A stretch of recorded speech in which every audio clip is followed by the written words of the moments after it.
Professor Wayne Hunt, panelists, participants, colleagues. You hear me okay? Yes?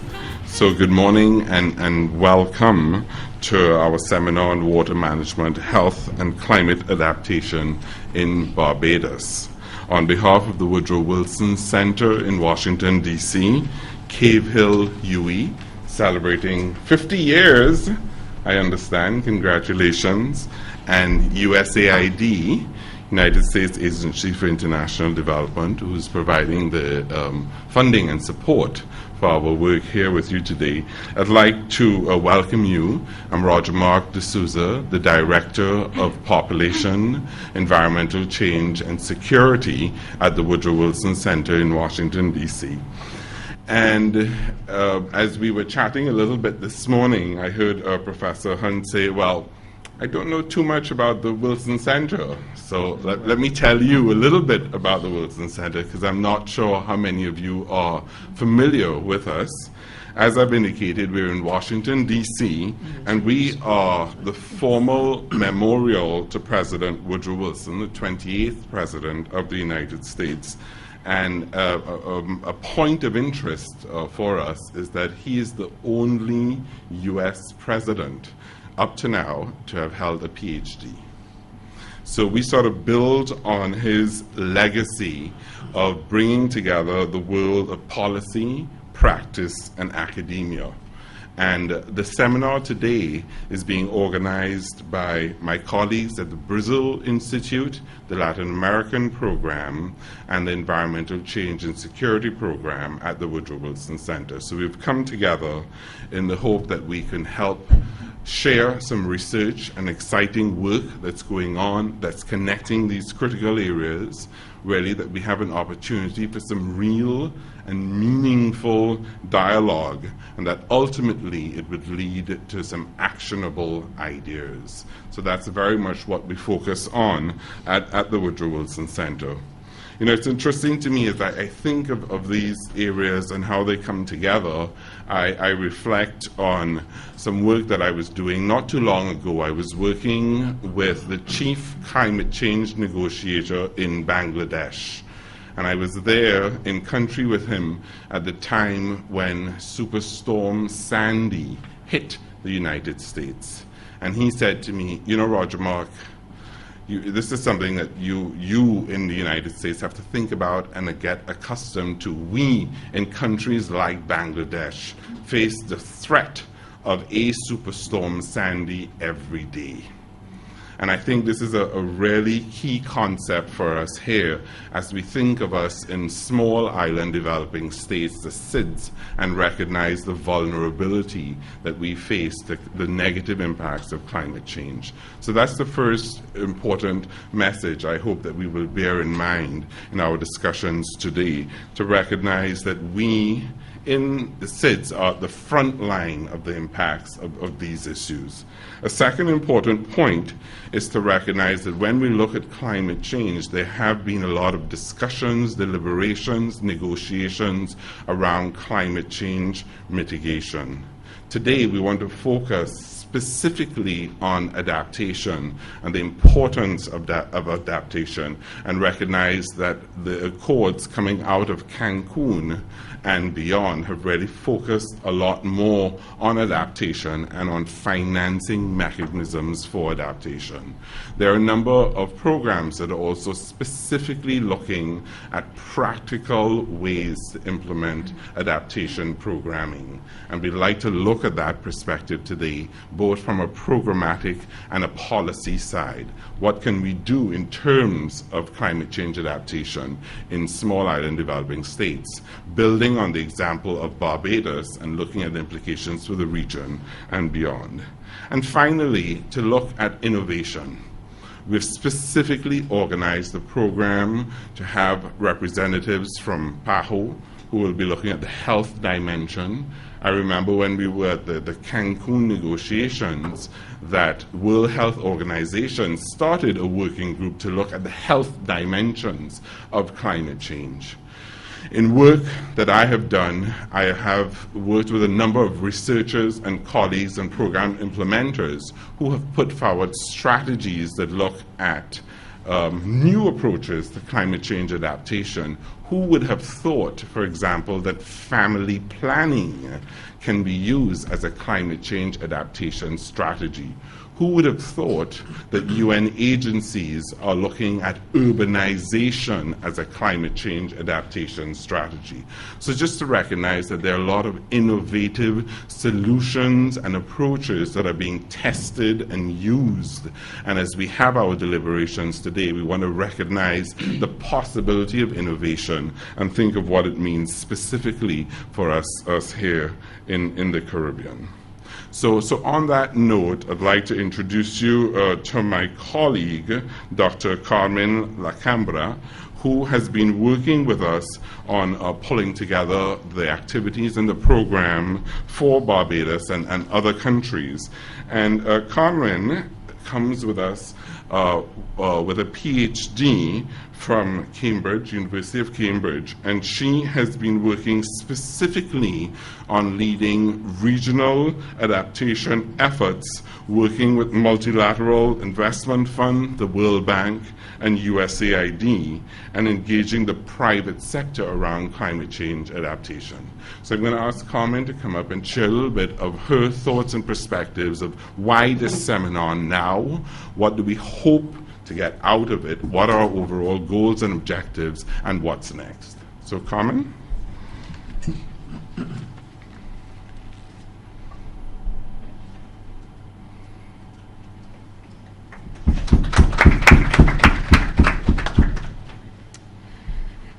Thank you, Roger Mark. Good morning. Good morning to everyone. This is my first time in Barbados, and it's a pleasure and an honor for me to be here, and I look forward to the discussions that we're having today. I come, as Roger Mark said, from a background that is mostly environmental, but now is linking to adaptation. And this is one of the most positive projects I've been involved with, because in climate change, I mean, you know that we always see the negative side. We see the impacts, we see the problems. Very rarely we see the solutions.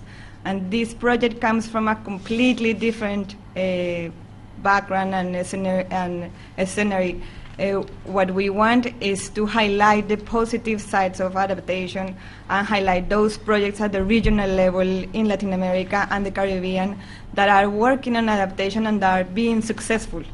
So it's a completely different perspective, and what I would like from you is to challenge our speakers, to challenge us, to challenge yourselves in the discussion, so we can move from the impacts and from the problems and start thinking about solutions. And we already will have solutions that are occurring in Mexico, in Brazil, in Barbados, in Jamaica.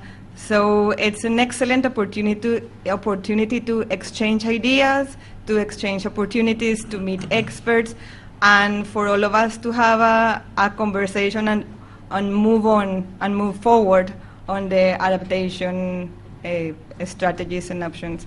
If you have any questions, please feel free to ask. The idea is this is more a conversation rather than a lecture. No? Your input is as important as the speaker's input, because we all want to work on solutions. After the seminar series has finished, the first one we had it in Bogota. It was very successful because we started identifying the roles and responsibilities of the government in climate change. Now we have this one here. It's a completely different perspective. It's health and water. We don't know yet when is the other ones, but at the end of the seminars we will have a report. The idea, the report will be available for everyone, but from you, I think that your most important outcome and input is today. Also the discussions that we have today. And now I give you back the. Thank you very much. Thank you. Thank you very much, Carmen, for those few remarks and setting the scene. I'm going to reiterate some of the words that you have shared with us this morning, but it is now my distinct pleasure to ask Professor Wayne Hunt who is Pro-Vice-Chancellor for Research at the University of the West Indies. And I have to emphasize that when I say the University of the West Indies, I'm not just talking that he holds that capacity in respect of Cave Hill, but it is in respect of the University of the West Indies as a whole, Cave Hill, St Augustine and Mona, as well as Open Campus. So, Professor Hunt, would you care to share your remarks with us? Thank you. There they are.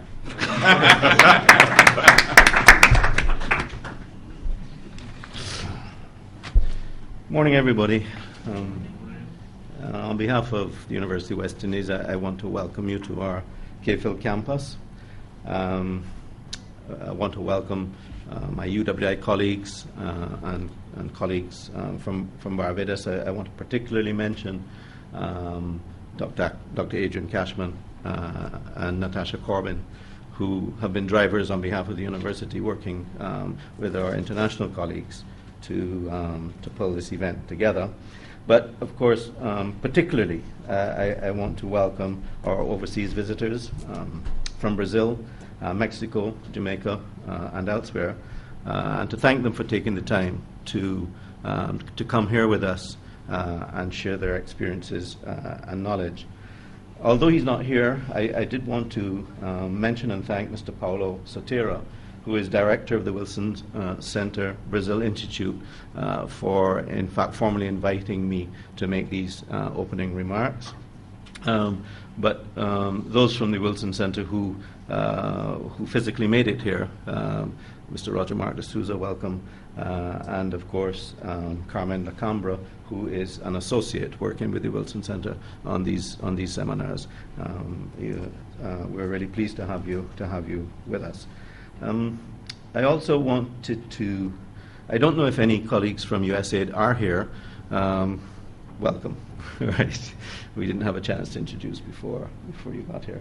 So let me formally welcome you and thank USAID for partnering with us in implementing this activity. And then finally, I wanted to say hello and welcome to those participants who are not here with us physically, but are here with us virtually, because my understanding is that the seminar is being streamed live, right, to several Caribbean locations, and in fact to locations in the USA. So those of you out there in that world, welcome as well. I want to start by saying that the University of the West Indies is very pleased to be hosting this seminar entitled Water Management, Health and Climate Adaptation in Barbados. And we're pleased for several reasons, but I'll just mention two.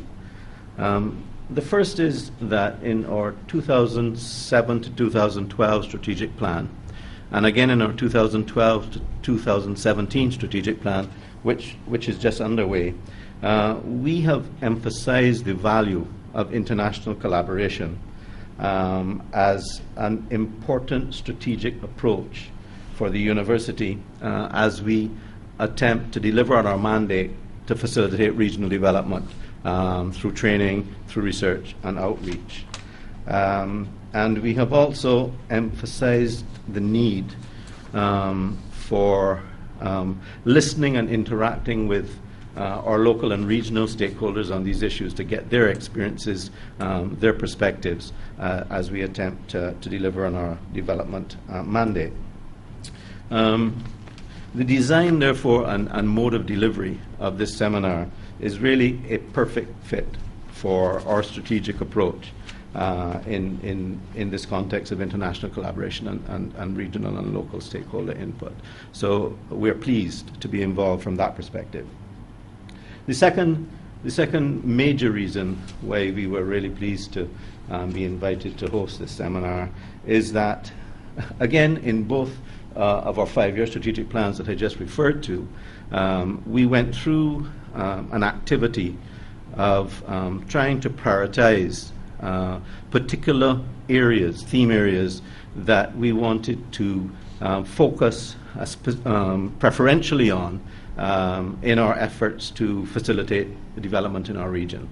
and particularly in the context of research efforts and knowledge output from those into our regions. And so we made a list of 10 in one case and then 12 in the other of areas that we really felt we needed to focus on to drive regional development. And in both of these strategic plans, climate change, understanding climate change, understanding its likely impacts in the countries that the University of West Indies serves, and trying to develop meaningful adaptation and mitigation measures to avoid these impacts or minimize these impacts was close to top of our list. Basically, when we initially in 2006, when we developed these theme areas, I'll mention a few others that we developed, and you'll see why, or that we focused on, and you'll see why in a second. One of another focal areas that appeared in both of our strategic plans was energy efficiency and alternative energy. A second was agrotechnology and food security. Another was tropical medicine and health. And another was management of our natural resources, including water and biota. At the time in 2006, when we created this list, we really were not as clear as we are now that in very many ways these are not separate and distinct focal areas. They are intimately interwoven.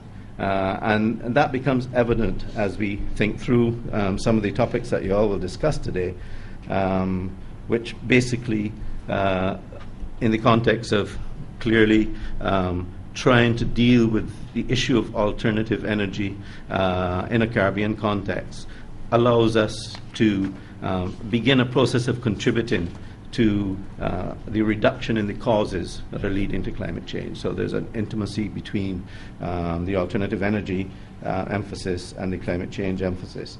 And of course, there's an intimacy between the potential impacts of climate change and the issues that concern us with respect to food security, with respect to the issues that concern us in terms of natural resources, water and our biota, and with respect to health. So really, in the eyes of the university, I think you would have been hard-pressed to find a more important theme for your seminar series and today's seminar than the one you've chosen. It basically is a fundamental issue that interacts with virtually all of the areas that the University of West Indies feels that we have to focus on if we're going to contribute meaningfully to the development of the countries we serve and the Caribbean. So given this, I hope I've conveyed how important the seminar is and the seminar series is to the University of West Indies. So really just time for me to shut up and let you get on with this critical exchange of knowledge, of experiences, and analysis of that knowledge and experiences. And to end by simply wishing you a really productive exchange. I think that these kind of exchanges achieve most when they're informal, as Carmen was saying, when you realize that you're all here as participants and not here to simply absorb information from persons speaking. So have a great day. Yeah. So I forgot to mention that Raj is actually a graduate of UWS. Our testicles spread wide. And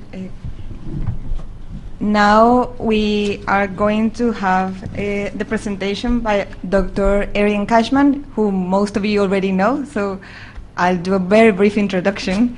He is a civil engineer with 2 master's degrees and a PhD.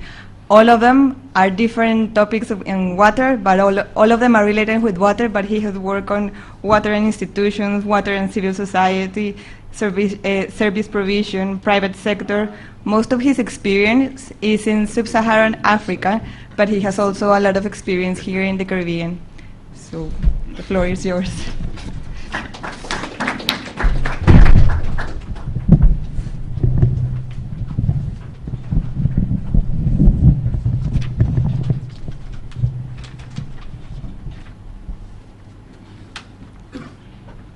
Good morning, ladies and gentlemen, colleagues. I'd like to thank Carmen for that introduction because, like me, it was short.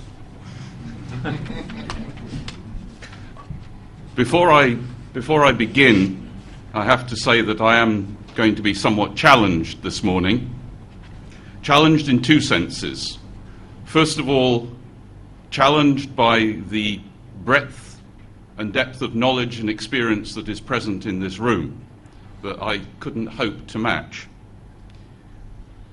I'm hoping, therefore, that you will bear with me, that you will view what I'm going to share with you as a starting point for a conversation later through the questions and answers. I certainly don't have all the answers.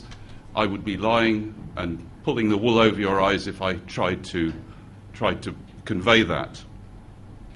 The other challenge that I have this morning is that I'm confined behind this podium.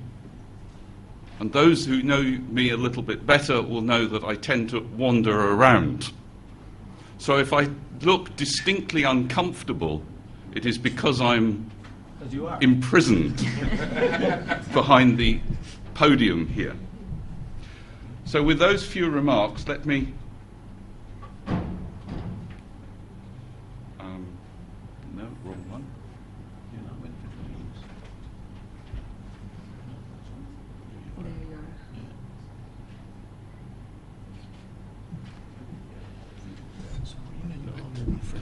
So I'm going to, this morning, and I'm going to try and keep to time, so I know Carmen is going to give me the evil eye when I've got 5 minutes left, so I will studiously ignore her.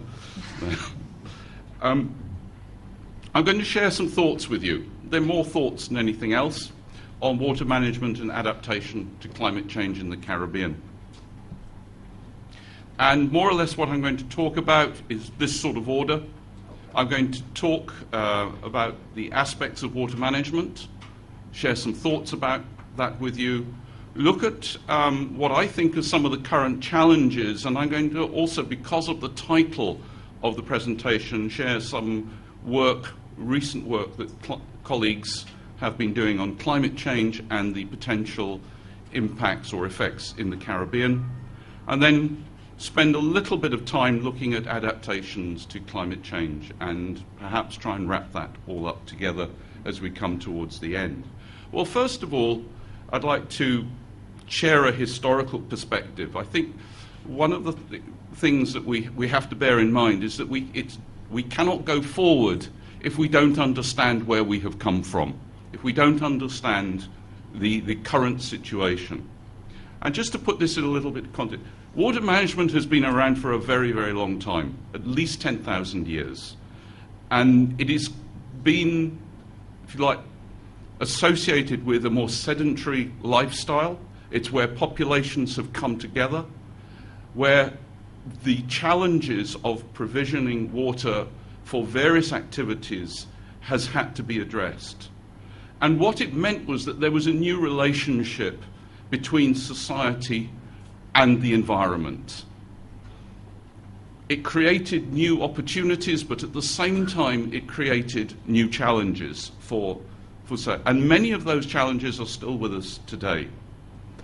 It also, the fact that that populations came together also, and that needed to be supported, that needed to support diversification of economic and social activities, meant that there had to be a growth in the planning and, if you like, the authoritarian organization of society. We had to mobilize people to do things.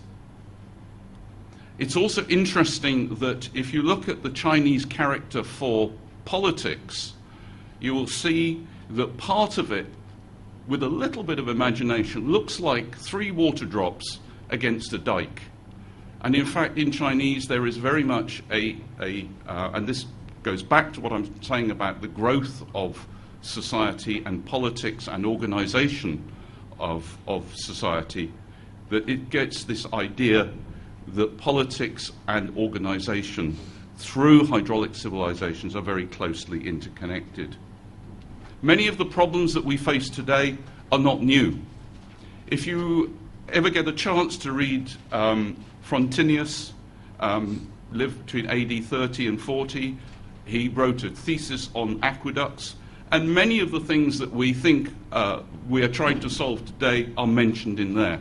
Poor maintenance of infrastructure, illegal connections, abusive position, aging infrastructure, increasing demand, and water quality and water pollution issues. And these were issues that were facing Roman society and the growth of an urban population there. Very many of those challenges, I think you'll agree with me, are still with us today. Some of the challenges, the management challenges we have, and I think I can break it down into two sides. There's a stewardship challenge and there's a governance challenge. That's how to balance the competing needs and how those needs can be met. And we can think of it, and when I talk about water management, I am deliberately being broad. I'm not talking about water service management, I'm not just talking about water resource management. I'm using a broader term to encompass both of those. So we have to look at the balancing of needs from sources to supply to demand. And this is one of the reasons why I think water management is so fiendishly complicated. There are so many things that you have to take into account. So if we look at the stewardship aspect of water management, we need good and effective water management because it's vital for sustainable development. What does that mean? That we have to look at the efficient and effective use of water, that we have to anticipate what the needs are and plan for those needs. We have to be responsive and be in a position to respond to those needs. We have to know what's going on. And more, we have to be thinking of the equitable provision of those services. Now, let me just break that down a little bit, of what I mean in some of those. When I talk about knowing what's going on, that means data collection and data monitoring. And I don't need to tell people in this room how challenged we are in that respect. It's very difficult that if we don't have the data, we don't have the monitoring, to actually do anticipation and plan and forward planning. So the stewardship aspect is, in a way, fundamental. But that in itself is not sufficient, because we have the governance aspect. Because stewardship is all very well, but who is going to ensure that we carry out those duties? So it's the governance aspect, and I'm putting it simply here, is ensuring and enabling good stewardship. So that requires, and for those of you who are familiar with the tenets or principles of integrated water resources management, you will recognize these three.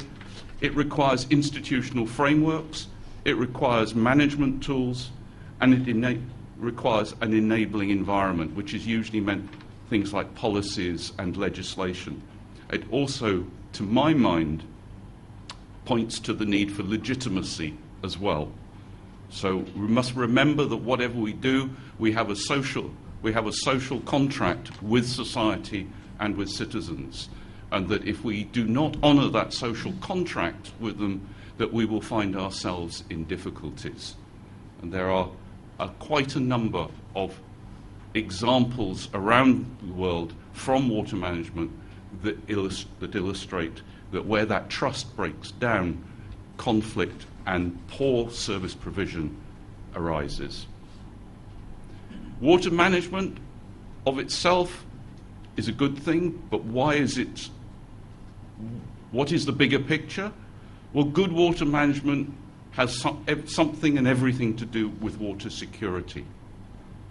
If we read through the journals now, we're moving away from a discourse of management, and we're moving more into the realms of discourses around water security. So our interventions are being couched in terms of how do these address issues of water security.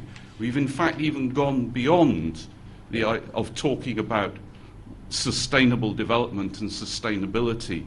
We're now, and maybe it's because we're living in a post-9/11 world, we're talking of security. And Professor Hunter's already mentioned some of the research themes that the university in its strategic vision has put down on paper as being things that it wants to pursue. I didn't know that when I came up with this, but water security is linked and is fundamental to things like food security, national security, climate security, energy security. It involves both physical processes and social processes. So water is, I've put it at the center because I believe that it is at the center of all these other securities that we have there. So water management, good water management of resources, of service provision is essential to ensure water security. And this has been emphasized in the Caribbean. In October last year at the high-level ministerial forum, the ministers with responsibility for water recognized that there is a need to ensure long-term water security as a driver for economic and social development, and an urgent need to address water scarcity in the Caribbean region. So this brings it right, this nebulous talk that I've just gone through about water security, this really, I think, brings it right down to home. And if I could develop that a little for a minute, we live in Barbados, you're here in Barbados, it is one of the 15 most water-scarce countries on this planet. So water issues, even though you may not see it in the popular media, in political discourse, it is something that is, I think, should be much, much higher up the agenda. And this is not the first occasion that I have said that. Water security, I'm not going to go through reading that definition, but building on what I've just said, I have had the opportunity of looking at a number of metrics that have been used to assess water security and water risk, and there are a number of them out there. All of them have similar or common elements, things like access to services, pollution, aspects that deal with quantity and quality. But on all of them, if you look at the Caribbean, and especially the Eastern Caribbean, on all of those metrics, the Caribbean comes out as being at risk in terms of water availability and water scarcity. And things like the World Resources Institute Water Risk Assessment came out, I think, last year. Also looking at something in the National Water Security Index as well. All these measures show that there are particular challenges that we have there. So what are some of the dimensions that I think we could think about in our deliberations this morning and this afternoon? I think we need to look at the conditions that determine both the ability to supply and the demands that we have. When we talk about demands, it's not just domestic demand, municipal demand, it's demands from agriculture, from energy, from tourism, and from industry as well. We have to look at the patterns of behavior, norms, and our expectations. I think one of the challenges, and I'll allude to this later when I talk about touch on populations, is we look at lifestyles in other parts of the world. Barbados is fortunate in that it has a relatively large middle class. It's relatively well off compared to some other islands. And we all watch American television. And we see things there and we want them. And many of the things that we want in our homes involve the increased use of water. We don't just want a shower, we want a power shower. We don't want to wash our dishes anymore, we want to put them in a dishwasher. So our patterns of behavior, lifestyles, I think, are posing challenges for us. How are we going to respond to that? If we have a perception that we live in an environment where water is not an issue, then that is going to inform the ways in which we manage and use water in our homes and in our businesses. Water security also has to do with the nature of the available sources. It's not just availability in general. We have to think about things like the variability, and that will lead us into climate change. It's all very well having the resources, but if you don't have the infrastructure to move the resource to the point where it is required, then it's no good at all. No. And note as well that water insecurity holds back social and economic development. Some of the work that's been done in economics on the water sector has shown that the provision of water infrastructure has a positive impact on GDP growth. And by the same inference, that if our water infrastructure is either not being extended or is deteriorating, then that too will have an impact on GDP growth in our economy. And I believe, and I will say this again later, that actually one of the biggest challenges that we face in the water sector is the health of our macroeconomic environment. That is what is going to determine, I believe, what investments we can make, because governments have to make hard choices. Some of the concerns that there are, I think we will touch on these later, so I'm not going to dwell too much on them. If I don't come back to them, please remind me. I'm sure that several of you will. So some of the challenges, let's move on a bit. That's a bit about water management. Let's look at some of the other challenges that I believe are coming onto the horizon. First of all, I would like to highlight the human right to water and sanitation.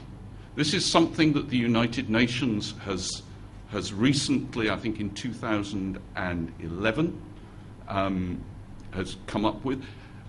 Prior to this, water was assumed to be implicit and a supporting condition for all other human rights. The right to decent accommodation, for example, the right to education. However, it has become obvious through the process of the Millennium Development Goals and the various water decades that actually the emphasis, the idea that water is a basic human right needed to be reinforced and emphasized. And it talks about things like sufficient water, safe water that's acceptable, culturally acceptable, accessible and affordable. One of the things that the human right to water does not say is that water is free. And that is a misconception. It talks about it being affordable.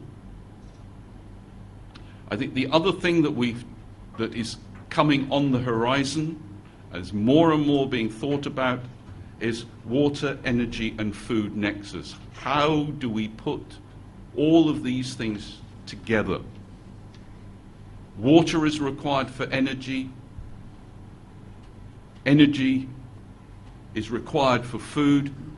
Food needs water. They are related to each other. How do we understand those relationships? Because we are, for example, in Barbados, with growing demand, we may be faced with choices to make. And how are we going to allocate those resources? And that might lead us into other choices that we have to make, for example, over wastewater reuse or desalination. The other one is, I believe, is the green economy, and in this, Barbados and the Barbados government has taken a major lead in promoting the green economy and thinking about it and what needs to be done, what has to be put in place to transition our current economy, our current economic practices to a green economy in which the environment, instead of being at the periphery now becomes core to that economy. We have to start thinking about things like the environmental footprint of water provision. So how is our management of water, of our resources and our services impacting on the environment? Not just in domestic water supply, municipal water supply, but across economic sectors as well. Right, let's look at a little bit more detail. Let's think of some of the problems, or not problems, let's think some of the dimensions within which we're operating.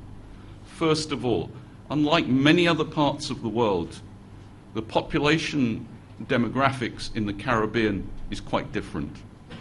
Population growth rates are around 1%. Some are even less than that. That has major implications for economies. Migration rates, 2 to 10 persons per thousand. The implication of that is there is a brain drain. Some have called it the owl run, because the wise are leaving. Economic dependency ratio is decreasing. By that I mean, if you look at the ratio of the number of economically active people and the numbers who are not economically active, those over 65 or under 13 or 14, who that they have to support, that ratio is decreasing. What are the implications for that in terms of things like affordability and economy? We have a social welfare system that as more people, as those who are working are supporting those who are not working more, again there are choices that may have to be made. Populations are increasingly urbanized, and personally I don't think that this is a bad thing. I think urbanization, if managed, if we think about it, can be a very positive thing. It means that our per unit cost of service provision should drop. So we could service more people with better quality of service at the same or a lower cost. So I don't think population, but it does have an impact in the Caribbean, where 70% of that population is concentrated in coastal areas and therefore more prone to natural hazards, such as hurricane and storm surges. And just to reinforce that, 40% of those live within 2 kilometers of the coast. Things you already know as well, higher levels of poverty in rural areas and unemployment rates amongst young, and especially in these times of economic challenges, growing amongst young people. If people don't have employment, then social consequences can follow. So when I say that the biggest problem I think we're facing is related to the macroeconomic conditions, this is one of them. Some of the economic factors, I'm not going to go all the way through this because I'm sure that all of you are well aware of some of them. But things like the economic competitiveness and attractiveness of doing business in the Caribbean. We ponder about that with our tourism product. How does our tourism product stack up against other popular destinations? So if we don't have a competitive economic environment, again, it's going to reflect back on our macroeconomic conditions. Also, things like unequal distribution of GDP growth across economic sectors. We've seen this with the collapse of construction across many of the islands and territories in the Caribbean. The GDP growth has decreased. I'm getting the eye. So I'm going to try and skip forward a bit and talk a little bit about, just highlight one or two things. There's a concept that Peter Glick came up with and his colleagues at the Pacific Institute concept of peak water. And this idea is that it's like peak oil. We exploit our resources up to the point that the available resource starts to decrease and actually will not recover.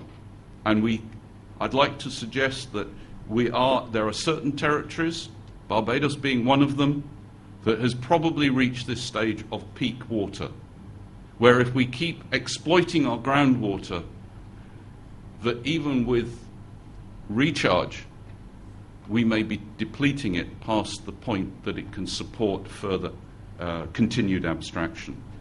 There are countries already, like St. Lucia, where there are deficits at times of the year in their ability to meet demand.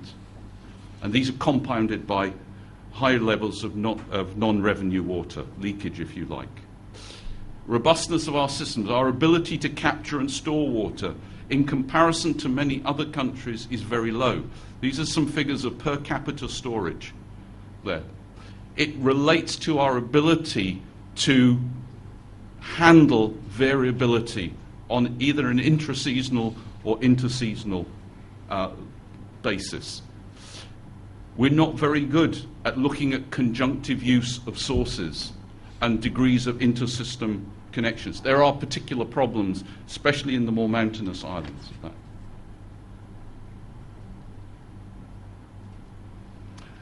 Turning to some of the things on climate change. Now, some of the recent work by Hall et al. Published in 2012 suggests, and this is particular for the Eastern Caribbean, one of the things coming out of this is that there is a much more nuanced picture of what is happening in the Northern, the Southern, and the Eastern Caribbean. So I've just picked out the Eastern Caribbean here. Overall increases in temperature are between 2 and 2.5 degrees, and these are across different SRES scenarios. Increase in the number of very hot days. Decreases of 20% in the wet season precipitation. But from the work that they did, no detectable change in daily mean precipitation, in intensity of rainfall, interestingly. There's some of the graphics that they came up with. If we turn to Barbados, what might that mean? In the long term, we could be seeing very marked decrease in precipitation during the wet season. This is particularly important because for recharge to occur, there has to be certain thresholds reached before meaningful recharge to aquifers can take place. If we're getting less rainfall, then the ability of the aquifers to be recharged needs to be looked at. We need to do more work on my problem with all this is that we have quite good meteorological information in comparison, but we're only now beginning to use that meteorological information within hydrological models to see what the impact that they might have would be on water resources.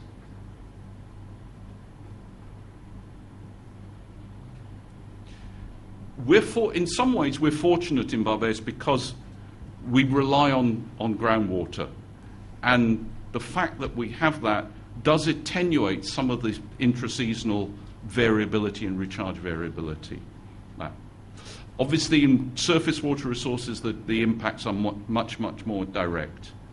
The other thing that we're not sure about is what the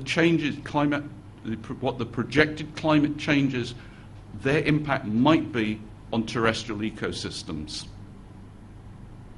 That we need to start looking at.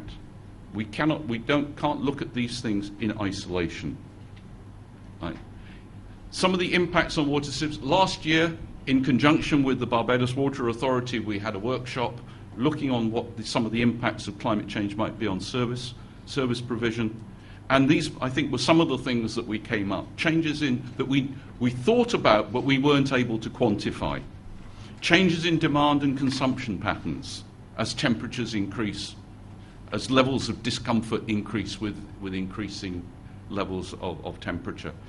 perhaps increased competition for resources across economic sectors, the increased in service provision, the need for greater capital investment, changes in the human resources, the types of knowledge that we have to manage, and do we have those resources? Do we have that human capital? So I'm going to go now to look at some of the adaptation options, and I am coming near the end. Right. At least I think so. Right. Some of the adaptation options, and I think most of the people in this room could have probably come up with these as well. Looking at the optimization of our existing society, I talked about conjunctive use. That's one way of optimizing. Used coupling surface water and groundwater, water catchment systems. There can be very simple adaptation measures. We don't need to spend huge amounts of money in things like installation of water meters. Not just the installation of them, but the maintenance of them as well. Replacement of leaking mains. Some of these things I know are being looked at. Rainwater harvesting. These are things that we all know about, particular rainwater harvesting. The problem with rainwater harvesting is not understanding the physics of it. It's making sure that the institutional and regulatory framework is in place that enables harvested rainwater to be used. It's no good, town and country planning, requiring you to put in a rainwater harvesting tank and then it just sits there because the water quality regulations have not been developed to tell you what you can use it for or what sort of treatment is required. That's nothing to do with the physics. That's to do with the governance and the institutional regulatory frameworks. Same with recycling. We all talk about recycling, particularly in Barbados where we're water challenged. We need to do more. We're generating all this water and we're dumping it into the ocean. Can't we reuse it? Technology is there. What's lacking? And this came out again in the Green Economy Scoping Study. We need to put that enabling environment. So the adaptations is not just the technology, the adaptation is in our social system, in our governance systems, and we need to look at that as well. Artificial recharge, desalination. Desalination we know is an option. One that personally I think we need to think long and hard about if we're going to use fossil fuels for it. I don't think that is an option that we should be looking at. If we're looking at desalination using renewable energy, then yes, that is certainly something. And that desalination is also seen, I've talked about peak water, it's also being referred to as backstopping of water. So in other words, if all else fails, there's an ocean out there that you can desalinate. So it's a backstop. We could import from other locations, and certain islands already do that. So some of the good news there is increasing, especially here in Barbados, increasing investment in infrastructure and the transitioning of management of water service providers. We are seeing moves in that direction. As a region, we have a climate change adaptation strategy that is forming the basis for funding and for projects. That there are a number of interventions, and I've just picked out two at the international level, but there are many, many more than that. And we are improving our data gathering. So that's some of the good news. Some of the challenges that I believe we have coming up is how do we talk about food security, not just in the region, but in countries as well. Are we going to promote agriculture? What sort of agriculture are we going to promote? What challenge is that going to pose for water management? I've already mentioned wastewater reuse and artificial recharge. How are we going to handle that? What are we going to do about it? Service provision and management.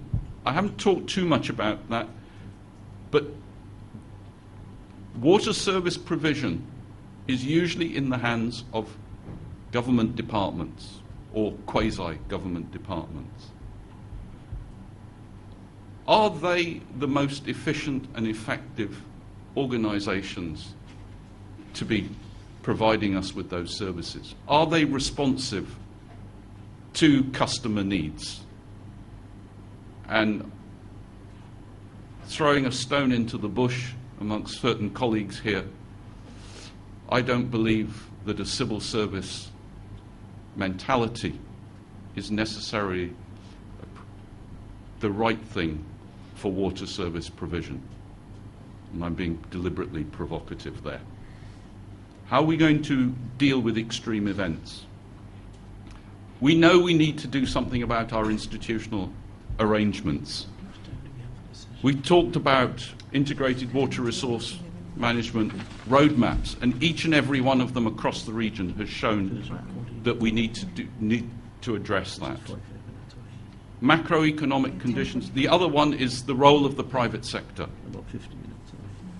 We are uncomfortable in water service management, in water management with the private sector. Why, I do not know. But we need to sort that out, and I think that is a challenge that we have. And it's a challenge of communication with decision makers, I think. That's all.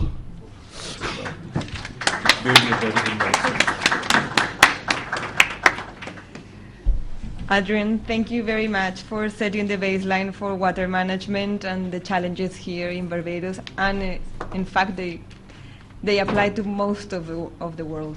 So thank you very much. Now we have Basil Fernandez.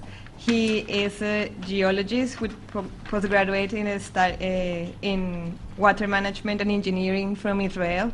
He is the director of the Jamaican Water Resources Authority and participated in the draft of the Water Resources Act in 1995. So, Basil, the floor is yours.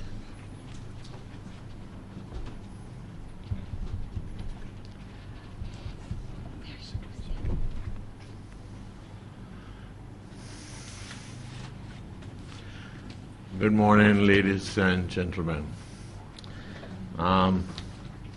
It's hard to follow Adrian when he's all over the world, but I'm going to bring you back to the Caribbean, to Jamaica, and just to give you an idea of what we do in Jamaica. I know I have some friends here, John Mwanza. We have been close friends for a long time. And I'm not a stranger in Barbados, so to speak, and the rest of the Caribbean islands. Just a word about the Water Resources Authority. The Water Resources Authority is an agency that has been set up by statute. The Water Resources Act governs the operations of the Water Resources Authority. We are not affiliated to any utility company, and the Minister has no say in what decisions we make. The Minister of Water basically comes in only when we refuse a permit for water, and everybody has to receive a permit to abstract and use water or to drill a well. And if you fail to meet the conditions of the license, the law allows me to revoke your license, vary your license in terms of during times of emergency or drought, and it sets out clearly the actions that have to be taken. And only when I refuse a permit does the applicant has the right to appeal to the minister, and then he has to hear the reasons why the authority has refused the permit. And in all the refusals we have made to date, there have been no reversals. So that's it basically. We are responsible for managing the water resources at Jamaica. We maintain a hydrologic network, and we deal with a lot of integrated water resources management aspects. And what I want to speak to you about this morning is just 3 areas. I'm going to give you an idea of the water resources at Jamaica, and I want to speak on the projected climate change impacts on water resources, looking at 2 models that have been done. And then I look at some of the adaptation interventions that we have put in place to deal with climate change. In terms of the water resources in Jamaica, this basically sums up things. Adrian is right, you know, you're really imprisoned behind this bloody podium here. You know, so you can't even see what's on the screen or what's up there. Anyway, and this is the second time this has happened to me in the last couple of weeks. The island is divided into 10 hydrologic basins. There are surface water boundaries, basically, because we don't have enough information to develop groundwater boundaries. We have developed the reliable yield for each one of these hydrologic basins, and all allocations are made within the reliable yield of the basins. The hydrostratigraphy determines the water type. For the volcanic and volcanoclastic formations, it's mostly surface water. For the limestones and the alluvium, it's all groundwater. Our primary supply is from groundwater. Over 80% of our supply now comes from groundwater, which creates a problem which Adrian touched on in terms of energy costs, because we have to import oil. Electricity is the most expensive in Jamaica. It's 42 US cents per kilowatt hour. So it's very high. The NWC is the largest client of the electricity company, followed by the National Irrigation Commission. Eastern one-third of the island has an abundance of water, surface water, because it has most of the volcanic and volcanoclastics across the island. And this basically is the island of Jamaica with the 10 hydrologic basins. And coming from here, you'll see some of these basically correspond to parishes, as you will know inside there. They go, well, this is basin 10, basin 1 here. This includes the parish of Portland and the Blue Mountain. And when we developed the hydrologic basins and the reliability, we felt we needed to go to a little lower level.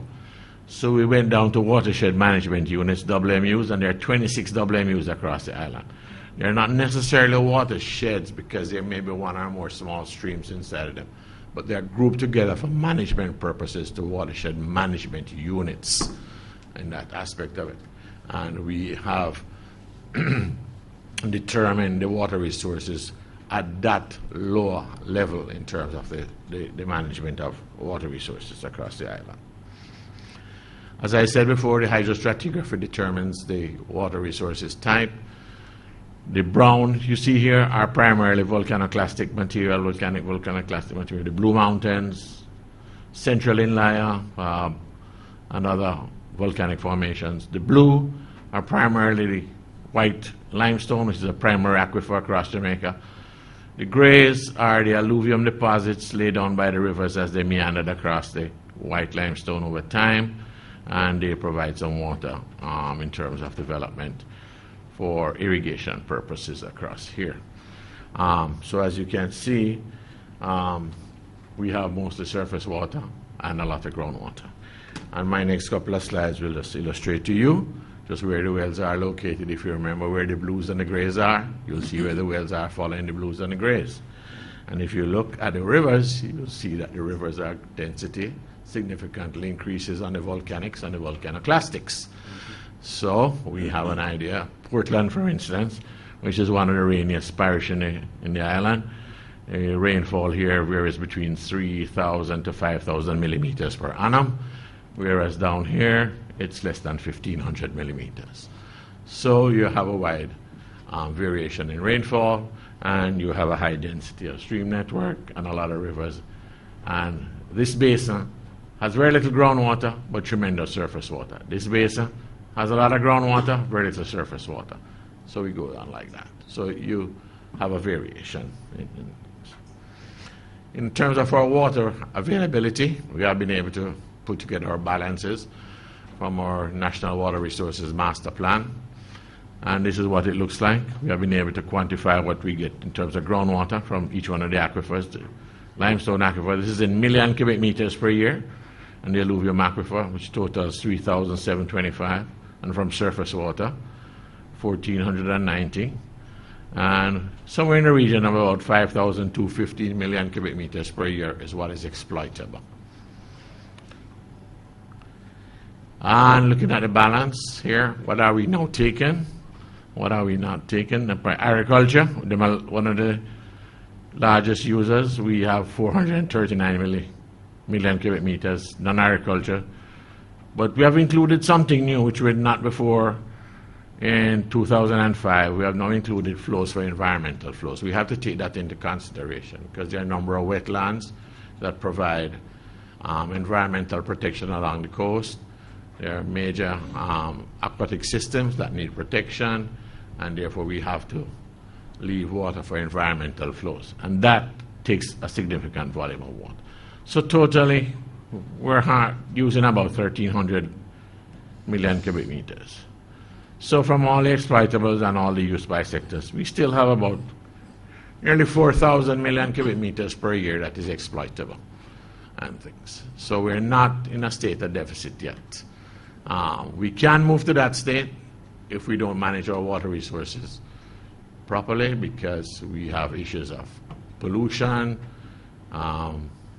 we have issues of climate change, and therefore we need to put in place those strategies that will not get us into a state of deficit in the next couple of years, or 2015, as I saw on Adrian's slide earlier.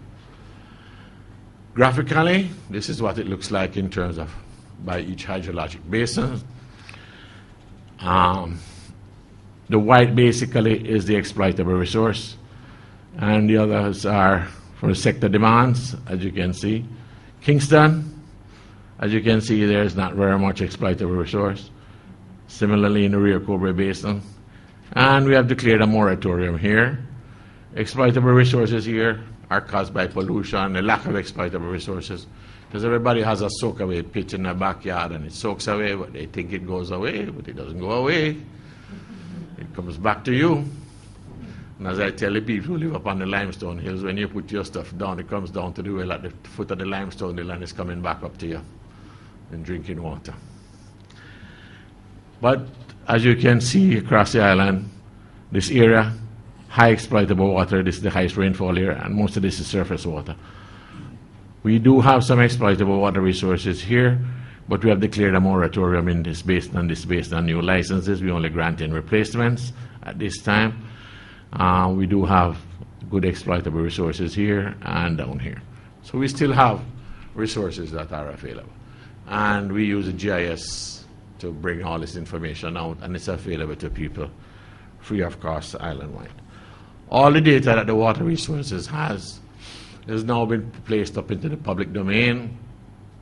We have designed a web map. That web map will be relaunched in September. You go to the WRA website, you can go into the web map, click on a station, and all the information you want will come up. The birth certificate for the well, the water level, the abstraction, the water quality for a well. A gauging station, the photograph will come up, the flows will come up for all the years. You can take the flows 1 year, 30 year, 40 year. You can basically manipulate it, do your graphs, everything. You can't change anything, but it's there. And we're doing this to reduce the requests that we are getting for data. But people can go there and do what they want. So that basically wraps up information on the water resources at Jamaica. But I want to look now at the potential impacts of climate change.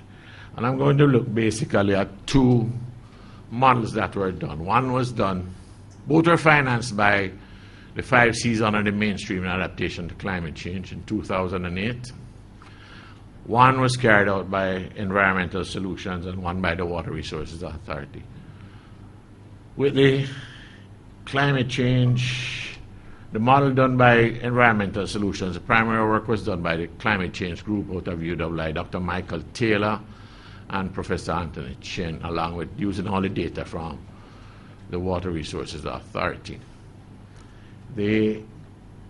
What was done here was that the precipitation changes for certain periods were simulated over 7 regions of Jamaica using the PRECE model. Precipitation for a number of stations were looked at also, and then some stream flow changes for a number of stations that we operated was downscaled using the SDSM model. One of the issues we had with this model was that there's a paucity of meteorological data, but there's 100% hydrological data that was available, but we did not have long-term continuous rainfall records, because the Met Office operates on rainfall stations, and sometimes you don't know whether the station has been destroyed, lost, or they don't have any rain, or whether they just didn't go there to collect the data. So you'll see 0, 0, 0s, and you can't understand what the zeros mean. But the other model, what we did was we looked at the vulnerability capacity of one aquifer on the south coast of Jamaica. If you remember the map of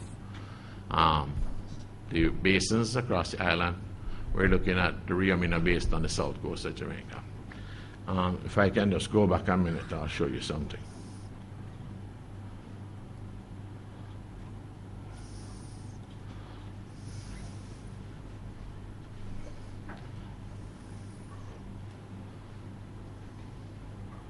Technology doesn't work all the while.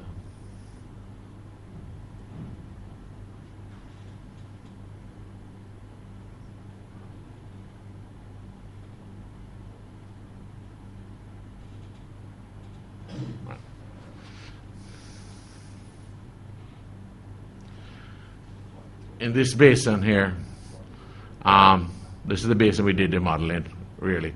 And all these aquifers along here are karstic limestone aquifers that are open to the sea here.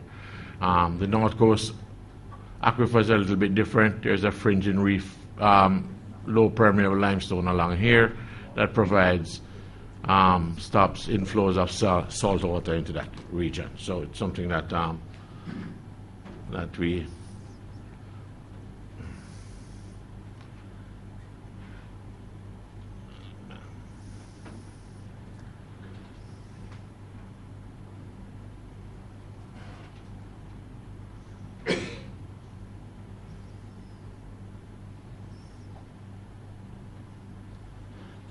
Okay, so basically the model was to look at a sea level rise of varying from 0.25 meters up to 1 meter. Look at the reduction of artificial recharge to the aquifer, and to identify adaptation responses to deal with the problems that we saw. And for this, a seaward groundwater model was used. This is the Précis grid boxes that were placed across Jamaica by Dr. Taylor. There are 7 boxes, and he did all that downscaling using the Précis model. This basically summarized for each one of the boxes, as you'll see, for 2050 and 2080. And you can see the decline in precipitation across these boxes, across these regions. 10%, 10% mostly here. By 2080, it becomes as high as 40% in some regions, 30% decline in precipitation. In some regions here, you will see that the wet days decline significantly from the minus 24 in 2050 to minus 44 here. The dry length period increased significantly, and in region 3, you can see that it's less, but it's still showing that there are significant implications for the changes in terms of what the model is predicting for Jamaica. In terms of the stream flow, it predicted a decline in the Great River area, which is on the northwest side of the island, of approximately 40%, and a 40% reduction in water resources availability, while in the Rio Grande, which is on the northeast coast where we get a lot of rainfall, it predicts a more significant decline in stream flows, though not as much a decline in rainfall. And that is something that we have to look at a little more closely, because the disparity between a decline in rainfall and a decline in stream flow, when we know that the stream flow is highly dependent on the rainfall, doesn't seem to match. So we are looking at the data collection to input into that and to see if we can get a better refinement out of the model. But the socioeconomic impacts from those changes are going to be pretty significant, because the Great River right now is one of the major suppliers of Montego Bay, which is one of the main tourist areas of Jamaica. It also goes westward, and we have laid a new pipeline recently that takes it all the way down to Lucy, which is the town where I was born. It needs to be connected onto the Negril system. We're trying to do an interconnectivity system, like Adrian mentioned before, to have a pipeline along the north coast of Jamaica, which brings in all the treatment systems on there. But if it is reduced, we already have serious development along there with hotels, so it's going to be a major factor for using the Great River. And the Rio Grande, of course, is one of our major tourist attractions. Everybody goes rafting on the Rio Grande, and you may have heard the song, "Oh, you're rafting on the Rio Grande, oh." All right. But last week, they launched the Port Antonio Water and Sewage Project. And again here, the project came about because Water Resources Authority refused the application from the National Water Commission to take additional water from wells and put into an existing pipeline, which when we did an audit, we found that the unaccounted for water was 70%. Now, I'm surely not going to give you water to put into something where you can't tell me where 70% of what you're putting in there goes. So we refused it, and they went and saw money and got this project going. In terms of the other project, this basically are the modeling scenarios. The data period runs from January 92 to December of 2006. The recharge to the basin has been declined periodically. 2030s, 7.5%, 15%, 30%, and sea level rise goes up from 0.25 up to 1 meter over the same period as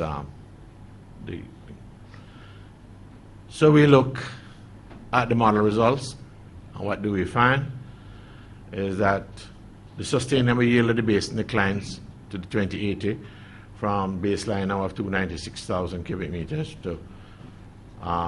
per day to 74,000 cubic meters per day. But the demands are still rising, or pretty stationary. Agricultural demand goes up in the 2030s but stay pretty steady.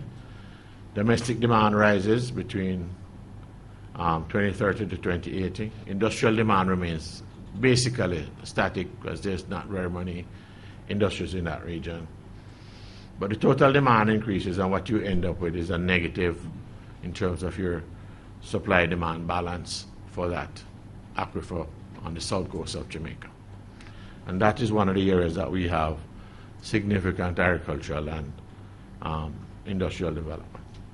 Looking at the water quality results, the model predicted that there would be the movement of the 200 milligram per liter chloride, isochloride line, some 2 kilometers further inland, which has significant impacts for groundwater production. The southwest area of the aquifer, I think, the more vulnerable area, the chloride concentration would increase from 100 to 2,000 milligrams per liter between now and 2080. So that has the highest risk in terms of saline intrusion from sea level rise and climate change. However, what the model also demonstrated was that there is a need to manage abstractions within the sustainable yield of the aquifer.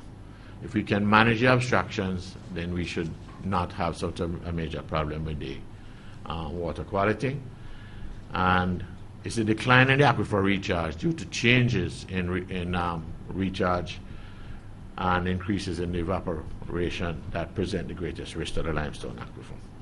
The risk from sea level rise is significantly lower. What are some of the adaptation interventions that we're using? Adrian mentioned the issue of monitoring and data. And I need to support him strongly with that. If you don't have data, you can't plan. You can't even make an assessment as to whether or not what's happening is climate change or not. Is it climate change or is it just climate variability and things? So if you go back in the archives, you'll see way back in the 1920s that there were serious droughts. You'll see there serious floods in 1933, where even one hotel was advertising, take a train and we'll send a buggy for you. Cars didn't exist that time in Jamaica. And you can come and spend some time by the ambience, enjoy the ambience of this nice lake. that flooded out a karstic limestone depression. So it's been there. Question we have to look at, is it increasing? Is it varying? What is it doing? So we have been expanding and upgrading our national hydrologic network, and we have a groundwater monitoring network in which, as you can see here, we are monitoring some 187 wells in the limestone aquifer and 92 wells in the alluvium aquifer, and this is done on a monthly basis. We split the island into 3 regions, and we have a team of technicians that's responsible for each region. There are 4 technicians to a team. There are other support staff, and there's a head of the unit that manages that data collection area, and they go out every month and they pick up all this groundwater level data, which is then transferred into hydrographs and data so we can see what the trends are. Stream flow monitoring network, as you can see across here, we do have 55 stations which have charts and recorders, and we have a number of stations, I think 5 with just charts alone, and we're trying to replace those because the manufacturer of the recorders with the charts and the clocks are no longer manufacturing the charts and the clocks. So we have to put data loggers in. And we just got a teeny bit of money from the government in this budget. So all of it is going to buy the data loggers to convert these stations. Some reason government doesn't see the need to give money for monitoring and things like that. And I think maybe the political thing up here is not so good in terms of monitoring. In terms of standing up in 5 years and pointing to a water tank or a pipe system is fine. You can get re-elected, but you can't point to water resources management underground, especially groundwater. But without it, you can't have water in the pipe and the tank. Rainfall intensity monitoring. The meteorological department has a number of stations. They have 25, we have 24. Last month we installed 4 more. We have 7 telemetric stations. The Met Office has none. We are not competing with the Met Office. We are putting the stations in those WMUs, which when we assessed the Water Resources Master Plan, we found there was lacking information inside there. So if you look at the blues, they're not competing with the reds. We're basically ensuring that we strengthen the network and we share the information with the Met Office. If only they would share the data with us. Efficiency allocation interventions. We allocate water resources through permits and licenses, and we think we need to look at water use efficiency, both from the domestic and the agricultural side. Agricultural efficiency, you're still using flood irrigation in many places. Efficiency is 30% or less. We need to get to 60% or above that to be able to save water. We don't have water resources that we can utilize inefficiently. We're looking at using water pricing to increase efficiency. The Water Resources Act allows me to charge a volumetric fee, and we're doing the calculations. Now, it's a political will whether it will be the minister will sign the order or not in terms of putting that in, because, of course, you know, those things can reflect bad when it comes down to election time. As I said before, we allocate within the reliability of the basins, and we want to have, and we request that all decisions in the water sector be based on rigorous assessment, technical and engineering assessments, and not political decisions. Because every time you need the politician come and they want to put in a water system and they want to put this and you have a system designed for 100 persons and they want to put it to serve 200 persons. It's not going to work. And there's not a national supply plan. There is bits and pieces of things, and it's not going to work. It's going to create more problems. And we are refusing a lot of these when they come in. And so we have politicians on both sides of the house that upset with us, but they respect us tremendously because our decisions are based on technical reasons and not on political reasons. Hydrological interventions that we're looking at. We're implementing 2 artificial recharge projects on the south coast of Jamaica, one being paid for by the IDB. in support of a water project that was funded by the Japanese Bank for International Cooperation. And the other one is being funded through the Adaptation Fund. And we are collecting surface water from the Rio Cobre and from the Rio Minna rivers, and these will be channeled through sinkholes, basically, into the limestone aquifer. There are many areas in Jamaica that had rainwater harvesting as its main supply. Over the years, people have decided that they need to step up in life. So step up in life means that they must get pipe water, which is so wrong. So we are encouraging rainwater harvesting, both as a sole source, especially in rural areas, as well as augment the existing supply across the island. We are moving to deal with interconnectivity of systems so that areas that have surplus water, and when we have a dry season, as we are just transiting now from the dry to the wet season, because May, June is the wet season in Jamaica, you will be able to move water around much easier and meet the demand.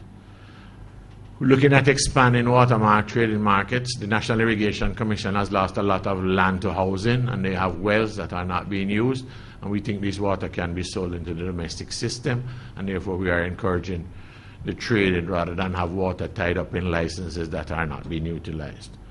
And we're looking at some well field redesigns to reduce interference effects, minimize saline intrusion, and below sea level pumping. Institutional interventions are very critical. I think Adrian touched on some of those.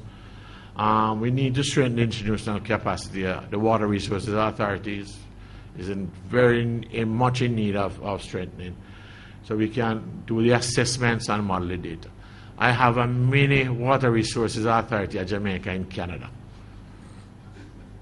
Yes, in Canada. There's about 10 members of my staff that I've trained that are working in Canada. And they've all gone. And the next one is leaving at the end of June.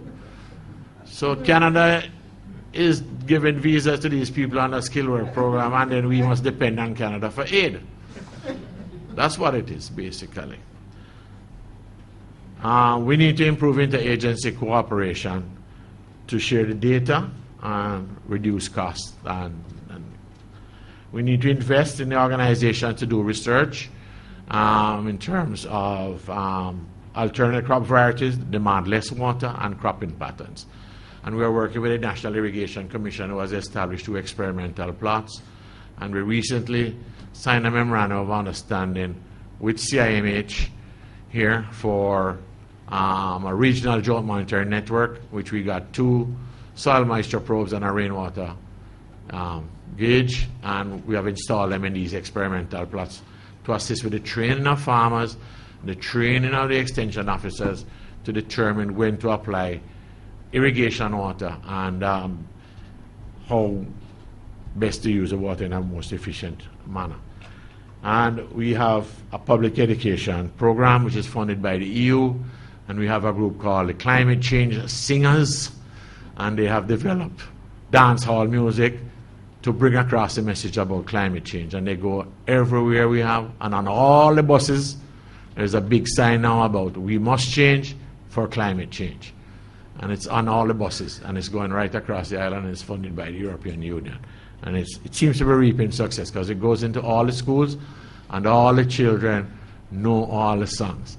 And the person who's leading it is the man who sang the song about Wild Gilbert.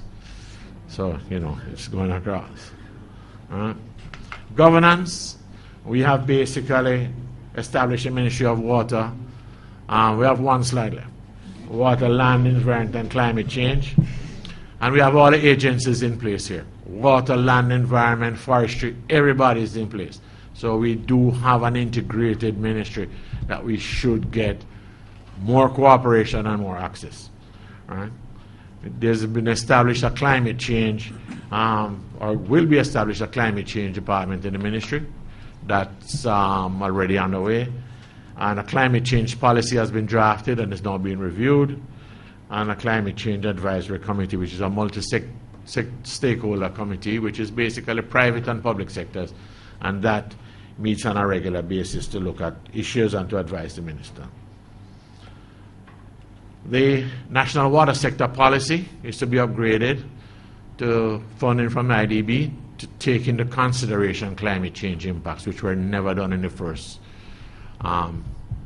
water sector policy, which was put together in 1999. The Rural Water Supply Master Plan is also to be complete to look at meeting the deficits in the rural areas. The modality is critical here. We're not telling people we're going to give you pipe water.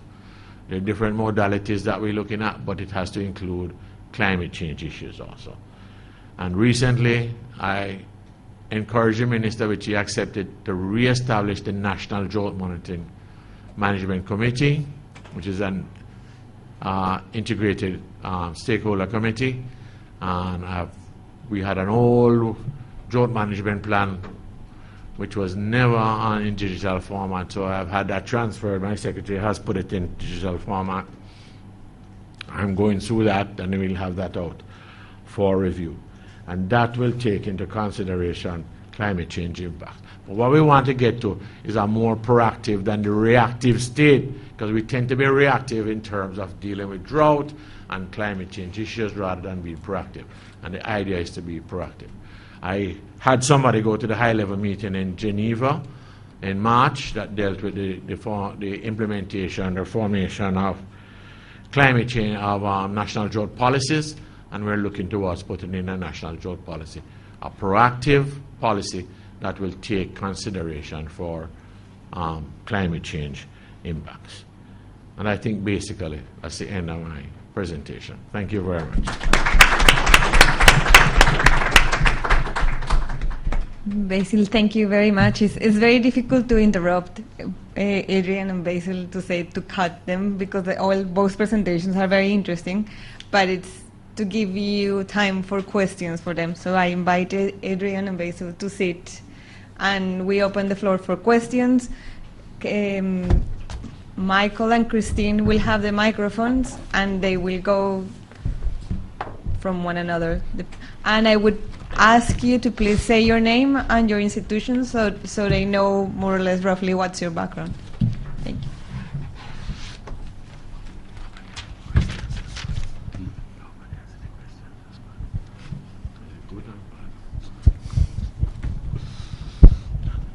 Good morning. Can you hear me clearly? Yeah. Yes. I'm Sonia Peter, Barbados Community College, Environmental Sciences Department. We always hear about Barbados being water scarce, and then we were told this morning that we are in the 15 most water scarce territories. But I'm wondering if you could elaborate for me. Sorry, I'm trying to get the name correctly. Adrian. Sorry about that. Could you tell me, in terms of the parameters used to measure our water scarcity, is it linked to our population density?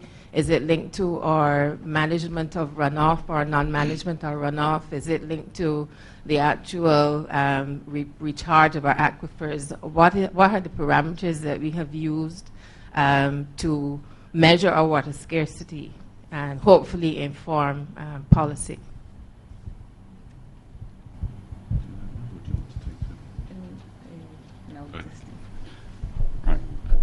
Thank you for the question.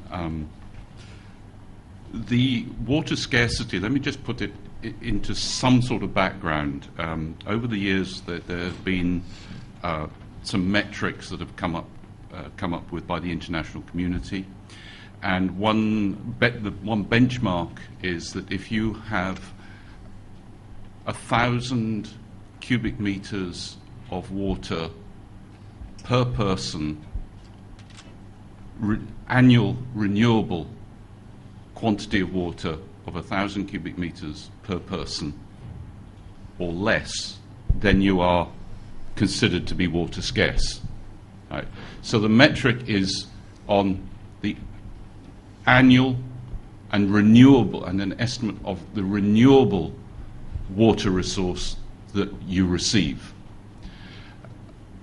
And then it is divided by the number of people in the country. In Barbados, it's a very crude measure. There are a number of questions you can ask about it. And it's not very good at taking into consideration things like water from desalination. But just to put that 1,000 into perspective, the calculation for Barbados is around about 300 cubic meters annual renewable water resources per person, around that. Antigua and Barbuda, I think, are around about 700,000, just to put in.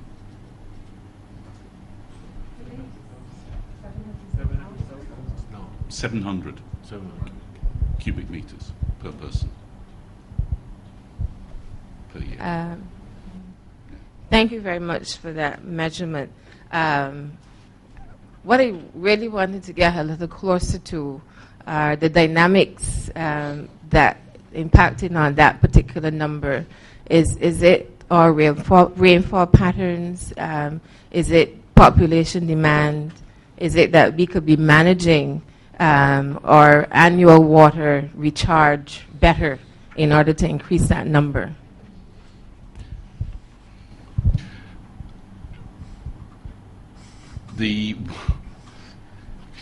That's a difficult one to. The only way there are two ways in which that number could be increased. Either you have less people, or you have more renewable water resources. Now, the renewable water resources are taken basically from rainfall. So it's the rainfall, and then whatever then goes into the aquifer, or in some countries it would be into rivers. So that is considered the available renewable water resource. So the ways in which that number could be increased, because it's actually just a sort of global metric. So either you increase the renewable amount of water, or you decrease the number of people. The other measure that you could look at is to look at how much of that renewable water resource is actually being utilized per person, and that's another metric that could be used. That is probably a more informative one, because that will give you a better indication of how efficiently that water is being used per person. So we quote this one because worldwide it is used. The amount of renewable water per person is a metric that's used worldwide. It just gives you a feel for where you stand. And I think, and this is where I think your question is going, right, well, given that, how effectively and efficiently are we using that resource, and what more could we do about it? So we can use it as a tag to hang various arguments on, but we need to look at how the water is actually used rather than just that total, because you could have a low, that figure could be low, but you could be managing on being able to improve the efficiency with which you use that to support either population growth, increased demand, or whatever. And you could do that through other interventions, recharge or wastewater recycling or things like that. Nothing, do you want to add anything? Do you want to add anything? Most important that we can deal with the efficiencies. Yeah. Thank you. David Farrell, Caribbean Institute for Meteorology and Hydrology. I just have a couple of questions.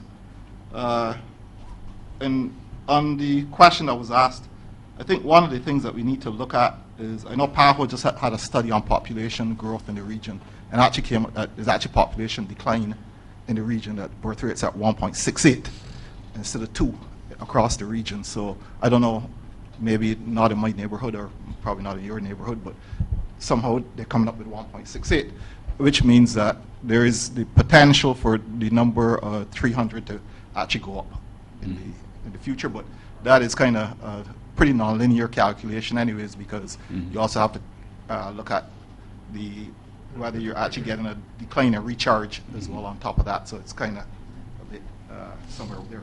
But the questions that I had, and Basil, the numbers that you threw up from Michael, I know that we live in a world of averages, but what's the spread around Michael's 44 days of you had like 44 days or something and 24 days or something. What's the spread around Michael's numbers? Is the spread pretty tight, which means that we are really certain that Michael's numbers are really good? Or are we looking at a spread that is pretty large, which says that I got a lot of room somewhere in there with regards to these numbers? That's one. There was another question I had for you.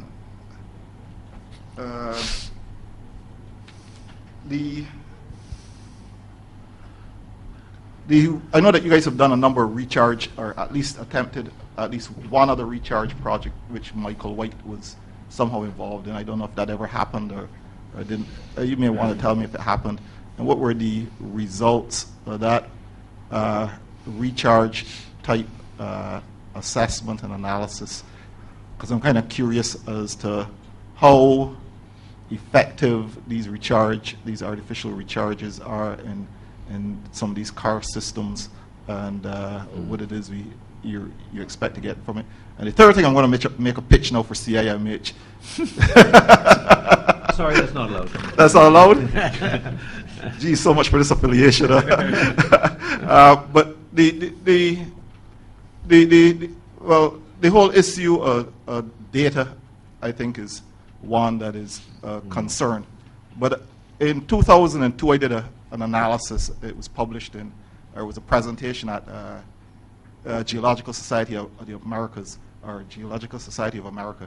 And the question was really, how much data do you actually need to make a decision? Because this has been an ongoing thing that we need data, we need data, we need data, we need data. But we are constrained by we need to spend money to get data. How much data, and you guys have an idea, how much more data that you need, and the areas that you really need that data in to make a decision? Because I know that you just said that you're going to buy a whole bunch of data loggers. No, data loggers are expensive. And I just want to get a sense of how much more data you need in terms of R&D, in whether R&D and data loggers or whatever it is, to bring down the cost of collecting data. Because I collect data and I know it is painfully expensive, and I know the region has had a history of networks that have never really produced or lived up to the potential. So I just need to get a sense as well in that area of how much data you think you actually need and where you actually need that data. And I know that you're talking about science and science-based decision making. So is there some type of risk model that you're using to look at where you really need the new data? Thanks. All right, let's see if I can remember all your questions. In terms of Michael's numbers, I think they're not so tight, because I think basically the input data is the issue here. So that answers your third question as well. And the meteorological information, I think, basically was the major problem, which we know of. That's why we are also supplementing the rainfall intensity gauges inside there. The Met Office tends to maintain a series of gauges which are real manual. Somebody has to go out. So if there's a rainfall event, you can't get data from the Met Office until 2 or 3 weeks after the event. So you can't make an analysis of the event immediately, because you have to wait for somebody to go there. And for instance, after Hurricane Sandy, nobody could get into certain areas because of flooding, trees down, light poles all across the road. So it took some time to get data out to do an assessment of Sandy. So I think in terms of his numbers, and as I said, in terms of the Rio Grande area, I find that a decline of only 10% of rainfall, which compares very, very well between the two models he used, but a significant decline in stream flow when the rivers which have their origin on the volcanoclastic depend entirely on rainfall, and there's no base flow component inside of that, then clearly I think that needs a lot of work. And he recognizes that, and he has indicated in some things to me that these are areas that he needs to get more information to do the model over again and to refine that a little bit. Your second question in terms of the recharge projects. What we had done, I can't even remember the date, but we did the recharge project. It was a pilot project in case. We had a sugar estate and a canal passed through the sugar estate. They had a number of wells that they abandoned because of salinity problems. What we did was we worked with the sugar estate to take the flows in the canals that were allocated to them for irrigation purposes in the periods when they were reaping sugarcane, didn't need the water for the fields, and in the rainy seasons, basically, and we recharged it. What we found was that we did create a significant mound of groundwater. We were injected into sinkholes. One of the problems we had with the sinkholes was that the sinkholes did not always go down vertically. You had a lot of lateral things. So you would be walking around the hill, and for miles after you see the water running around before it actually gets down to the groundwater table. So it might not have been within the project area that we wanted to. But we did create a mound of groundwater, I think somewhere in the region of about 2 to 3 meters. And remember, this was a very inconsistent recharge because it depended on the availability of the resources from the canal, from the sugar estate. And we found that there was a significant reduction in the salinity levels around the wells, and that was one of the most important things that we wanted to look at. Michael White was hoping to have a recharge project in the Queen of Spain's Valley, but that never came off at all, basically. But we are looking at different areas now for artificial recharge. The one that we're going to be doing back at Rio Corbe is going to be based on the pilot study that was done in the same area. We're going to resuscitate the system, and we think it will work to make sustainable some abstractions that are now taking place on some public supply wells that the NWC has. And your third question about data collection. We are not looking to increase the number of data points. We have actually reduced the number of stream gauging stations for various reasons. Cost is one, accessibility is the other. We have reduced the number of groundwater points that we measure. What we're actually trying to put in is systems that will give us more continuous and more reliable data and reduce costs also. So the stations that we don't have any data loggers and that we are buying data loggers are not new stations. They're stations with long records, and you know that the longer the time series, then the better the analysis will be. So what we are trying to do is to maintain those stations and keep them there. So we buy the data loggers from Stevens, whose equipment we have, because those data loggers are compatible to Stevens recorders. And then what we'll do is slowly, once Stevens start making the clocks and the charts, then we can shut out that and stay with the data loggers. But we also have a number of manual stations that we want to try and see if we can reduce that. Because the manual stations are read by observers, who are farmers or community persons who pass the stream. Now, a problem we have is that guys don't go down there, but they write down a number on a card, and they send the number come. So your QA, QC has to be very good to pick that up, and we pick those up. And the guys, we pay a stipend, but it's not a big stipend, you know. And the guys are saying that, boy, sometimes it's hard for walk down to the river, you know, so they just write down a number. But, you know, it can't be right, you know. Makes no sense. So we have fired some of those. But that error from the thing is something we're looking at. How much data we need? It's very difficult to say, but I find that one of the problems is the length of the records. In hydrological terms, Water Resources Authority started from 65 when you had a UNDP project. And we changed names till 95, we changed to the Water Resources Authority. We do have some data coming back from the 50s, but that was because Public Works used to do some data for bridge designs, and they measure some flows.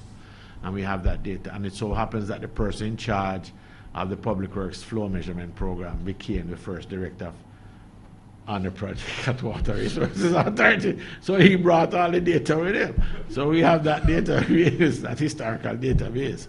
But it's really to try and improve the time series and the length of the time series, rather than to to look at more data. And when we did the upgrade of the Water Resources Master Plan in 2005, we found that there were gaps in the data.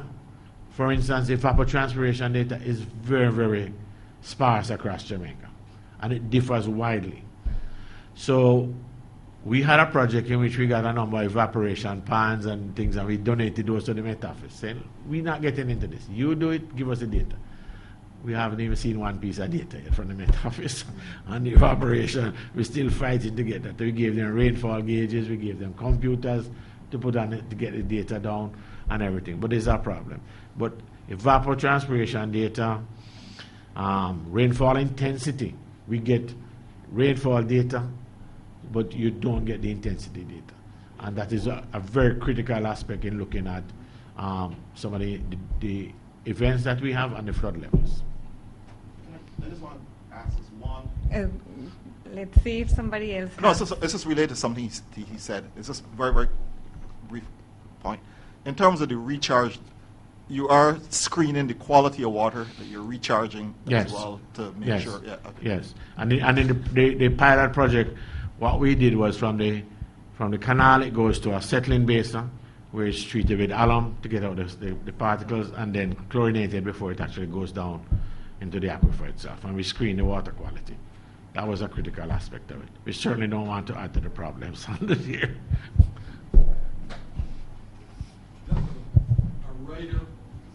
Just an addendum to that, Basil. I was actually about to ask you whether you were monitoring for water quality other than salinity, because I'm aware of a pilot in a small Pacific island country that I'm very familiar with, where we worked. And in an artificial recharge pilot, there was significant injection of coliform. So it is not something that you take lightly when you move towards larger projects. So I'm very pleased to hear that you were in fact monitoring the quality. And in fact, in this new project, we're going to have to increase that because we did an evaluation of the irrigation canals that from the diversion dam on the river, the Rearcobe River, through the main canal. There have been a number of informal settlements along the canal leafway. We have cook shops, we have car washes, we have homes with no bathroom facilities, and a lot of those are discharging, taking water from the canal illegally and discharging into the. We did 2 sets of profiles of the different canals, and you'd be amazed at the level of coliform, fecal coliform inside of those canals. And yet people bathe in those canals, do other things, and we are right now. I've put together a report on that. It's been circulated for comments, but we're certainly going to have to look a little bit more on it because we have seen that the levels have gone up. In some areas, the colonies are too numerous to count when you try to grow them. Any more questions? We have time for you first and then Daniel. Lorna Innes, Coastal Zone Management Unit. Basil, I know we've talked about some of these governance issues before, but your governance framework is enviable. And what I'm wondering is about the history that brought you to that. What was the governance framework in the past, and what was it that drove Jamaica towards this current paradigm? Also, if you were the only person to make a decision on changing even slightly the current governance framework, how would you change it to improve the governance of water in Jamaica, and why? Is there something that is not working that you believe could work better than you have at the moment? Thank you.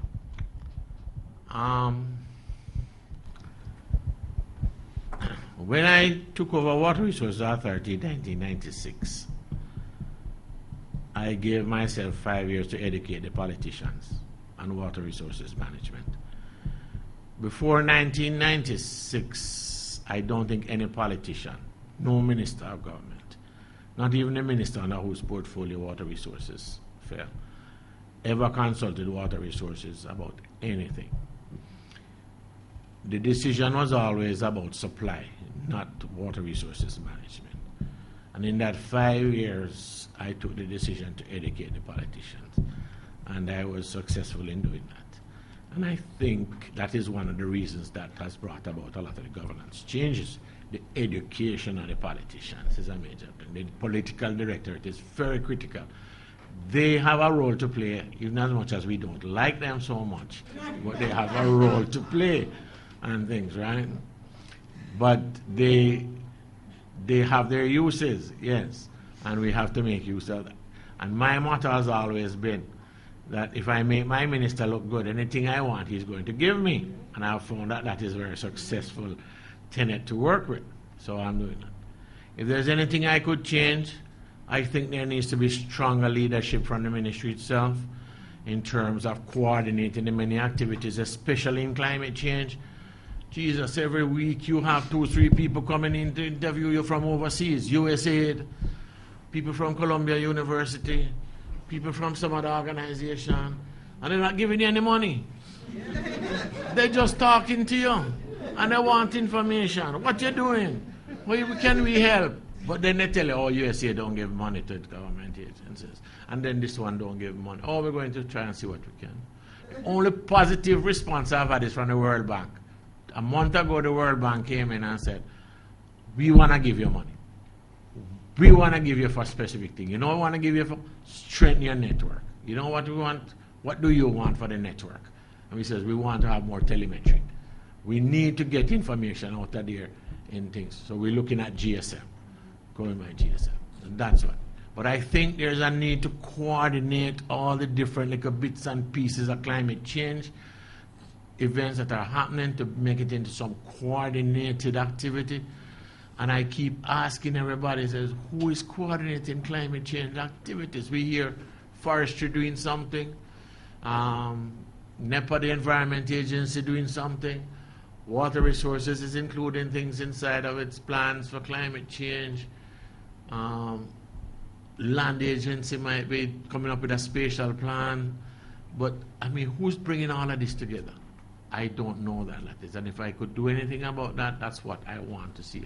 Greater coordination of the activities, especially around climate change. And we have time for one question. Hello. Yeah. My name is Daniel. I'm working with Red Day. It's a Brazilian NGO that works with agriculture in the semi-arid region of Brazil. And my question is about the role of communities, because especially in the case of Jamaica, so what is the role? I've been hearing a lot about the plains, you know, I mean, a lot of these different layers of plains, but what is really the role of communities? Have they been engaged in ruling out all these plains and have been participating in the discussion?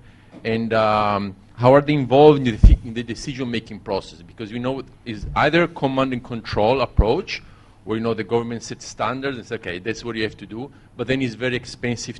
The enforcement part is actually very expensive. Or the other way is a participatory way, which takes probably like a little bit longer, especially in rural areas and in terms of agriculture, but then maybe over the long term is much more sustainable. So my question is about like participatory process in this plan. In the allocation of licenses and permits, the applicant has to advertise his intention in the newspapers, and in the area where he's seeking to take water from, it's put up at the local post office on a public notice board. Each of the post offices have a notice board. We have worked something out with the Postmaster General, where he circulates something to all his post offices, and we have a full list of all the post offices, and we can select and send there. So there is the participation of the public in terms of the allocation of resources. They can object or not, and we are obligated to investigate the objection and to see if the obligation is justified and take action.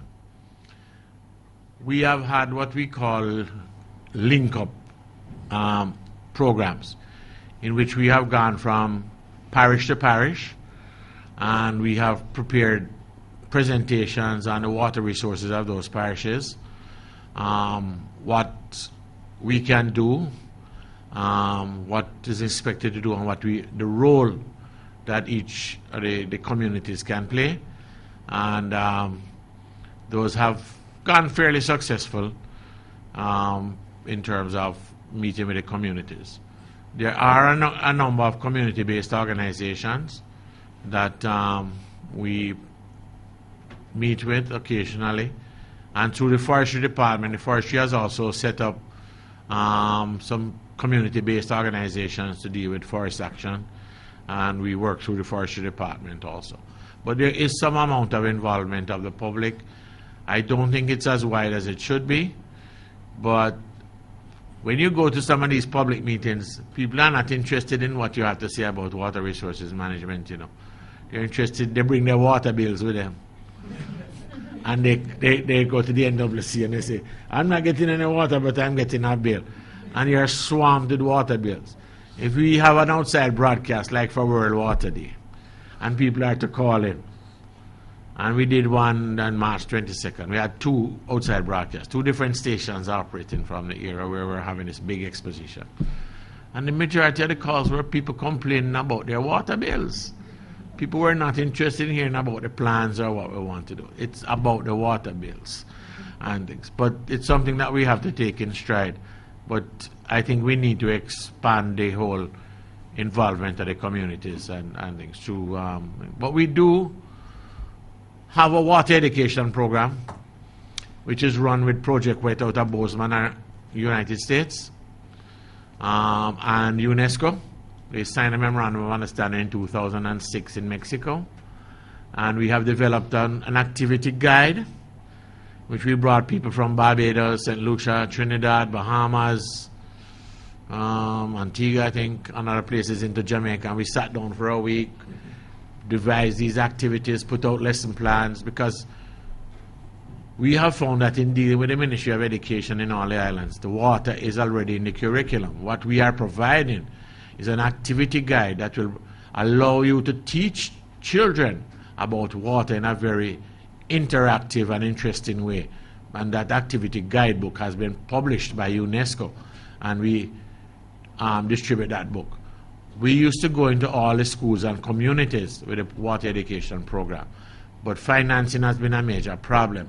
So we have now restricted it to teachers' colleges, where we go into the teachers' colleges and deal with the teachers who are the final year, just going to graduate, and we give them the activity guide and we teach them how to use it, and we have 2-day workshops, and then they are the trainers who are going out. So we are basically training the trainers to go out to deal with the water education program.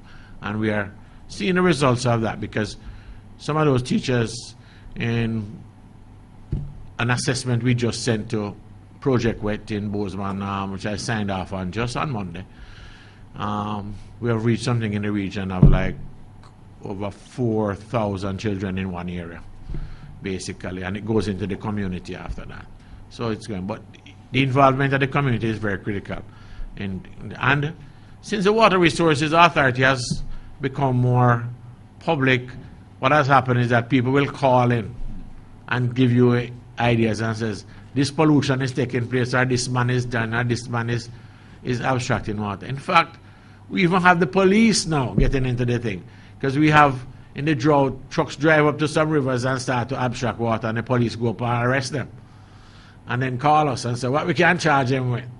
And we say, well, police in Jamaica operate differently now. You arrest you first and then ask what the charge.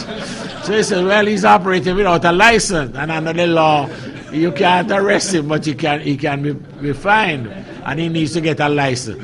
So the police are now looking out for that sort of thing, and the police refer to us very regularly. We just had one from Antigua Bay a couple of weeks ago from a police lady who said she sees these people abstracting from the spring, and if they have a license. So we sent somebody down to do an investigation, found out it was owned by the local government authority, has fallen into disrepair, so we have put it on a program to upgrade it. But at the same time, illegal abstraction from that can't take place, and the parish council is now trying to regularize the whole thing. But you do get calls, public, as I said, the police are involved, and tell you about illegal abstraction and pollution and discharges into waterways.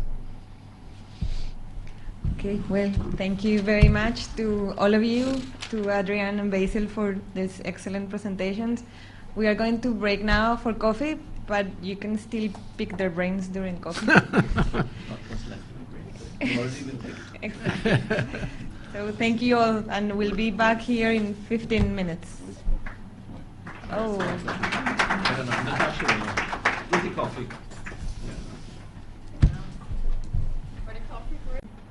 Look at some of the challenges, limitations, and potential solutions. So the relationship between weather and weather variability and human health has been known for a very, very long time. It's a very complex relationship, and one that, even in a very oversimplified manner, still is very complex. And we know that there are, between climate change, human health, stratospheric ozone depletion, biodiversity loss, freshwater decline, there are multiple pathways of interrelationship and desertification, land degradation. We have some of the driving forces of the change, such as population dynamics, as was discussed this morning, and unsustainable economic development. Also, the greenhouse gas debate, which we're not or I'm not going to discuss this morning, but some of the causes of climate change, as well as some of the natural causes, and they all have implications both on heat waves, extreme weather, temperature, precipitation, which have differing health effects depending on some of your contamination pathways, your transmission dynamics, and these are all influenced by the change, and they have different effects on the health effects. We know that some of these changes can be very severe. This is a graphic from the heat wave of the summer 2003 in, the heat wave was actually not in Europe, but over 14,000 people died attributable to the heat wave in France. And I'll go back to discussing heat waves later. But we know that of the diseases, there's been quite a lot of work done on looking at environmental contributions to the diseases. So we know, for example, that it does show up roughly on there. We know that with diarrhea, there's quite a large environmental contribution to the burden of disease, whereas with things such as HIV/AIDS, the environmental contribution is small. It's still there, but it's small. So when you go through trying to look at your global burden of disease and things, the environmental contribution that the individual diseases have is very important. There have been quite a few studies looking at the effects of climate change on health, both at a global level as well as local level, regional level. These are just a few, but it's an area that really still needs quite a lot of work, and it goes back to some of the discussion of this morning before break of the need for data and good quality data in order to do the studies. So we know quite a lot of information from these studies, the temperature and mortality relationships, such as the studies of heat waves, as I said. Extreme weather events, although that data is fairly weak. The diarrhea data looking at specific pathogens, malaria data, or malaria models and things, dengue models, and malnutrition. And one of the things that WHO has been trying to do is estimate burdens of disease, and especially burden of disease attributable to climate change. This data is quite old, only because they're currently finalizing the new burden of disease report, so I wasn't able to use it yet. But one of the things that I want to point out is going back to this data issue, that we know that some of the studies have shown the relationship. So, for example, in diarrhea, we know a 5% increase in diarrhea is attributed to a 1% degree increase in temperature in certain countries. So we can project temperature changes on population distribution maps to give per capita increase of diarrheal risk, and that in turn can be converted to a relative risk under each scenario or time point, multiplied by WHO estimates of current and future diarrhea burden in each region. So this back in 2002, as I said, when this data was published, estimated that there were about 47,000 deaths globally attributable to climate change. And of that, 1,000 were in the Americas.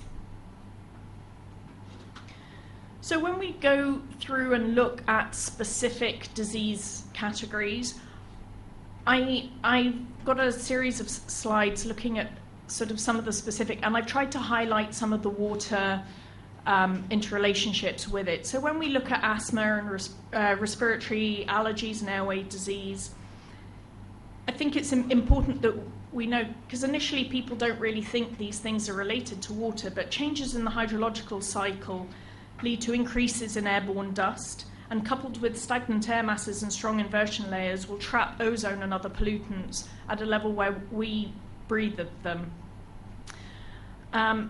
In addition, climate change increases human exposure to pollens, and this goes back to the altered growing seasons, and in some cases the altered crops that people are planting due to the drought conditions, and mold, of course, the more obvious one.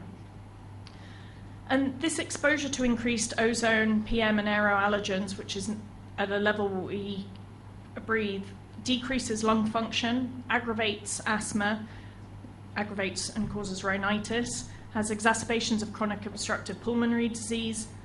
You get hospitalizations for respiratory and cardiovascular disease, and it brings on death, causes premature mortality. When we look specifically at cardiovascular disease and stroke, you can see they're associated with increased heat stress, increase in body burden of airborne particulates, changes in the distribution of zoonotic vectors that cause infectious diseases, that have cardiovascular manifestations such as Chagas and Lyme, which luckily we don't have here in the Eastern Caribbean yet. Ozone, which increases cardiac effort, impairs gas exchange, and also is associated with myocardial infarction. One of the things that I think it's important to note with these things is, although, yes, the links with temperature, but it's not just an outright change in temperature, it's also to do with diurnal variations in temperature. If it doesn't cool down at night, for example, and it's that temperature, the nighttime temperature stays high, it's much harder for your body to deal with the increased temperatures, and that's when you get a lot of these problems associated with them. And that was one of the problems of the European heat wave, was that it maintained the nighttime temperatures as well. It wasn't just high daytime temperatures and then a cooling off. And this, in part, is one of the challenges of urbanization, because urbanization, we all know, you have a heat island effect, and it decreases the natural decrease of temperature at nighttime. So although it might be easier for Adrian to supply water if we all live in urban environments, there are quite significant issues to do with health that we would need to look at how we deal with. And as we go towards a much more urbanized world, these are things that are having to be dealt with. Particulate matter is also associated with systemic inflammation, deranged coagulative and thrombosis, blood vessel dysfunction, compromised heart function, deep vein thromboses, and pulmonary embolism. So you can see that these high levels of particulates close to where we're breathing does clearly have associations with health that we don't necessarily wish to have.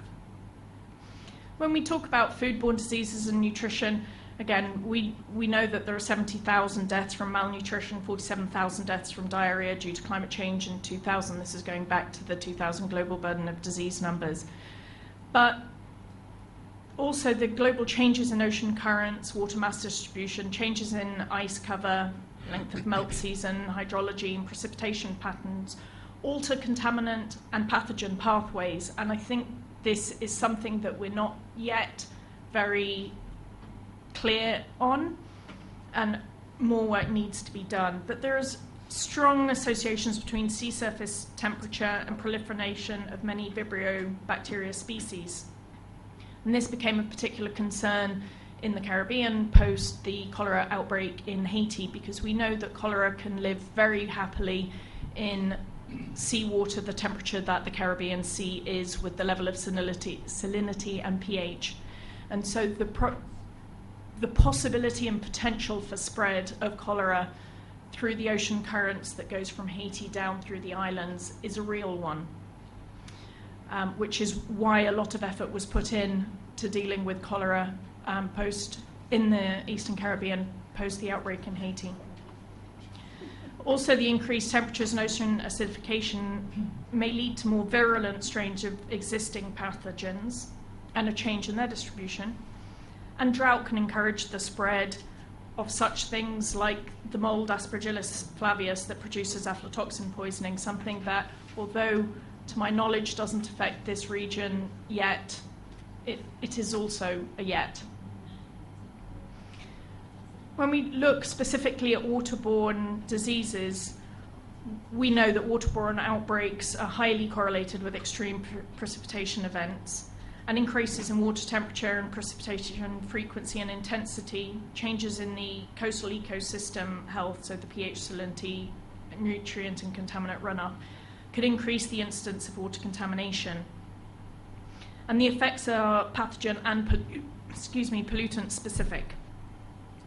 Urbanization of coastal regions may lead to additional nutrient, chemical, pathogen loading.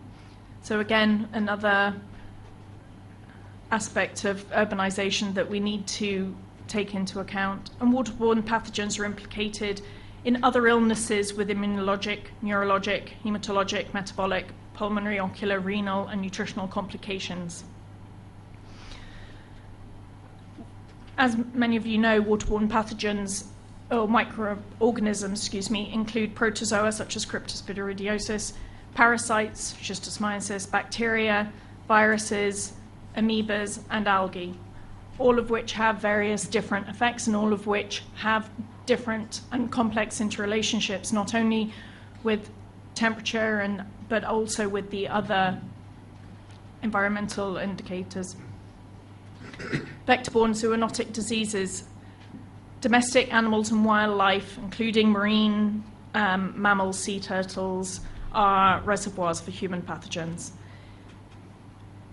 Although the estimate for malaria, which in most of our region is no longer here, and hopefully will stay that way, is responsible for 2.9 of the world's disability-adjusted life years. And emerging zoonotic disease outbreaks are increasing, such as SARS, Nipah virus, HIV/AIDS, H1N1, just to name a few.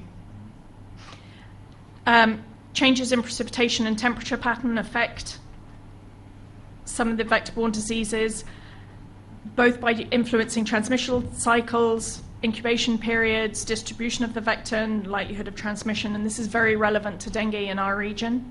And population migration is also an important factor because you're changing your susceptibility of your populations. And biodiversity change leads to altered dynamics. This is the heat-related mortality and morbidity, such as the heat waves. And we talked about this morning the increase in temperature that it's likely in the region. But one thing I think is important to note, heat events or extreme heat events cause more deaths annually in the US than all other extreme events combined. So more deaths than the tornadoes, the hurricanes, all the rest. But it just doesn't get publicized as such. It's such a matter of course for them that it doesn't cause news headlines unless it's a very severe heat wave. Heat-related or excessive temperatures exacerbate pre-existing conditions, and also psychotropic drug users are at high risk.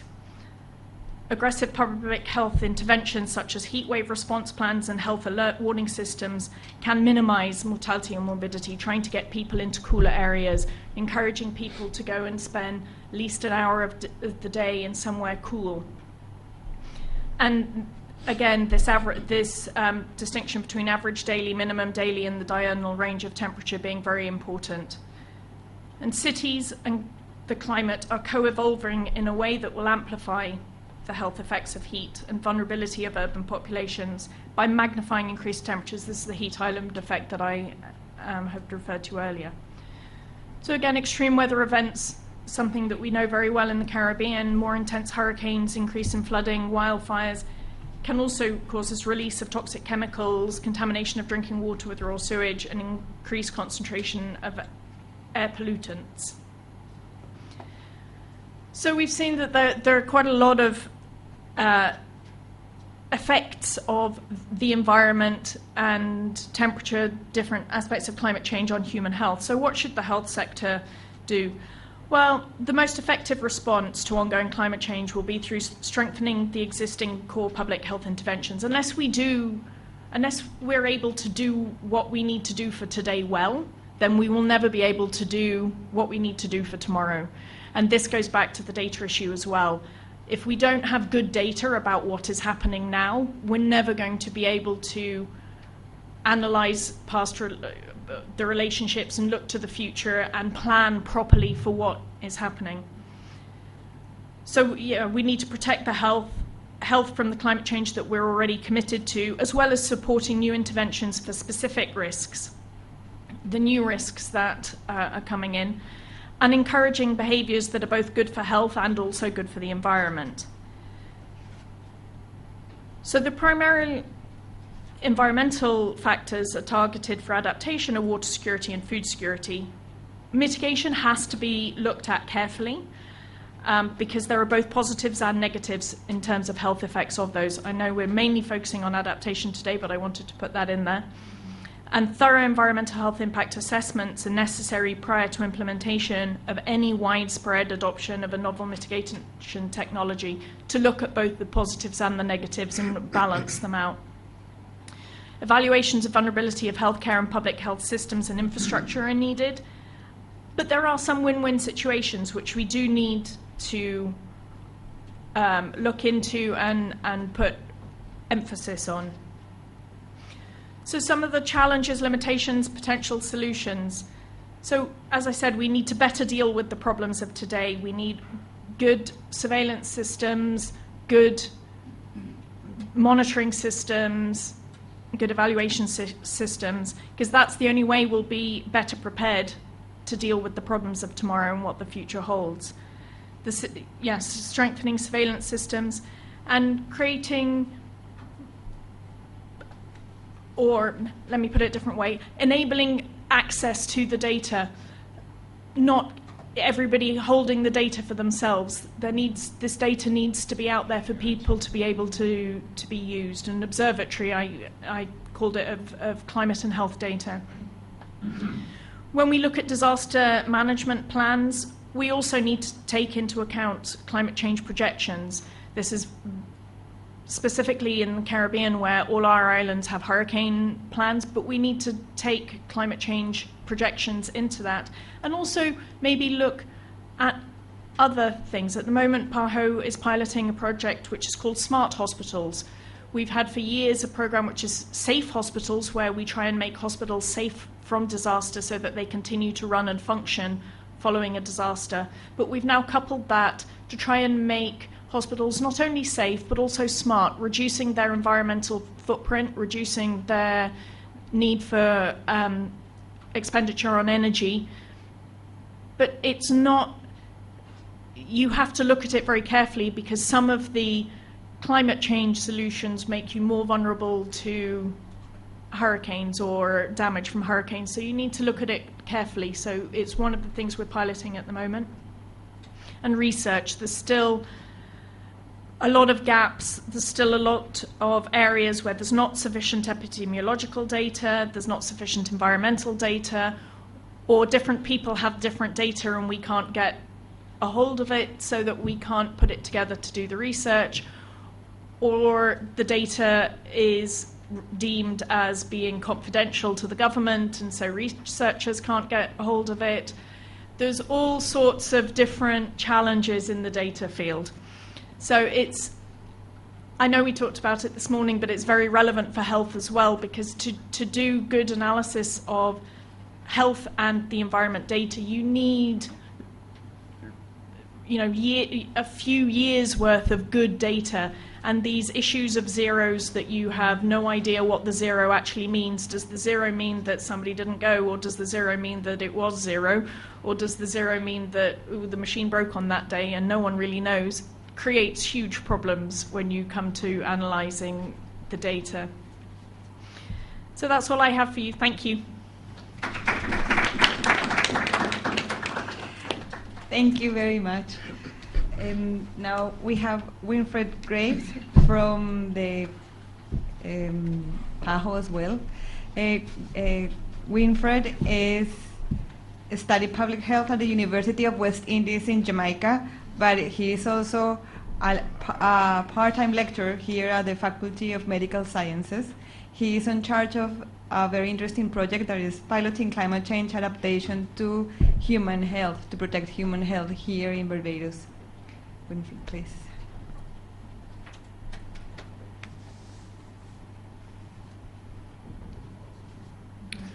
Good morning, everyone. I'll start with this quote that was alluded to by Adrian earlier. Very interesting because of the necessary information it supplies, especially relative to what we're looking at, health. It says, irrespective of season, surface temperature is projected to increase by 2.0 degrees Celsius to 3.0 degrees Celsius across the entire Caribbean. And this is where I want to lay some focus. Projections for Jamaica in the north, Trinidad in the south, Barbados in the east indicate a warming of up to 2.5, 2.0, and 3.0 respectively across all months. That has to be disconcerting to you. 3.0 across all months of Barbados, but it gets worse before it gets better. And this is, of course, a Travis C. Hall et al. Future Climate of the Caribbean from a super high resolution atmospheric general circulation model. They say further annual rainfall over the main Caribbean domain suggests a decrease of 10 to 30%. There's also indication that the number of hot days and nights will significantly increase over the Caribbean basin. So what does climate change portend for us in the Caribbean and in Barbados in a very special way? With the highest increase in temperature in the east here of 3.0 degrees Celsius across all months, and of course we're not talking of tomorrow, but at least 2050, 2080, which is not overly long down the road. And therefore, looking at it from that perspective, I want to introduce you to the project that I'm manager of here in Barbados.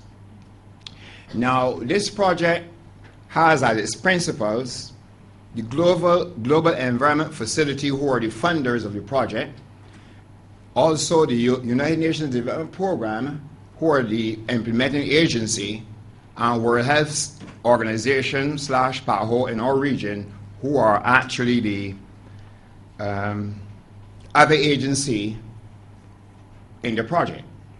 Now, Barbados is involved along with 7 other countries in this pilot. Of course, we have Barbados, we have Bhutan, we have China, we have Fiji, Jordan, Kenya, and Uzbekistan. You will notice that Barbados alone is from the Americas. So it has a significant role to play representing the Americas, because at the said time, at the end of this project, we're going to have to share our findings with our neighbors, our brothers and sisters in the Caribbean, because it looks very carefully at what will be happening to small island states, certainly in the Caribbean region, even though Fiji is there for the Pacific region as well. Now, the choice of Barbados was very interesting. In the time, of course, we are a small island developing state. Then, of course, the impact of sea level rise was significant, but most importantly and most significantly was that of water scarcity, which you heard mentioned over and over today so far. And it is no secret, or the secret is out. Adrian dealt with it comprehensively in relation to what is meant by water scarcity. Of course, he gave that ballpoint of 1,000 cubic meters per person per year, and of course questions that emanated from it, so that at least by now we would be clearly, fairly au fait with the concept of water scarcity. But I want to suggest something here further before I go. 2010, we had a major drought in the Caribbean, if you remember carefully. Barbados is purported to be, well, one of the 15 most water scarce countries, but it was interesting to note that Barbados suffered the least during that drought, based on reports that I have had. And the question is, well, I shouldn't say suffer the least, less than most of them did. The question, what I want to just bring to your attention to is that the thought would be, if Barbados is one of the 15 most water scarce countries, and countries like Jamaica, like Trinidad and Dominica, and those that have massive amount of available water, what was it that kept, quote unquote, Barbados afloat? I will answer you that later. We will discuss that later, I'm sure. Okay, now the goal and objectives of this project. First of all, for Barbados, like I said, is a global project, but of course it has its specifics for each country. For Barbados, the goal is to reduce its vulnerability to climate change by improving its ability to protect human health and its capacity to adapt. That's a very wonderful goal, reducing the impacts of climate change, and more than that, the ability for Barbados to adapt. And that is, therefore, then, this project is really an adaptation project. And the objective is to strengthen national adaptive capacity to address health issues related to climate change, which is attributable to water scarcity. So you see that is all rolled up into the water issue. So that the health issues, as was illustrated just so by Sally, Barbados being, of course, the water issue related to it, the health issue also comes into play in a very direct way. What I'm going to do now also is to look at some outcomes and objectives very quickly of the project and as it relates to Barbados. The first outcome, of course, in order to get our objective or to reach our objective, is to have an early warning and response system with timely information on likely incidents of climate-sensitive health risks established, or better integrated into the Ministry of Health, where this project is actually located. And this is very significant. A matter of fact, in the project, this is one of the things that we're hoping to achieve, if nothing else. Well, I use that word, I advise it again, because in our studies, which have been done, we have to first of all determine really if an early warning system is feasible in the first instance. And I can say at this point, we've had 2 master's students from here at University, CERMES, doing some initial research relative to this first outcome and the second outcome. And what we found is some very interesting results.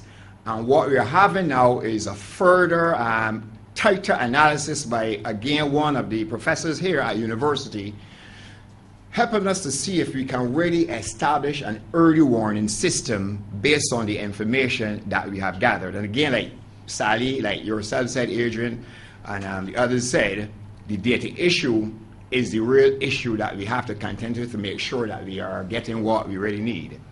The output, therefore, then, that would drive this outcome would be the analysis of the relationship between the meteorological variables and the incidence of water-related diseases. And dengue.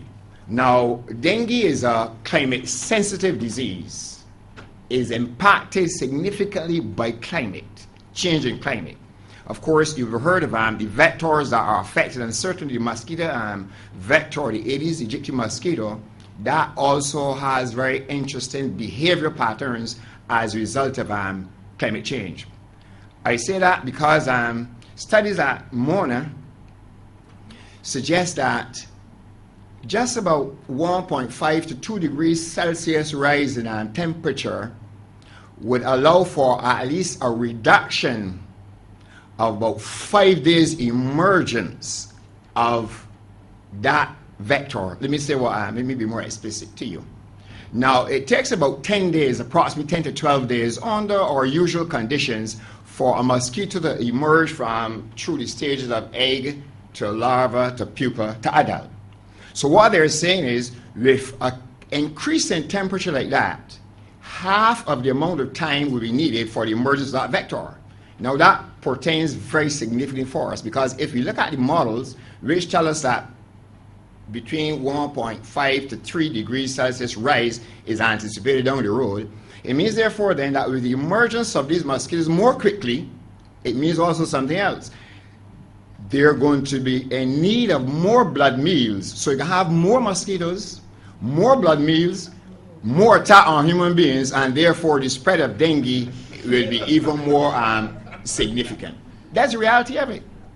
So it's not only now that the vector is, because of climate change, able to go up at higher latitudes, but in actual fact, the spread even at our levels is fairly disconcerting. And there's a study came out of Mona, and it is showing in other studies when one sees them.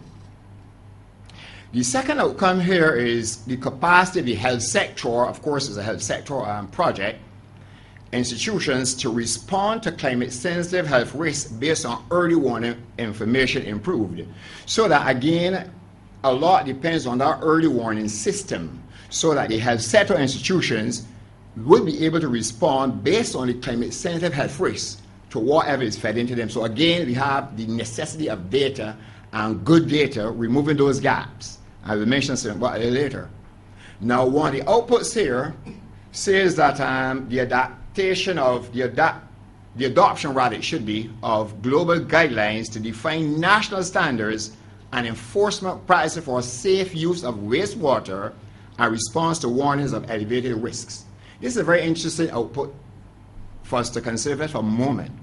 You will notice it says here, we talk about safe use of wastewater. I'm sure if I were to ask, well, Barbadians in this enclave here, quote unquote, if you would be comfortable using wastewater, that is at a treatment level called tertiary level at least, I am sure that I will get, if not an outright no, a kind of steer me down situation.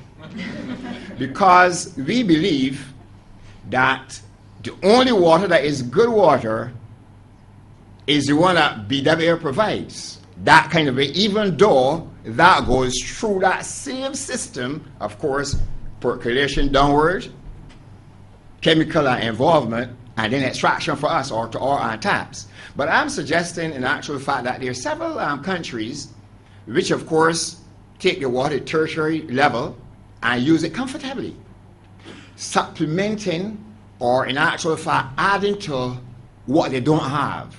And in Barbados, we're going to have to understand that this is the way we're going to have to go if we're going to be able to, well, conserve the 350 cubic meters per person per year that we have, which is 1/3 of the global the global parameter. So that the reuse of water, of course, not in its raw sense, but to the level where we can feel comfortable, is something that this project is looking at very significantly, because our parameters do not allow us to sit comfortably on our laurels thinking that we have all the water under us. But let me go a little further. The last outcome, and this is one that is evoking a lot of tremendous response presently, because we have a consultant who just completed her tenure, but she has presented her report to us, not fully analyzed as yet, but some things have come out of it. Now, this is the disease prevention measures piloted in areas of heightened risk due to climate change.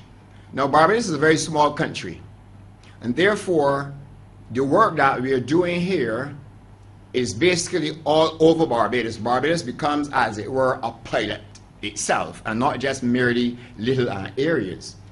But what we have done for this particular outcome via the consultant is to allow her to go into 3 catchment areas in Barbados. The catchment areas being St. Philip catchment, Morris Bay in the north, St. Philip east, of course, and Randall Philip in the south. And therefore then she was able to do a KAP study, knowledge, attitude, and practice study, and some very interesting results occurred. And these results really show us, like I said earlier, that Barbadians aren't too enamored with using reused water. It means, therefore, that education has to be the thrust, which we recognize. And built into this third outcome was an edutainment component. Some of you might have seen it on CBC at some time with Keeping Up with the Joneses, if you remember that little whatever. We have something that we put on that just to help Barbadians understand that we have a problem with water and we are all needed. Therefore, it was a community-involved situation where we went into communities, we did a lot of work, we did a lot of advertising, we did a lot of education. And from our project perspective, we've gone into all the polyclinics in Barbados with the nurses and doctors, showing them that there are ways in which they can, quote-unquote, conserve water to help Barbados relative to this project. But I'm going to force my hand here quickly. This is our project logo, a very interesting one.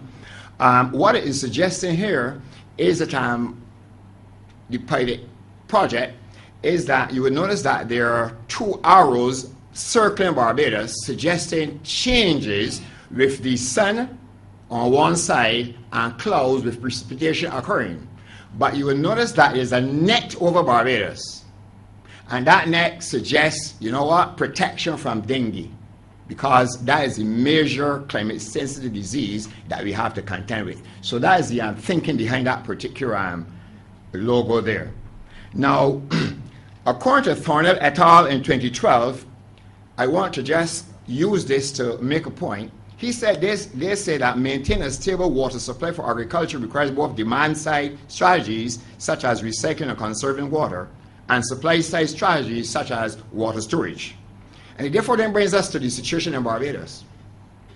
Now, the demand-side strategies would be things like desalination, reinjection of wastewater. Of course, we would have to take our water levels or treatment to at least the tertiary level before we would be advised to reinject it into our aquifer, because you know the dangers that would be associated with that. And we heard it from Jamaica just now, some situations relative to a certain coliform. And of course, irrigation. And I like these 2 last ones, the flushing of toilets and the car washing using rainwater. Now, if I were to ask the question which I shall ask right now, how many of you in this room wash your car using rainwater, whether it's by having caught it or if the rain falls, rather than taking the water, Barbados BWA water, removing that and then cleaning it with BWA water? I don't think I will find 10 hands going up here. Good, let me see them. Let me see. Good. And my next question would be, how often is this done? As a matter of course, or probably, you know, one of those one-off times? I'm talking about consistency, you know. Very good. Watch, I put my hand up because I do it. So you see what happens now. There are only 4 hands now after the question is tightened. And I'm suggesting that, you know, there are things that we can do like this to at least reduce or conserve our water. Of course, my time is expired, but I just want to say that on the supply side, we talk about tanks for rainwater storage, both below and above the ground, and dams. Of course, I'm talking about some of those estates which have dams, and of course, there's a problem. I'm sure BW will tell you, okay, we can't do that because we don't have adequate space and whatever to have a dam or dams in Barbados. But certainly, we know that there's certain estates who are now damming their water for their own purposes, and it is really, of course, very beneficial, and that is a very, of course, supply strategy that they're using. I thank you, ladies and gentlemen. Winifred, thank you very much for a very illustrative presentation. And now we have Inés Navarro Gonzalez. Inés is a mathematician from the Autonomous University of Mexico. She is going to present us with adaptation adaptation projects in Mexico. Inés although she's here in the panel as a health expert, she has been working in health, water, and climate change.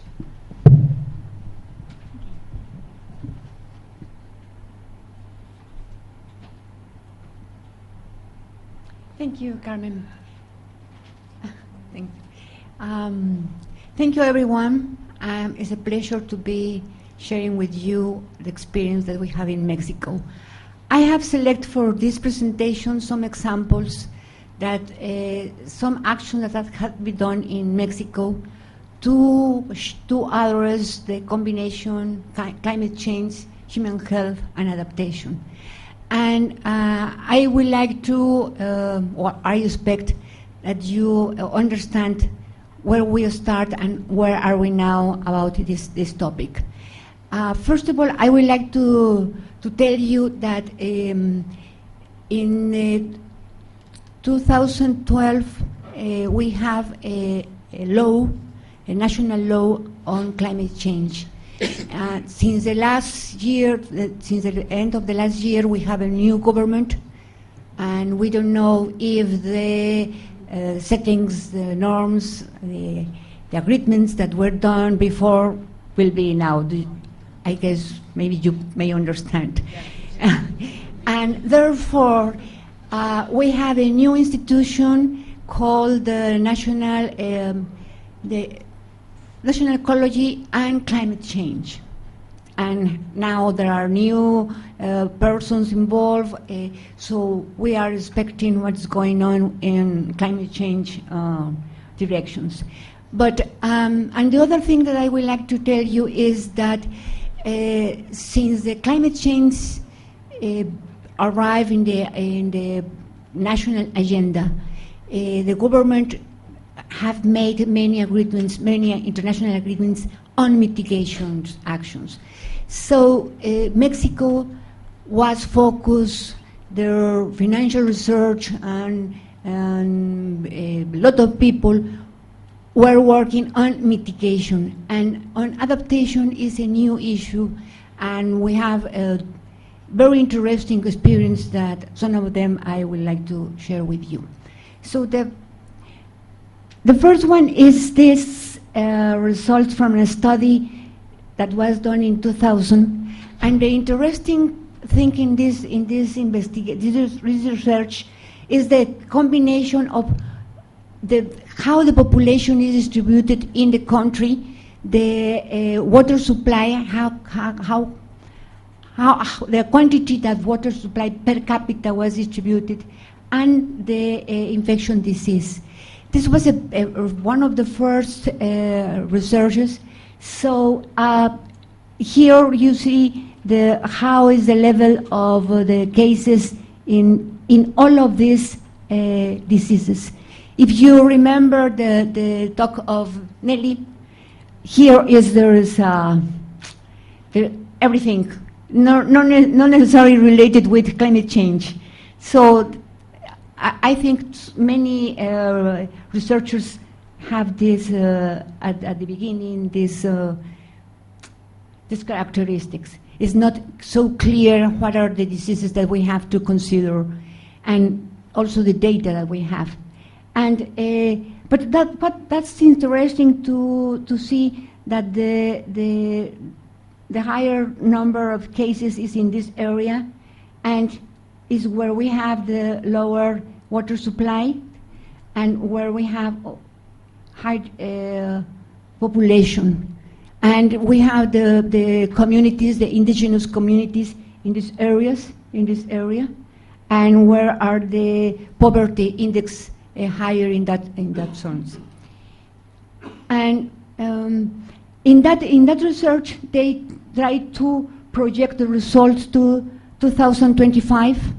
They didn't use projections of climate models.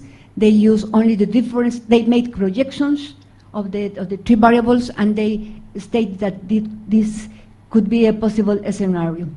And the interesting thing is that the recommendations were to get a new infrastructure, to have more water for the scarcity areas, and to control the migration through campaigns to alert the people where are the dangerous or regions at risk. And this is a very interesting recommendation to monitoring with more detail the diseases. And this is something that we will see in many projects. The next one is a very interesting project that was published in the third national communication to the national units that the country have done. And in this project, these were the diseases considered, dengue and malaria, and related with the water and foodborne infections was diarrhea and food intoxications with algae and marine bactoxins.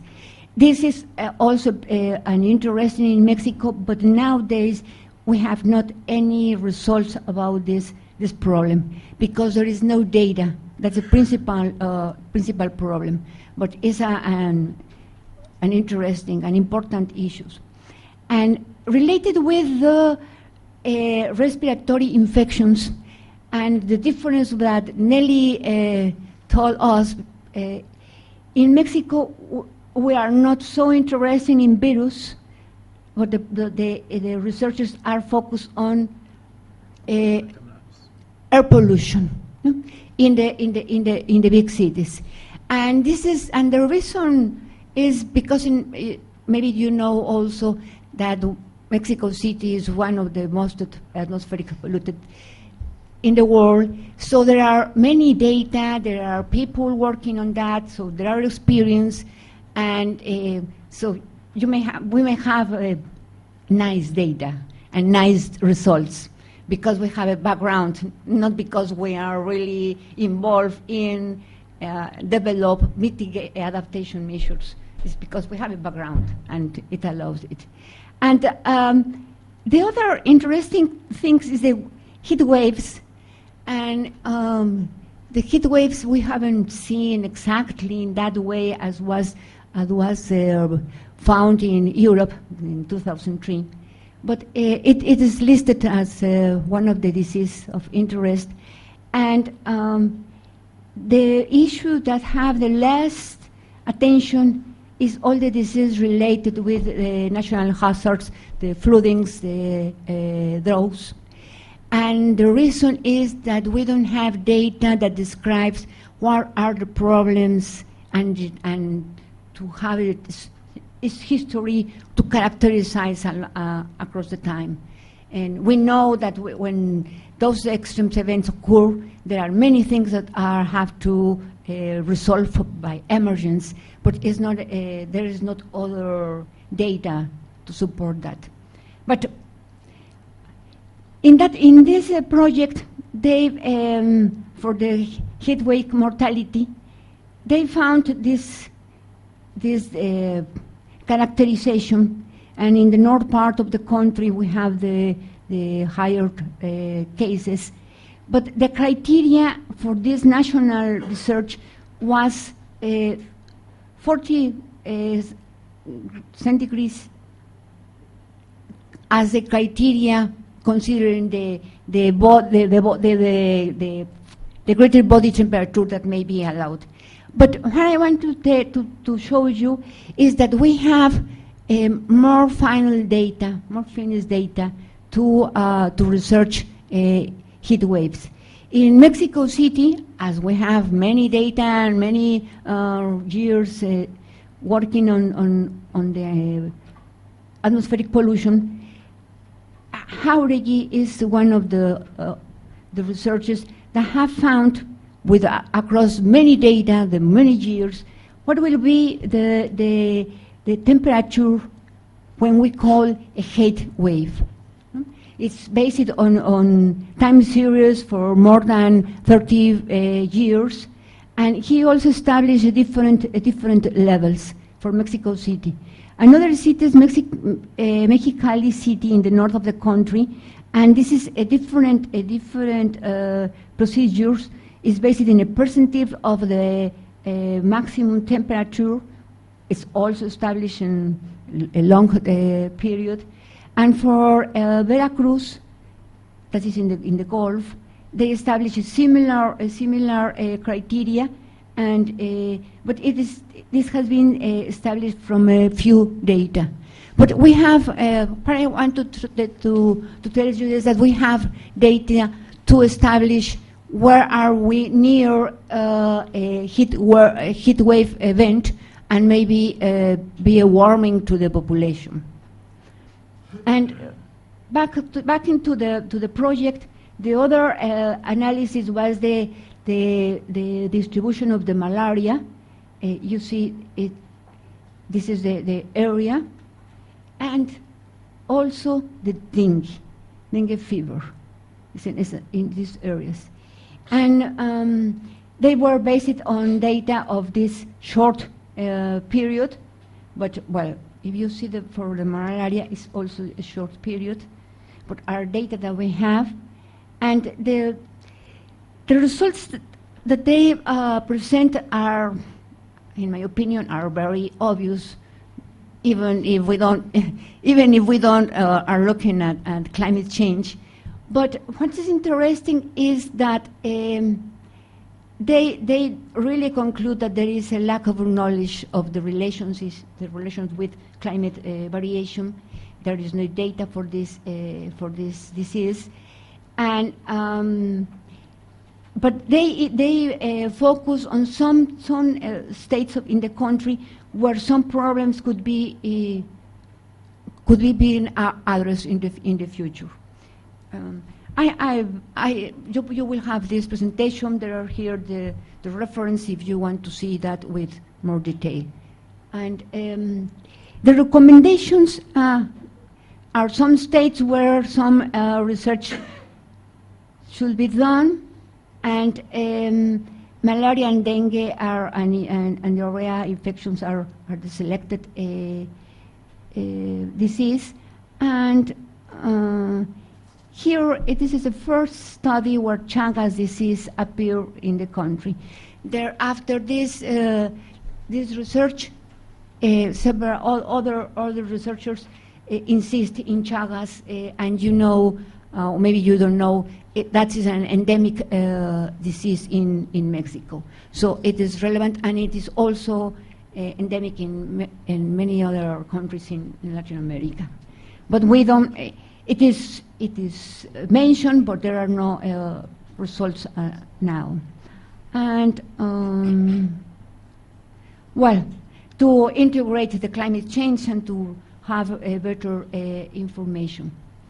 And that was done in 2006, and now the last year we have this this is research in internet that where we have where you can download dengue fever and diarrhea infection projections that is available.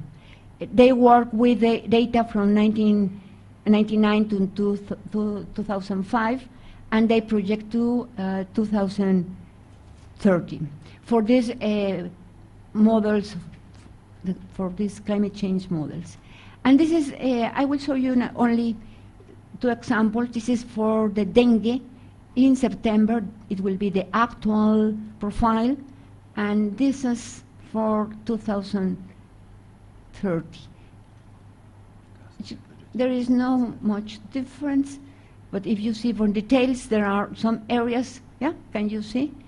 And now, if I see the next one is diarrhea infections, this is the actual scenario, and this is the next one, the 2030. So this is an interesting exercise they present for each month and for the different models. Well, the next or the other example of what has been done in Mexico is that we have already more than 20 programs for each state. We have 32 states, and they are called Programas Estatales de Acción del Cambio Climático. Most of them are general recommendations, and only few of them have the human health issue in the programs. One of them is the program from Veracruz, and here are the diseases that they are considering. It's similar to the previous example that I present to you. And the interesting thing is that they try to address that disease in this area of Veracruz. This is Veracruz, and in this area they want to address that diseases. And here are what they found for dengue, for acute diarrhea, where are located, and about the respiratory infections. And what they found is that with if the minimum temperature increase in 1 degree, we may find double cases of dengue, and if the increase is in the maximum temperature, the diarrhea may be present in that week or in 1 week later. So there is a delay in the presentation of the disease. So those are interesting results. Other results, similar results, have been found in another project, and this is interesting to the warming advisory to the population.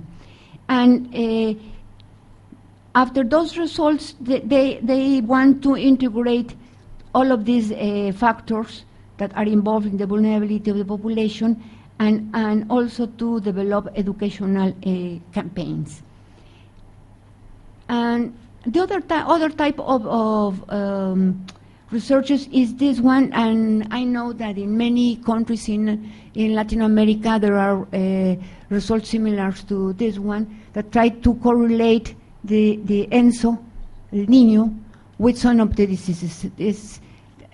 I guess in Latin America there are more results and more, how do you say, more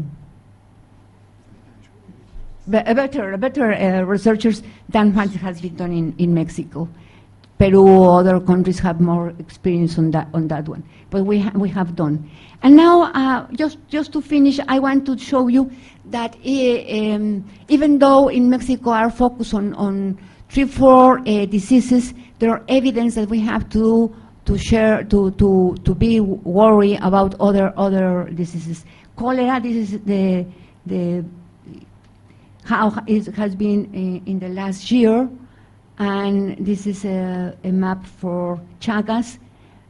And here are some slides from a presentation of this group in 2010. But I use them because it's interesting that we have problems with salmonella, and if we are interested in reuse water and to reduce the vulnerability of the people, that more of the cases are related with sanitation, with scarcity.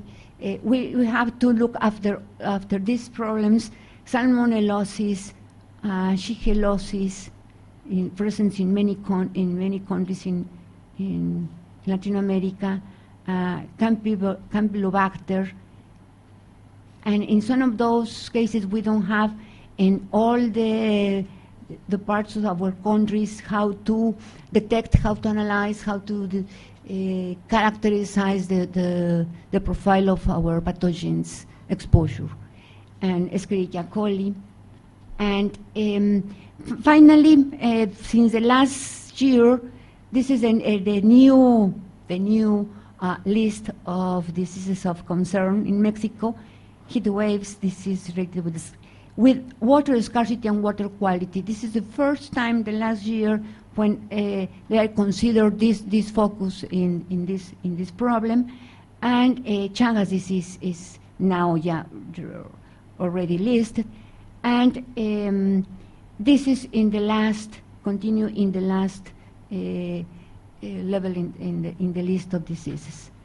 And I want to highlight here that there are the interest to incorporate the vulnerability analysis, and this is an interesting medical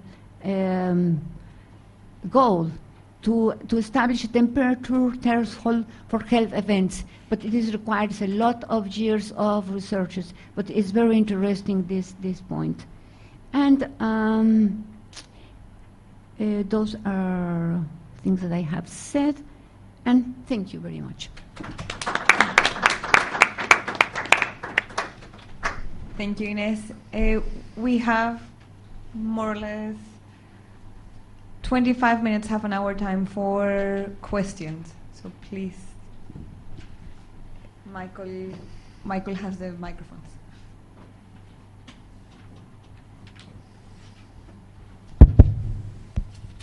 Hi, I'm Natalie Hutchinson from the Carib Safe Partnership. The temperature threshold thing I'd like to pick up on. It's very interesting. We've obviously got the European case where there's thousands of people died in France.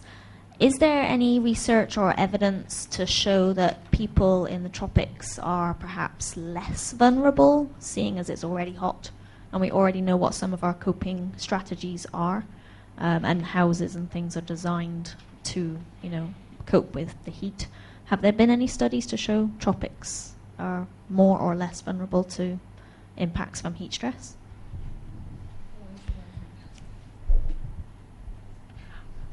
I'll answer two ways. One is, on the slide, what she was talking about in temperature thresholds isn't related to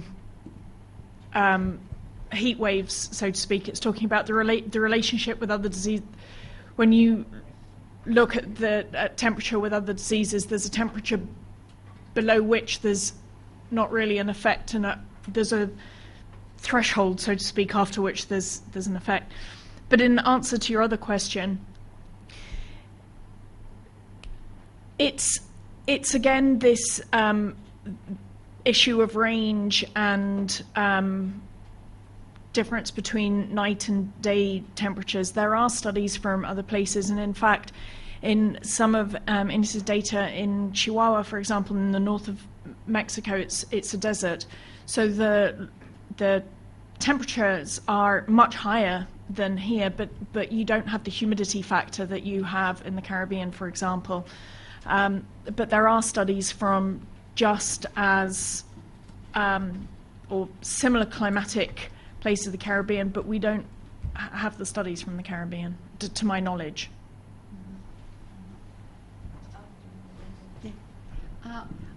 What I can say is that you need the local studies, and that results are threshold, because there are another factors, and in the disease and climate change is a multifactorial behavior, because you have the elderly people is more vulnerable, the young people, the nutritional level is also important. How is your behavior the days before the event, how long the event presents. So those numbers are a guide to take an emergency or being preparing for an emergency, but it's not just it happened. It will be death, or you know what I mean. So it's a good exercise because you may have a pictures, a possible scenario, but there are other factors that are influencing.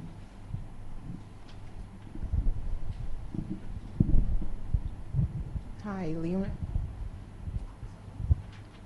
Hi, Leonadine, SSA. I just was thinking and listening to the presentations with regards to I think somebody mentioned it earlier, the requirements by the town planning department that you have tanks. Now, I am currently in the process of building, and I'm aware that I'm supposed to have 3,000 gallons of water. The thing is that generally what I'm finding is that there's not a lot of follow-up to whether or not persons are actually doing what they're supposed to do. What I'm being told is that the town planner, or not the town planner, but the persons working for the town planning department come to the residents, and in order to get your certificate of compliance so you can get the mortgage stopped or whatever it is, they check to see if you have these tanks. Somebody has said to me, oh, you just have to tell them that, man, you know, I looking to install them and they got these things there, and once they see the tanks, you know, they kind of say, okay. But what I'm saying is that there's no follow-up. I mean, if we want to get into this recycling, reuse, and storage of water, which we are required to do, but somehow there is no way of knowing if persons are actually doing it. And what I know to be happening is that, you know, persons don't necessarily want all these tanks. And so then when that person goes away and they have the certificate of compliance, they return the tank or they give the tank. Or so to me, we have to sort of push the town planning requirement that you need tanks in this whole water recycling, water reuse. Like probably like make it it's a requirement, but like let people know why it's a requirement instead of just saying, you know, you need 3,000 gallons of water. I mean, I think people take offense and they get upset and they don't want to do it, so they sort of cut corners. But if they knew why exactly it was being done, we're a water scarce country, we need this amount of water per person, blah, blah, blah, blah, and it was kind of pushed in that way, you may get more compliance. Thanks. I know you made a comment, but out of it, several questions have arisen. And one of the things that I will speak to is of course, the need of the tank based on the water scarcity, but then it has a downside to it in terms of health impact. And most people who have these water tanks, particularly the ones underground, the Environmental Health Department have found, a matter of fact, it's interesting that the town planner, chief town planner, made a statement to the effect that they realized that since 1997, when they first became law, that there has been a virtual correlation to the rise in dengue in Barbados. And what the Environmental Health Department has found is that generally, or you speak very carefully now, the increase of dengue is associated with where those not only the tanks, but where the underground systems are. I'm suggesting, therefore, that water underground is posing a problem because out of sight, like someone said earlier, you know, out of sight, out of mind.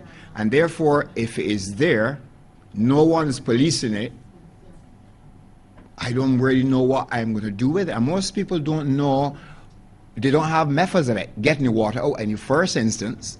And therefore, stagnant water will be attractive to that particular vector. And therefore, then you increase the problem. Because the thing is that, sorry, I don't want to take up too much of your time, but the thing is that that's a problem at home. Like, if the circulation of the water, now the town planner is telling you 3,000 gallons of water, so you have all this stagnant water. If there was some way that they could sort of indicate to homeowners, maybe this water could be used for flushing, it could be used for gardening, and this is the way that you can plumb it, give them diagrams or whatever. Another problem that you would have is in large buildings and workplaces. Right now we have a tank at the Greenland site. Of course, you know, there's no landfill, but we have persons maintaining the grounds and everything. There's like a 15,000 gallon underground tank. Now we have a pump operator who is well versed with this kind of thing, and we can get water off the main or we can get water from the tank.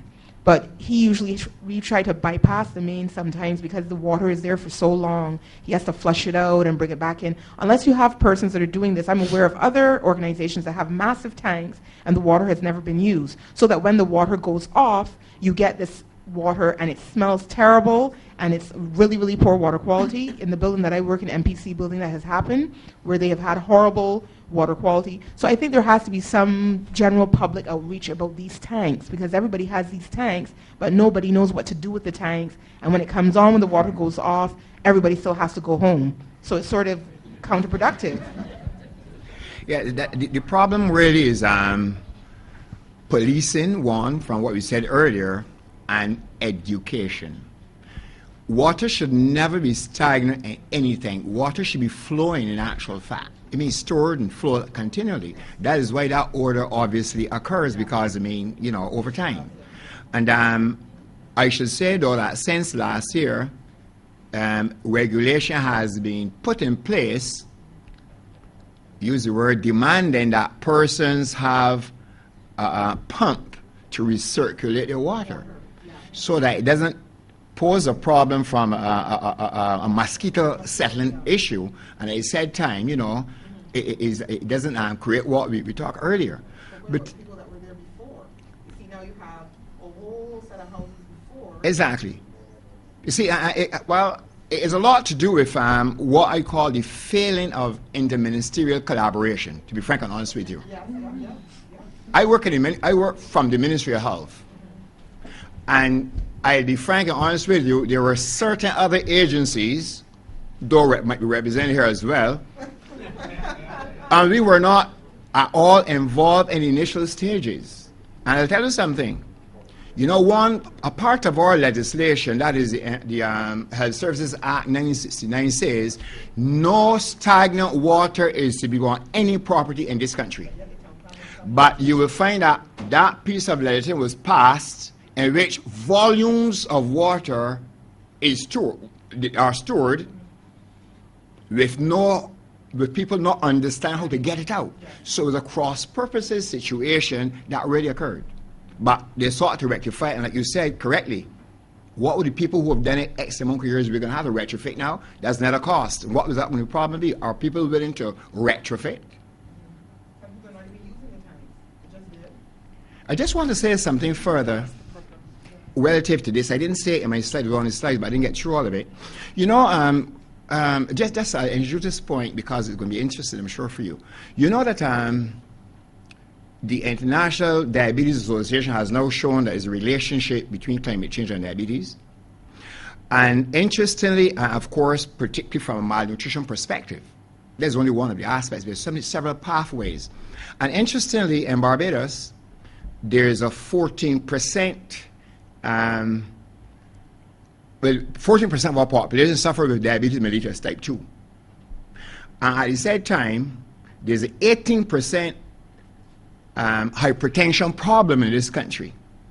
And persons are asking the question, certainly I'm one who agitated and asked the question, I didn't get a chance to do it. Could saline intrusion be a factor in this? I know many people say offhand, nah. But there are studies that are being done that are relating relationships between saline intrusion and hypertension. And I like to suggest that we might be in trouble in Barbados. For 18% of our over 50,000 actual fact people in Barbados are classified as hypertensive, that is those who are known, out of a 287,000 population. That is exceedingly high. And of course, it has significant impacts on our economics. And of course, the health infrastructure. So I'm saying that climate change really is biting into us from a health perspective as well, and not only on the other perspective, because the economics can kick in as well for health care, etc. But I just want to have said that to you. Thanks. We have a question over there. Yes, I was just going to add to some of the comments made earlier. You ever notice that when you have fish at home, you notice you could put down water, you put it down for 2-3 days before you put the fish in it? You do that because you want the chlorine to disseminate. So you can get this big tank, 3,000 gallons, and you probably only use a fraction of that, and the chlorine has disseminated long time. You're having a major health issue on your hand. Now the funny thing about it is, right, I don't know who came up with the idea about installing these tanks, these massive tanks for householders. If it is that you have I think how people should look at it, you should look at your consumption levels, and then you should change the level of the tank to suit. What can happen is that basically, and I haven't seen that practice, I haven't seen it being very popular, but what you can do is put the float at different levels. If you have a float, and you put it just to use your general consumption, use it low during normal days. If you know a hurricane is coming, you raise the level so that basically you can fill your tanks so you could go for a prolonged period of time. But of course, you know that after 2-3 days, you probably have to boil the water to keep it sanitary, or add drops of chlorine to suit to keep your water quality at a reasonable level. But I think the problem we have in the Caribbean too a lot is that we try to follow suit too much, and I find that somebody will come with an idea and the other person may not think it through all the way, and everybody run with it. And I think this is one of the ones that has to be corrected in terms of and get right for the public. Yeah. Sally, please. I accept that there are some challenges with the way the underground tank system has developed and been put in place. However, it has to be said that quite a lot of countries drink purely rainwater. You're never going to have chlorine in rainwater for a start, so you don't have the problem of it dissipating because it's never there to start with. And there isn't a health issue to do with drinking rainwater. Provided your tanks are clean, it doesn't stagnate completely, which is another issue. And where it's collected from and everything is clean and it's done properly. And in fact, there are many, many countries that's what people live off. So the theory's good, it just needs better articulation in being put into practice.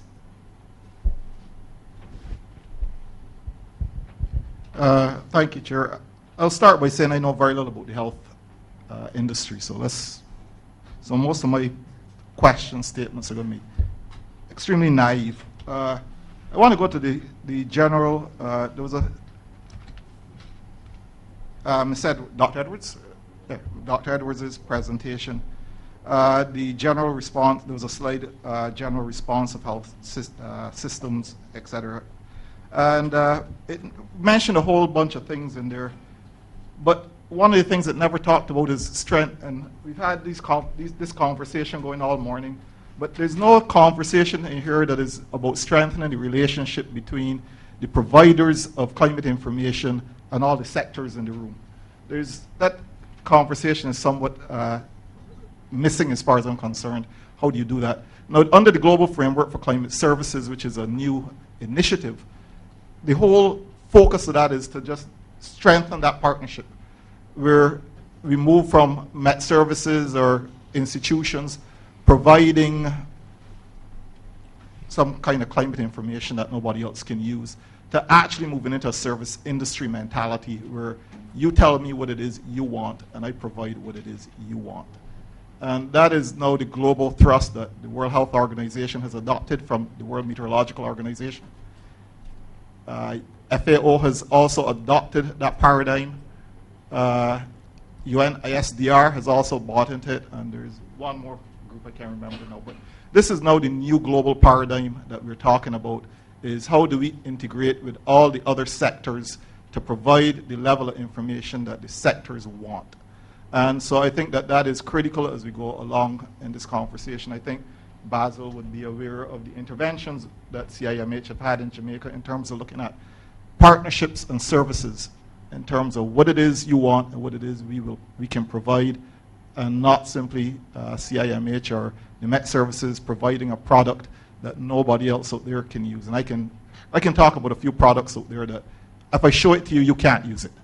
But if you tell me what you want, I'll break my product down to what you want. And I think that is the critical partnership that we are moving forward with.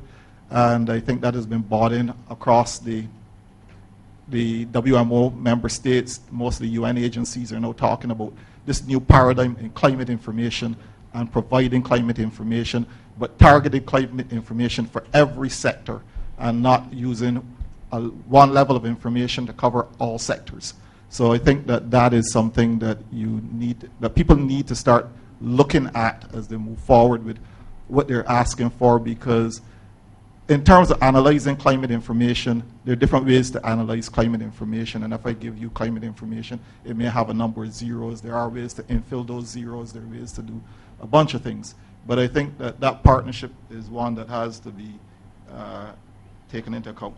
The thing on disaster management, climate change and disaster management. Now I'm going to take a slightly different take here, because I know that this has been a conversation on climate change. And climate change to me is that long thing out to 2050, 2090, 2100. But the impacts to the region are actually coming more from climate variability. Those are hitting the region harder every day and every week and every month than when we start projecting out 50, 100 years. I mean, I just came back from Dominica, and if people knew the rainfall, 17 inches of rainfall at coastal stations in Dominica in 24 hours from a system that went through Dominica. Up in the hills, it's a lot higher. And so we start talking about these problems in climate variability that are wreaking havoc on the finances. So when you start talking about financing for 2050, you really got a problem, because you can't even get to 2050 because you can't finance for next year, because you've already had an impact on your projections, because you're dealing with $50 million in losses or $25 million in unexpected losses from the previous year. So I think that one of the things that we need to do is start talking about whether we're talking about climate change, or we're talking about climate variability, or we're talking about both things together, because the 3.8 degrees Celsius projection is the average. It doesn't factor in what the variability will add to the average and in 2100. So I think that that is something that we need to look at. And my final question is from Mr. Graves. Mr. Graves, I like your talk, but you left me hanging, because I wanted to hear how Barbados survived the drought and stayed afloat relative to everybody else, because I really want to hear that. Thanks. Well, I take that question. Of course, time was the factor there. Of course, our underground aquifer allows us or lends us a lot of scope. Now, if you know the geology, of course, which I'm sure we out here know in Barbados, those what we call massive lakes of water under our surface, and the impermeable layer that is under it seem to have done a trick for us, in contrast to many of the other countries who were more porous. So the porosity lent for the lossage of water at the same time when the drought occurred, but our storage seem to have helped us, or the less permeable layer of rock under our aquifer allow for retention of water better than most of the other countries.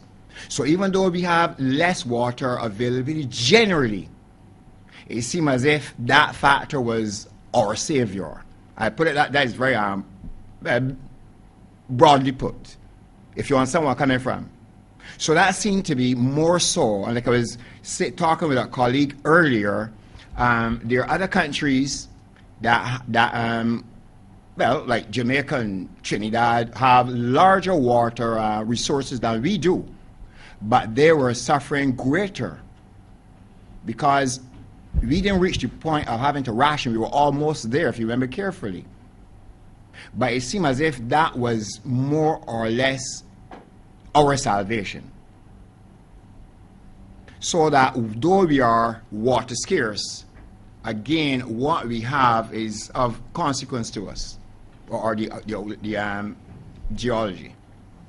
Even though we are very, very limestone, as we are fully aware, but from what I understand, that will act as a very good basin for us.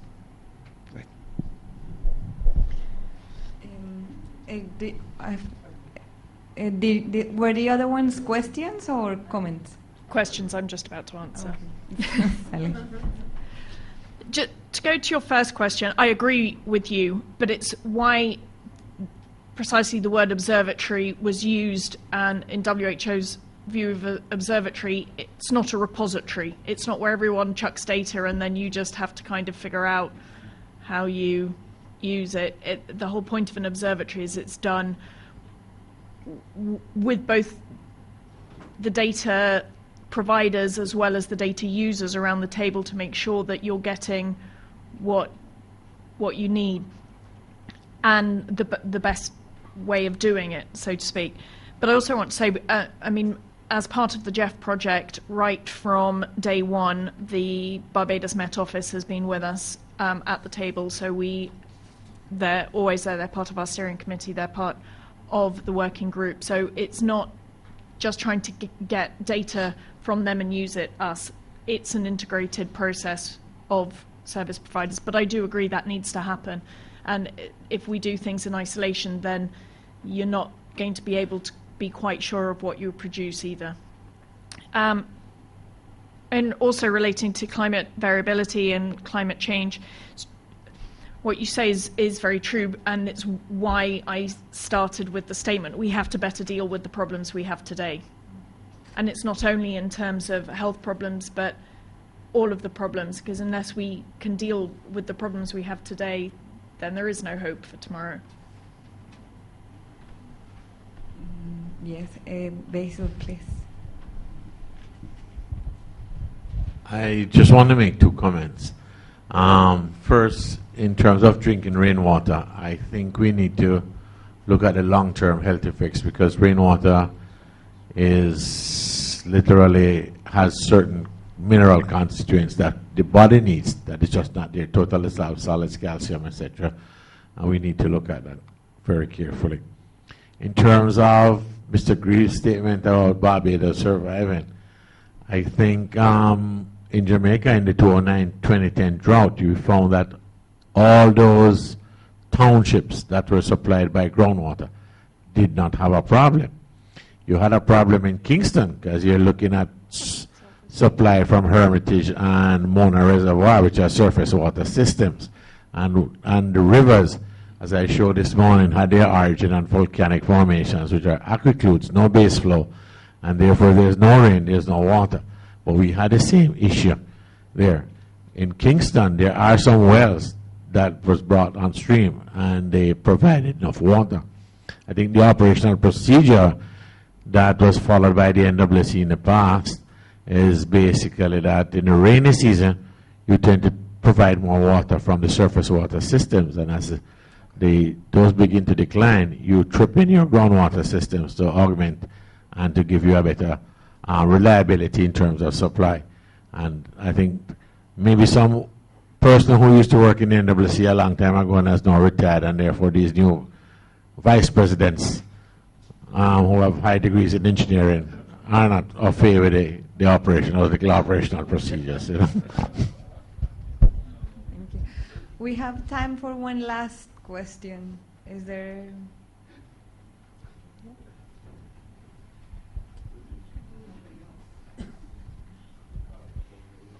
If there's no one else, I just wanted to make a comment and ask a question. I went to Singapore on a training course a couple years ago, and I was very impressed. I thought I had landed in another world. Their water systems, they have three taps that they get their water from. I think they get water from Indonesia. I think they get water from the surface water. They have a series of canals and whatnot that they gather the water. I guess they treat it. And then they were looking at also, and they were starting to use water that had been treated. And actually they gave us bottles of water, which I didn't drink because, of course, I still have the Beijing mentality, but they gave us bottles of water that had come out of the sewage treatment plant. And people were drinking it. So tertiary level, yes. But what I was really impressed with was their ability to capture the rain, the surface water runoff, and actually treat it. to a level where it could be put into their drinking water system.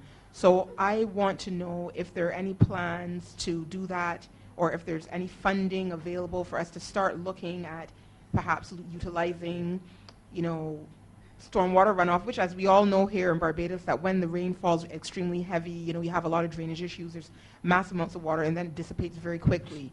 So I just want to know if that is a way that we're going to try to augment the water supply and increase this 300 cubic meters or whatever it is on the world view, and make us less water scarce, because we can really use some of that water. I want to know if there's anything being done. I think there's somebody from BWA in the back, isn't there? Dr. Monso particularly. I'm sorry.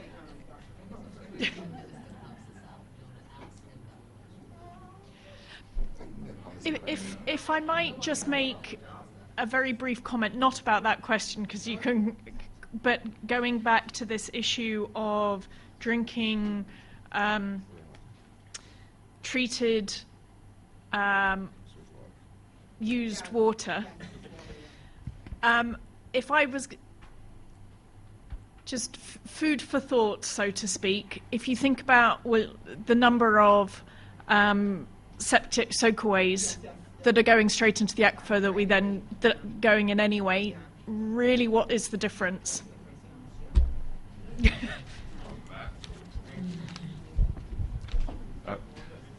Can I just, in closing off perhaps this discussion on wastewater reuse, share something with people?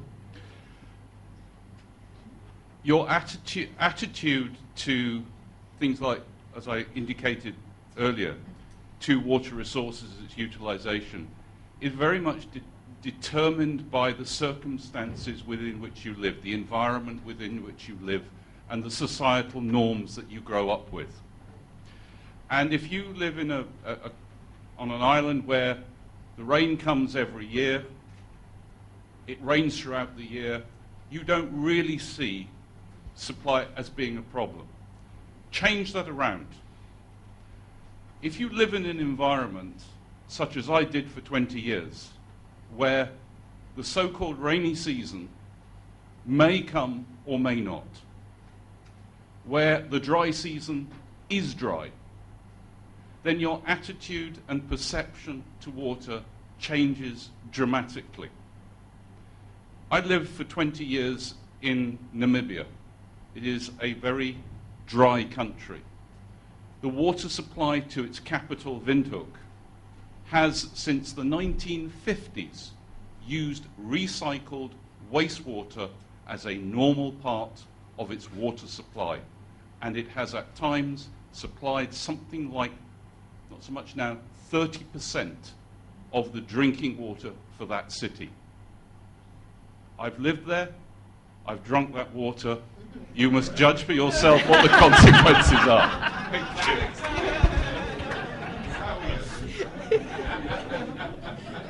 Now we know. Thank you very much. That's what we need now. Just a few words from Ines, and then we will move to have lunch. We only have 45 minutes for it, so. I like what did you say, and I want to tell you that in Mexico we have the Mezquital Valley, where we reuse the wastewater from Mexico City, 60 cubic meters per second every day, in 80,000 hectares, and it's wastewater, non-treated wastewater, and the people have a healthy life. It's not a desert anymore, and yeah, it's different. And you say that the circumstance determine different things, and the people is not sick, but they have a high infections of Giardia and helmet X, but it's an infection. They not get sick, so it's an endemic profile. Huh? So we have too much to talk about the reuse. It's the future of the world. It is. Thank you very much. So, all those that are staying for lunch, you can again pick up their brains and exchange experience between one another. This is an opportunity for all of you that come from other institutions also to talk each other and exchange experiences, and so make the most of it. And thank you.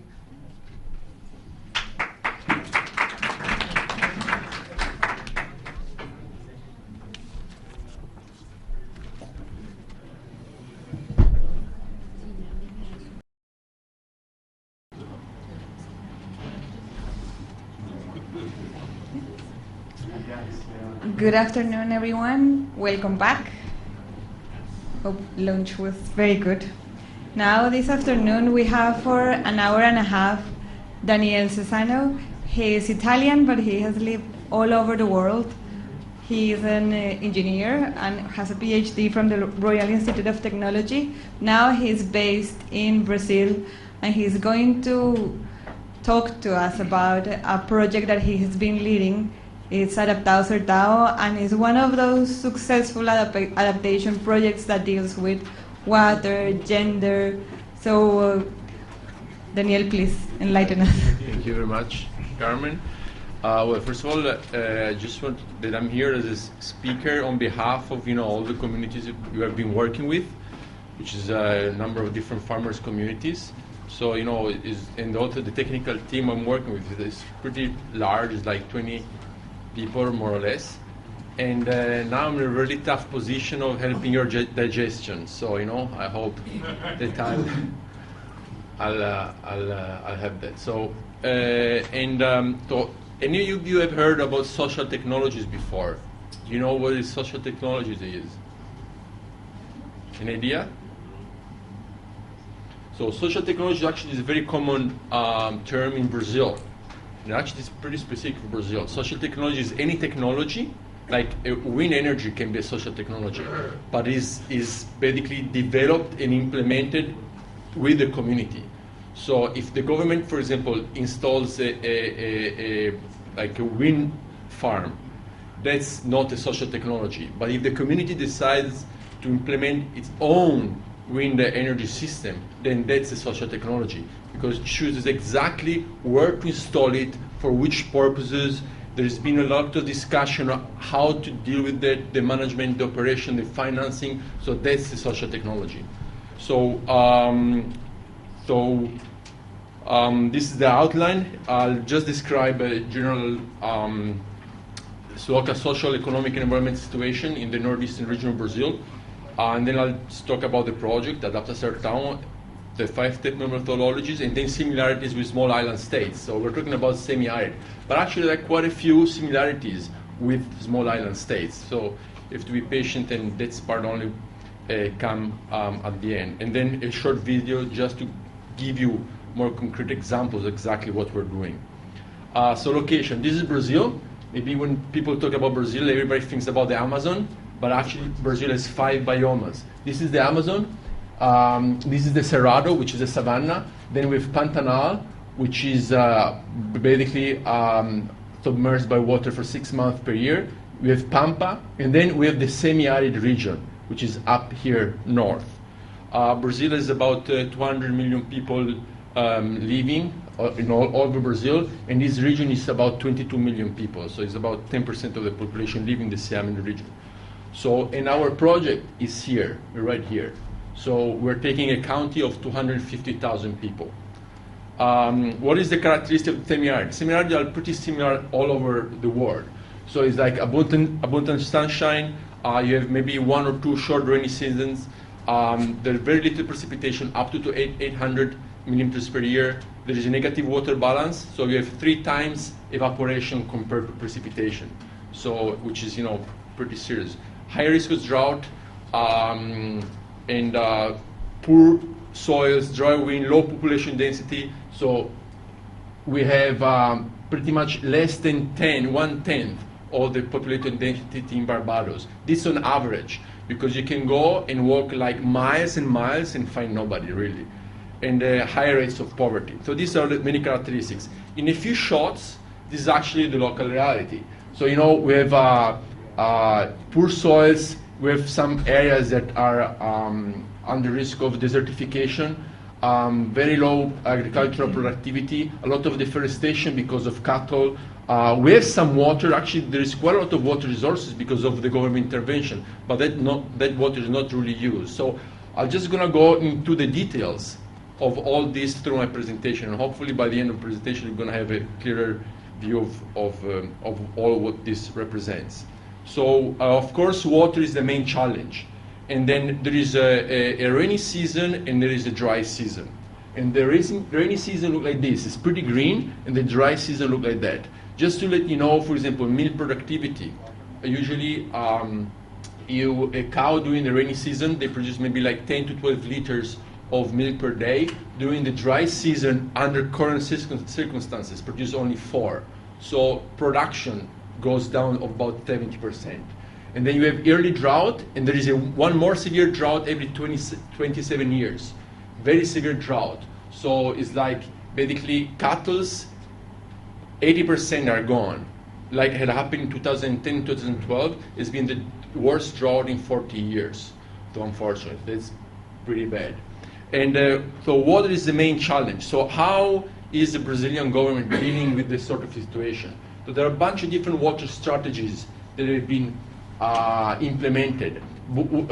Strategies for drinking water purposes, domestic use, animal use, and agricultural production. This is the most, I think, is emblematic and is the symbol of the semi-arid in Brazil, is the water cistern. Brazil in 2014 is supposed to get 80% of the 20 million people living in the semi-arid is supposed to get one of these. So we're, let's say, about half of that. And this is a rainwater collection system. So it's a water cistern of about 16,000 liters. So it's about 6,000, 4,000, 5,000 gallons. And then and this water is used for drinking and purposes and cooking. So that's for a family of 5. Then there is a bunch of other different strategies, like they found areas, where you can have these sort of trenches to store water, rainwater, and also you have larger systems, like underground water system of 50,000 liters. And this is actually used for small-scale irrigation, mostly for food security strategy, like basically for consumption of the family consumption. And then there are also other ones. This is like underground dam, which is mostly for production. What they do is they take out a big part of the soil until getting to the crystalline rocks, and then they basically build a sort of plastic part here just to make it impermeable. So when it rains, the water is stored here, and then you have a small well here where you can even harvest water, and then this is used for production. And there are larger scale strategies like the earth dams, which is pretty much the same thing. They take away the first part of the soil until you get to the basement crystalline rock, and then they build this trench. So when it rains, basically it creates a small lake, and then you have actually a few thousands of these systems all over the semi-arid. And if you fly all over the semi-arid, you actually see a lot of these small little ponds, but they're not really used. Then why not? Well, I'll come that a little bit later during the presentation. So, and when the water is done, so like this year, all this water was gone. I mean, virtually there was no water in the semi-arid. So what happens is you have the water truck, so Caro Pipa. So there are people that truck from the government spending a lot of money on just water harvesting in few places, and transport it to all over the population of the semi-arid, which is very expensive. But it's the only way to guarantee actually access to water in that region. That region actually is crossed by the 5th largest river in Brazil, which is the 15th or 16th largest river in the world, which is the San Francisco River. So it's here in Minas Gerais, it goes all the way up Bahia, and then goes up here in Alagoas. And so So they started like about 30 years ago to do this transposition of this river. And just to bring water all over for irrigation. Around these areas are like 200,000 hectares of irrigated crops. And then this is one example that has been bought by large multinational corporations. They're doing their food production there and exporting all over the world. But now there is this plan of doing this transposition to supply water to all these municipalities all over the semi-arid region, which is, I mean, from an NGO perspective, doesn't make much sense. Unfortunately, I have to say it's a little bit of also for populism, because, you know, modernity is perceived as having tap water. You know, you have to open the water and so forth, or water comes out of the tap water, which is, you know, personally I think is really improper. But that's the plan of the government, and is spending billions of dollars in this sort of systems. So this is just to give you a general perspective on a global perspective. And then this is the Water for All program of 2014. Is spending about $20 billion US in 4 years just to do all these sort of things. 750 water cisterns, 150,000 water cisterns for irrigation, 3,000 earth dams, and so forth. And it's pretty much complying with all these objectives. The ultimate result, the expected is water supply, very little on water management. It's just providing water to people. We don't care how this water is used, because when you start giving tap water to people, now there is a lot of conversation on how to use that water. Because when water is scarce, then people really take care of the water. When there is a lot of water, then you know, start taking shower twice or 3 times per day and so forth. So it's a big problem. So there is a huge issue. This is a huge issue today in Brazil. So this is the big broader picture where like our project is located in all these water scarcity projects. So what is Adapta Sertão and how did it start? Actually it started in 2005. There's a research project was financed by the Dutch government. And then the Dutch government wanted to know, wanted to try to do some sort of adaptation project, small-scale adaptation project in the most vulnerable region of Brazil. So what we did is we had a poverty map of Brazil, and then we overlaid the climate vulnerability map. And then the semi-arid is actually the #1 vulnerable area in Brazil because of water scarcity, and the prediction for IPCC is that water will decrease and temperature will increase. So the objective is to test adaptation strategy, and then we choose that because the main economic activity of the region is agriculture, so we have to do something in agriculture. So we tested 2 different types of systems, which is drip irrigation and organoponic irrigation, which is 2 very effective water irrigation systems. So that's how we started. We started with 5 pilot projects. But then we realized the 5 pilot projects actually were not enough to have some solid conclusions. So we went out for some funding, and then we managed to get some funding from the German government, and then said, okay, let's do a test for 40 systems. So we installed 40 of the system. And then we expanded our financing case up to 3 years, because we needed 3 years at least to get some scientifically sounded conclusions. In the meantime, we start seeing that all these farmers start producing vegetables. So what are we going to do with all these vegetables? Because they were selling these vegetables to their communities, but say, okay, well, you know, the specific community has already reached the peak to absorb that crop. So what are we going to do with the rest? And that's where we had our first breakthrough, the importance of markets, for 2 reasons. Number 1 is technology. So if farmers came to us and they asked, okay, I know João, he's a cool guy, I like his system, I want one. I want to buy one. I actually have the money to buy one. Where can I buy one?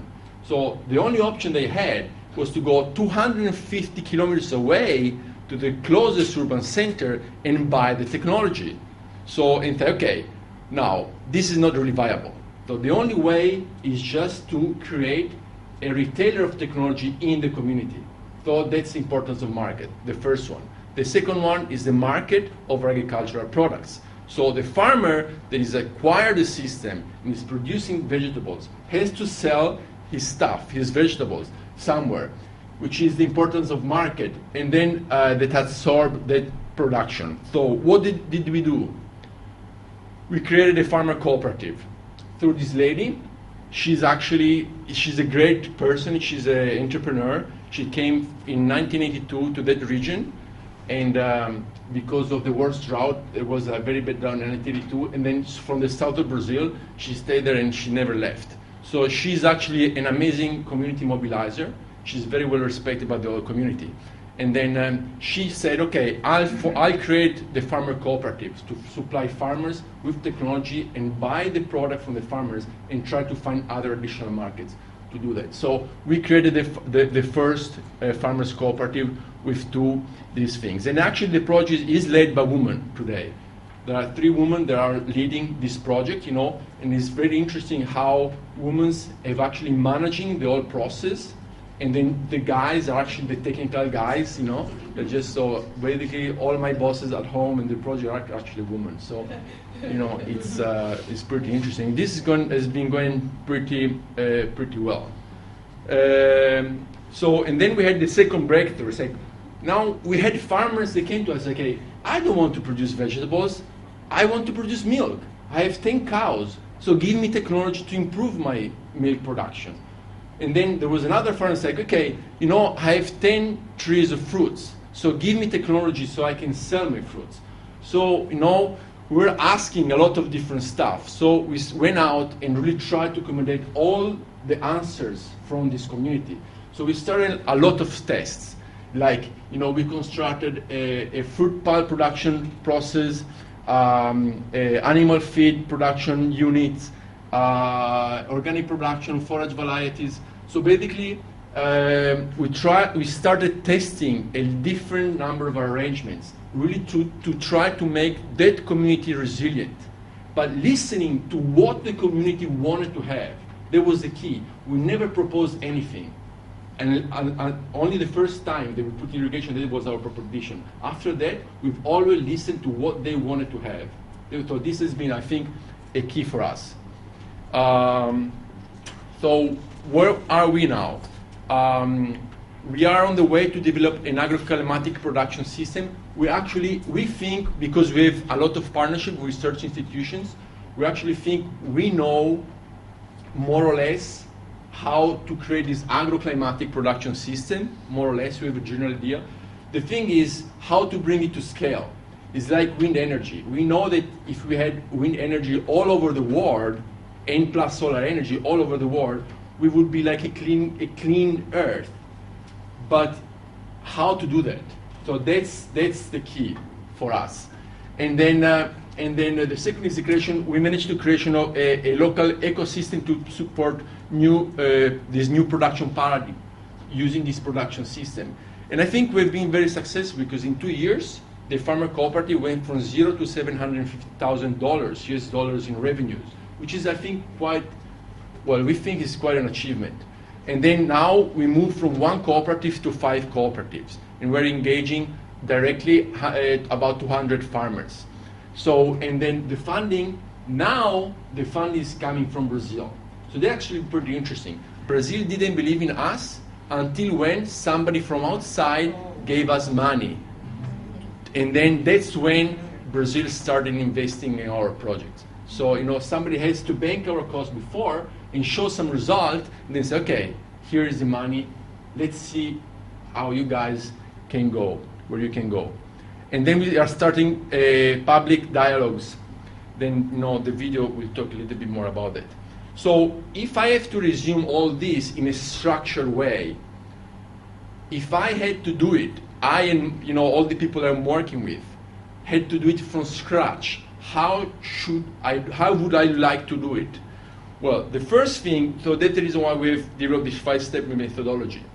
So first thing is climate change impact analysis, is basically understand the climate change impact in the region and how this impact is, what the type of impact this climate change is having on the farmer. So analysis of climate change impact in the region. How? So we did that afterwards, but actually we should have done it before. Brazil has public available data, which is a discussion that came here. So has about 3,000 weather stations all over Brazil, and all data since 1930s are public available to everybody. It's like humidity, temperature, maximum, like I don't know how much data. So we took from 1952 to 2012, 1962, 50 years. We didn't have any weather station in our county, so we did a linear interpolation and then came up with estimation for temperature and precipitation rainfall. The situation is actually pretty sad, I must say, but we're here for that reason. Precipitation has been decreasing since 1962 about 6 millimeters per year. So when we say climate change to 2100, no. I mean, since 1962, we've been losing, and the same with temperatures increasing, we've been losing 30% of precipitation. So climate change is not something that will happen. It's already happening. And I'll show you now in a bit how this is actually impacting our production. And temperatures has increased to 1.75 degrees in 50 years. So, and then the world temperatures on average have increased about 0.8 degrees centigrade, more or less, since 150 years. So here we're talking in 50 years it's increased twice what the world average is increased in 150 years. So, so what does it mean in terms of production? When we started analyzing milk productivity, this is Bahia, has increased at about, over 100%, and the same thing in Brazil. Now, milk productivity in the region has stagnated. There is no, and this is 2010, and then 2010 we started this very bad drought, which is much worse than the 1990, way worse. So the data come after 2 years. So in 2014 we're going to see what happened, but I'm sure it's going to go down there here, productivity. So so Brazil is increasing competition, like from the south, other regions is increasing their revenues and increasing competition, and where we're laying back is like we are going nowhere, which means more poverty basically. So what does it mean? Actually, that region has two climate changes. There is the global climate change that is increasing temperatures and decreasing water. This led the local farmers not to go on agriculture anymore. There is no more corn, there is no more vegetables, there is no more beans, but there is cattle, because cattle is much easier is not really relying so much on rain compared to vegetables, because so we had land use change. So there is a huge deforestation because of cattle raising. So there is 84% deforestation rate in the region, 84% because of land use change, because of this component. So what does it mean? Local climate change. Because if you cut forests, then the local component just goes down. Water retention goes down, there is poor soil, so it's a huge problem, which means higher temperature and less water, even more, because you start creating a worse local climate. And then here goes on. This is so-called poverty trap. So where do we go from here? So this is like, the situation we have. Where do we go from here? So that's what our third breakthrough. The vegetation is key for preservation of water resources. I mean, we started now really going out and talking that, we have to protect resources, forest management, and then we have to revert the 86 deforestation rate. I mean, we have to go down, and we have to go really for water resources conservation through preservation of forests. Then the second step, so first the climate impact, the second step is analysis of farmers' baseline, which is, as a result, I'm not going to give you the details, but the result is like highly vulnerable with the social and technological structure that are available today. The third step is development and testing of climate resilient practices. So it will be like, okay, now this is a scenario, this is a farmer's baseline, what can we do to help them cope with this change? So, and these are all the experiments we've been doing with irrigation, with fruit pulp, and so forth. Just to give an example, it's very possible to get adapted to this situation. for example, just changing and optimizing animal nutrition.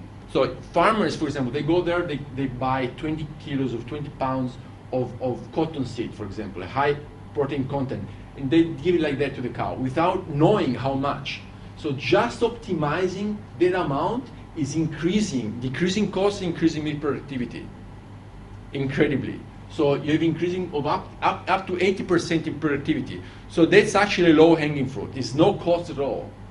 So, and no, we have a bunch of different other experiments that are all along this way, which has helped us creating this agroclimatic production system. Then the fourth step is the policy analysis and policy proposition, where we're analyzing the current state of federal socioeconomic and development programs, and we propose some sort of policy integration with the climate component in the current policy framework. And that's an ongoing activity that we're actually doing, and the video will show you about it. The key thing that maybe it's our fourth breakthrough. It's policy dialogue must be based on practice, because policymakers have their understanding of the situation. Okay, farmers are a different one.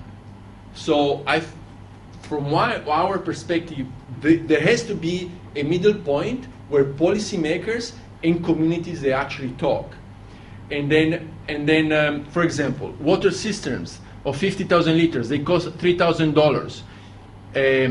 So the cost is about 0.06 US dollars per liter, for example. And this is the Water for All program. But then you have to use this water with irrigation and production and so forth. While, for example, this is one of the technologies that we've been testing, which is Palma foragera, which is a specific type of cactus. The cost is pretty much the same, but it stores 250,000 liters per hectare. So the cost is 0.016, 1/3 of US dollar per liter. Why?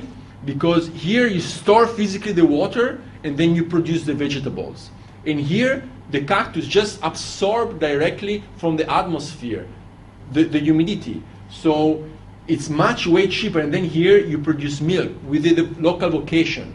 So if you do a cost-benefit analysis on that level, then this is way better than this one. But the Water for All program is based on water systems. So, you know, we have all these components, and this is actually helps the great first step to increasing reforestation in the area.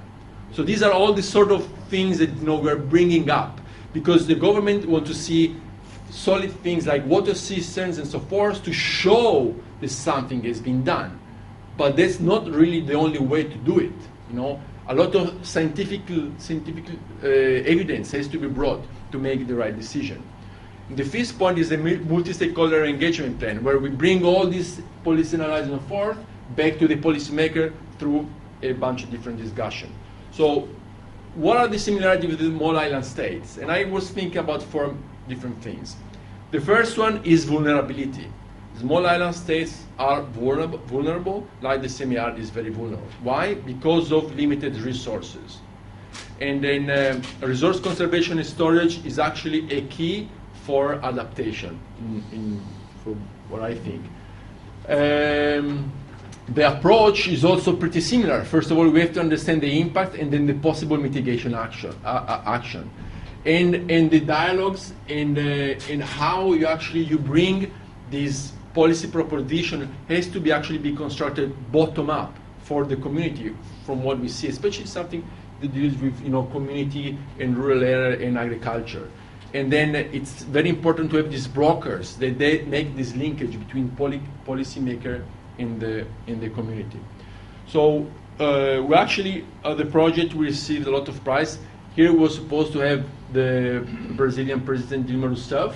She actually that day she was in Rome to meet the new Pope Francisco. So, but this actually, yeah, I think it was a bit more important than us, but you never know. So hopefully, like next time, but it was a very good acknowledgement because it came during the first national conference on regional development, and then we received the prize as the project, they should be looked at for a replication within the region. And that gives a huge opportunity to start discussing directly with the policymakers. And and then we received last week another prize to support this sort of dialogue.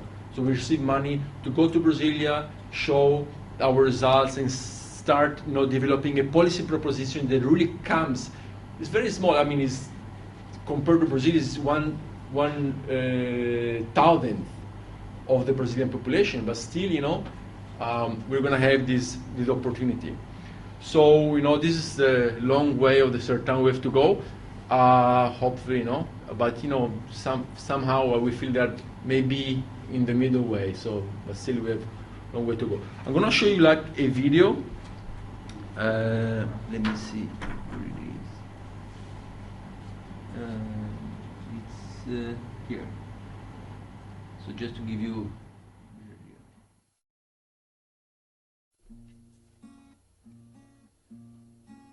This is the entrance to Pintadas, a small town in Bahia. This is the Sertão, a land where water is scarce, but also a land where hopes are high, and the joys of life are cultivated by the people that live here. A land where men and women farm to survive, working to provide a dignified life for their families that is so closely tied to the land and the sky. A place of many uncertainties, but a place of people with gumption. This is a fragile ecosystem where it is necessary to responsibly manage local resources, above all water and soil. The people of the Sertão need help to face these challenges.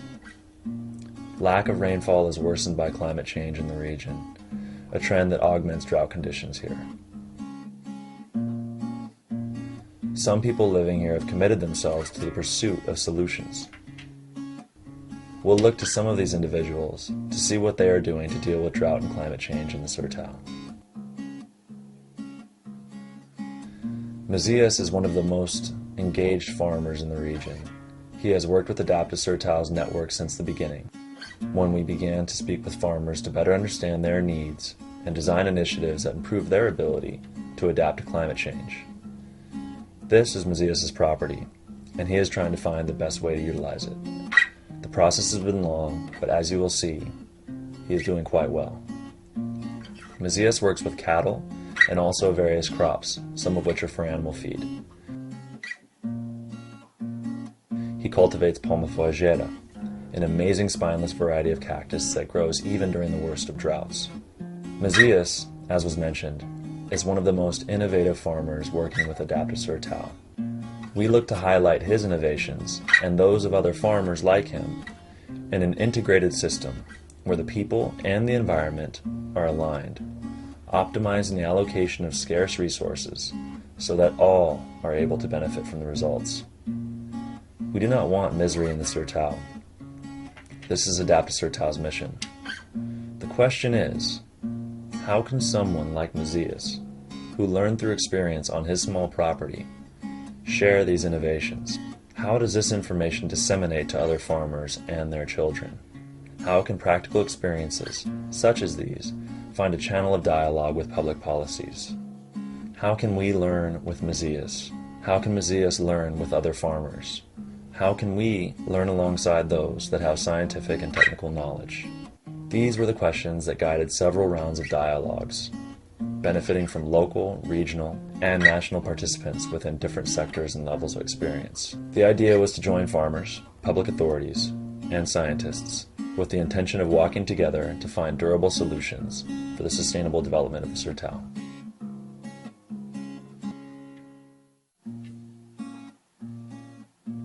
During the 7 years of this project, there were rounds of dialogue with farmers, with local authorities, with community leaders. Adaptive Sertão's approach has always been to seek positive change based on the local resources available.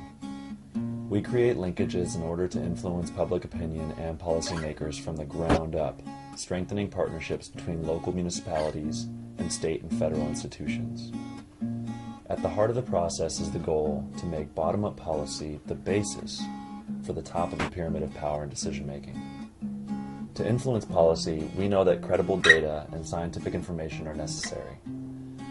For over 3 years, Adapta-Sur-Tau interviewed farmers, testing crops and livestock responses to new production strategies. In addition, meteorological data was analyzed to understand shifts in climate. The aforementioned information allowed for conclusions, which were presented to public policymakers in Salvador, the capital of Bahia, and Brasilia, the capital of Brazil. Average daily temperature in Pintadas rose 1.75 degrees Celsius in the last 50 years, while total annual precipitation decreased 30% over the same period. The resilience of 250,000 people living in the Jacuipe Basin is closely linked to this climate reality, which can dramatically affect the pace of economic development in the region. The conclusion is that droughts will be more frequent and severe, and that the population will need support to adapt to these new realities. There are small, dry earthen dams that dot the Sur-Tau, symbols of a social policy that did not anticipate the consequences of excessive deforestation of the local biome, Caatinga, of which only 14% of the original coverage remains. From these dialogues, Adapta-Sur-Tau presented a number of policy recommendations, which include additional water storage in order to support family farmers during extreme droughts, efficient irrigation technology to help them consistently grow crops and feed their families and their livestock without causing more damage to the Caatinga. Adapta-Sur-Tau bets that strong central cooperatives are the key to articulating local needs and mobilizing local resources. They act as local hubs, distributing knowledge and technology to farmers. Today, Bahia Sur-Tau is a laboratory of creative initiatives, a belief in the ability to coexist with the effects of climate change, a new way of development, a shining light called Adapta-Sur-Tau.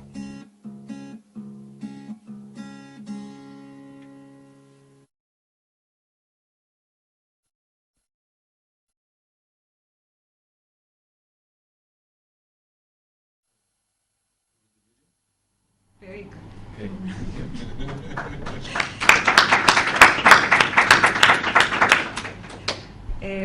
Thank you very much, Daniel. This is a very inspiring project. I don't know you, but I haven't seen something as successful for a long time. And now we open the floor for questions.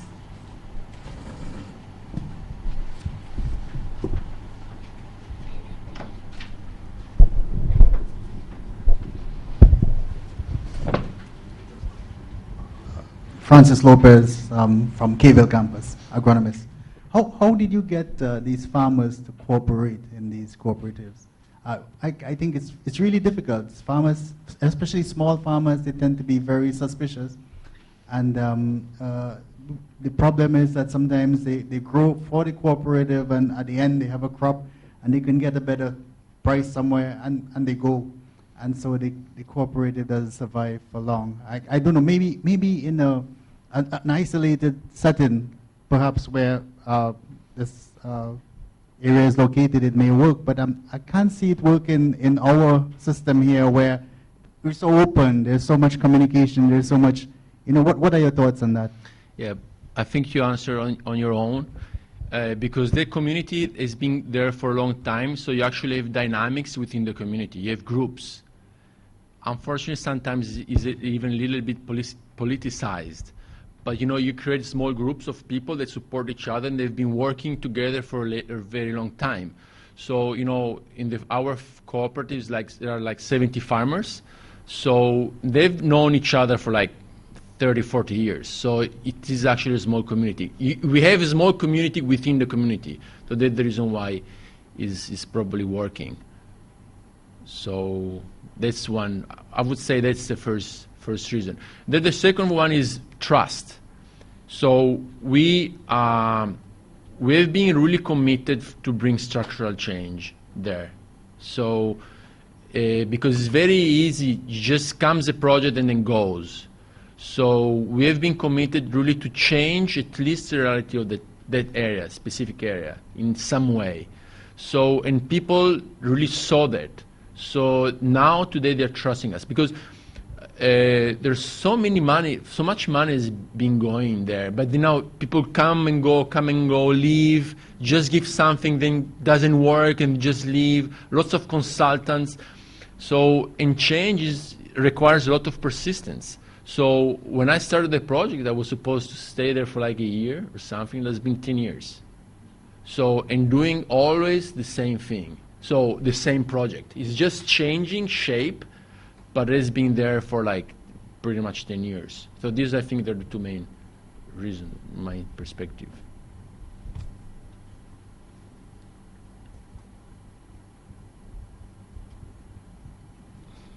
I don't know. Any more questions?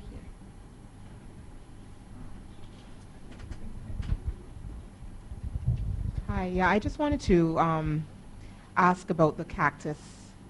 How did you discover, is that something that is a local variety of cactus? And is there any plans to reforest the area with actual trees eventually? Yeah, we have in our, well, it's not local, it's actually come from Mexico, but then Embrapa has changed it in a way that actually has been adapted. So, the Embrapa is the Agricultural Research Institute, the National Agricultural Institute of Brazil. So, and then, so we are asking today, so we are engaging 100 farmers in the next year or so with our prototypes, and then we're asking 20% of the area to be managed properly, and then has reforestation 20% of their area. So that's mandatory.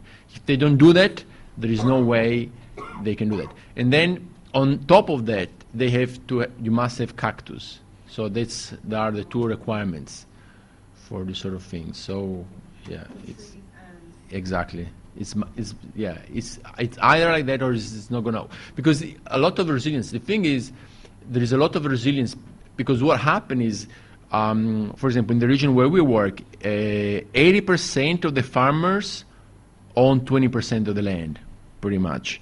So, and the smallholders, so the 20%, they own 80% of the land, they are the one that actually started the deforestation pattern. And they're usually very wealthy people. They live in the capital. They go there maybe once per year or twice if they go. So they don't really care. They don't have really a strong bound to the land. So they say, okay, just cut everything, because that's what actually São Paulo has been doing. But São Paulo is a different story because it's rain. You have like 15 millimeters precipitation, 2,000 per year. There's not. So they can just clear the land, and just go like that. So the smallholders starting copying the big ones. So now we're trying to reverse the process. And actually, a few of the small farmers that were with us, and they didn't cut as much the vegetation, the forest. They've managed to be much more resilient than the large one. And then actually one of our farmers was 3 hectares of land. The other guys is, I don't know, thousands. And they were asking, like, hey, to the small farmer, just for the cow to survive. So it was, yeah, it was crazy. It was, yes, because we're dying. And that farmer, with 5 animals, were producing the same amount as the other guy with like 15 or 20. So it was pretty significant. So, and then there is a lot of people, and the small farmers are really now really understanding and being empowered by the local knowledge that they have created. Because again, we are only brokering the process. This is their project, and then we always help them to find solution to what they asked. What about the larger farmers, though? The larger farmers are key to reverse the deforestation pattern. But the way we see it is that if we be able to show to the small farmers, to these big farmers, that the small farmers, despite they have 1/10, 1/100th of their land, they produce much more milk, then they will start copying the small farmers. That's that's the strategy, basically. Daniel, thanks very much for a very interesting presentation. I know that when you said all my bosses at home are women, several of my colleagues here were nodding in agreement, so they're glad that you got that message. But I wonder whether you could talk a little bit more about that component. Was it a happy accident that there were 3 women leading the project? Were there specific gender dimensions to the work? Were you looking at women's differential vulnerability to climate change impacts? Could you talk a little bit more about that? So basically, RED-A, which is the NGOs I'm working for, is Network for Human Development. It started as a woman organization. It's actually to, on different issues, and then started becoming much stronger on the environment. So the mission of the organization is actually gender. And then the reason why it started working in that specific region, because in that specific municipalities, there are 3 women that became, one the religious leader, one the community leader, which is Nerede, and the one the political leader. So the political leader actually today is a state deputy in the government of Bahia. And there were all 3 missionaries. So one, they took 3 different directions. And then that specific municipality is looked as the reference because of how they managed to coordinate and organize the community. So the women actually are really at the coordination of the project. We have difficulties with the farmers because there is a lot of problems at that level. But we are trying to solve somehow that situation by telling that the contracts, for example, when we go and then we sign contract for the technology, both the men and the woman have to sign the contract, and both the men and the woman has to negotiate, and they have to come up with a plan on what to do on their property and so forth. So that's actually an additional requirement that we have, and then we try to.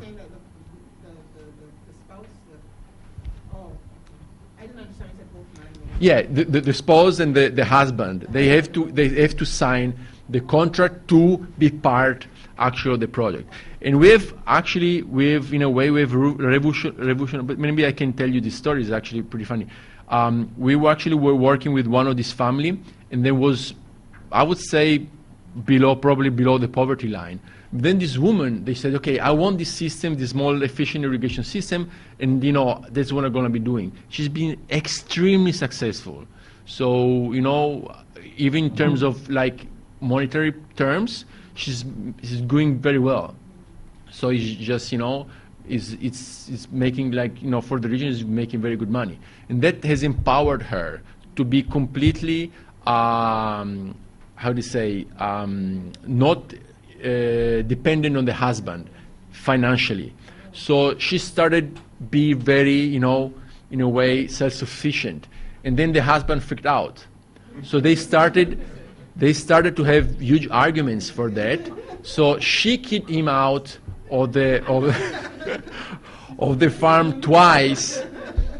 So and then she was living there. And then after he has accepted his new role within the family, and then things have changed. Now they have reconciliated, and that's actually pretty interesting.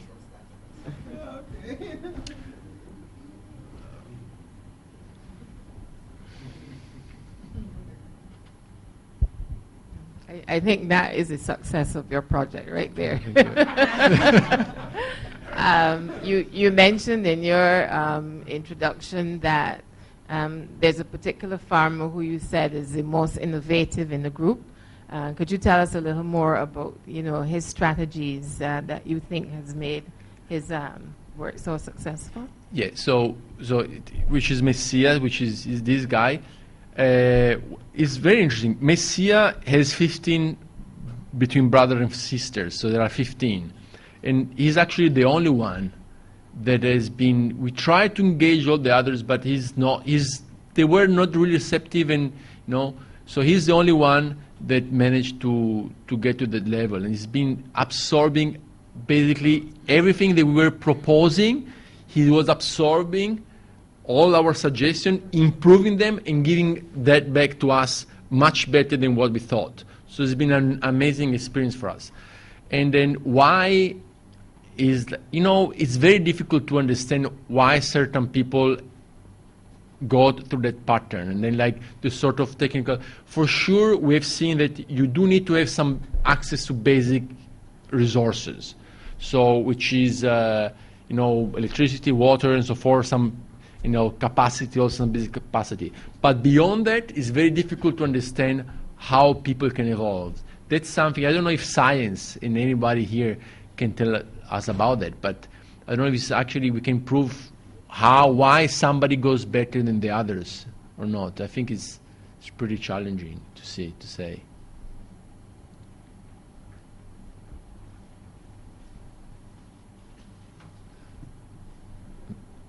More questions? People would like to ask him, can I ask a question? Or, Sure.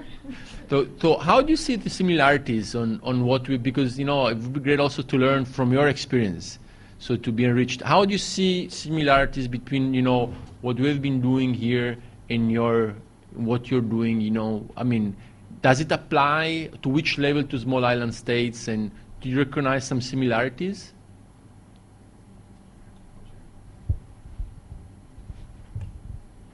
Hi, is it on?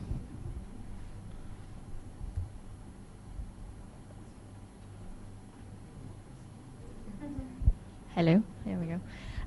So Natalie again from CaribSafe. We try and do community work. I say try. Our projects are never 10 years long. They're always 1, 2, maybe 5 years. And if they're 5, we do one country for a year and move on to the next country for a year. So it's not 5 years in one community. What you've presented is inspiring, for sure. But I would back up, is it Dr. Lopez? There's been lots of efforts for cooperatives in Barbados before, both for fisheries and for farming. They fail. Time and time again. So much of it, I think, has to do with the leadership, finding the right person to lead it, and it seems like you've got some brilliant ladies there. But then inevitably that person will always move away. And then, there's succession, who's going to take over and have that same respect of, the membership.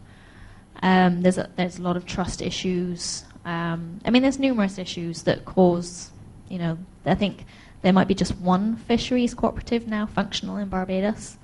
A lot of them have failed. And there's one farming cooperative that's still functional. But there's a limit to, what they're achieving. So I think maybe the organic farmers probably have the strongest network at the moment, probably. So yeah, we struggle. I don't know what the solution is, but it is inspiring what you've presented. So we'll keep working at it. Thank you. But it's very interesting what you're saying, because now if I have to add another, probably is the key component is spirituality, because they are all like Nerede. She's actually is a missionary from the Catholic Church, and then it's true. Maybe one day, of course, somebody has to take over. But the way in which the group is worked psychologically, religiously. So it's there has to be a core belief among people that everything you don't do it for yourself, you do it for the others. So when you and that's the core belief of the project. I don't talk about that because it's for me so evident, but it's everything you do in the project is not for yourself, it's for the others. So when you have that belief, then everything goes on. So that's the key thing. When the cooperative, for example, in Brazil, there are so many as much money has been spent in government try to create the cooperative and putting money in there, blah, blah. So here comes the guy, he's a great guy, taking the guy, then takes the money, goes away. So that's so much. So it comes from beliefs. And the way in which you construct beliefs, it's a long story. You don't do it from one day to another. I think perhaps that's something we don't tap into enough in Barbados. Barbados is a very religious country. There's a church on every corner almost, and then there's the rum shop. But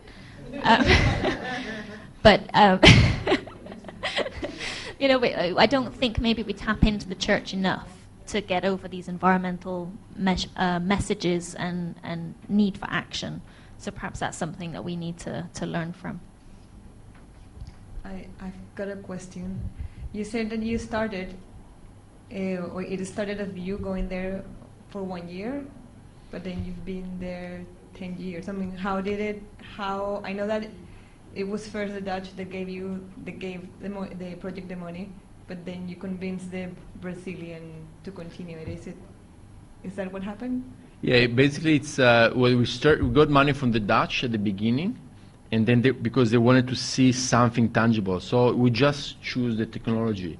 But then the thing is, the second step was, 5 projects is nothing, so we went out and we sold the project, like to the German government as an adaptation project. So they were very interested. So they funded us for like about 2 years, because in 3 years we would have had the amount of data that was necessary to come up with a good statistical. And then actually we've published a lot. So that's we have a partnership with 3 universities. 1 research center, which is Embrapa, with University of California, San Diego. So we're actually coming up with a publication today. And then we have UFRJ, which is Federal University of Rio de Janeiro. All the 3 institutions are helping us systematizing the data, because basically they tell us, okay, that's the data we need. So we're actually negotiating with these research centers, and we provide them all the ground data. Is not a pilot, it's actually a real case, real life. So we provide them with data, and then it's very useful for them to just analyze the data and come up with a publication that is really linked to reality.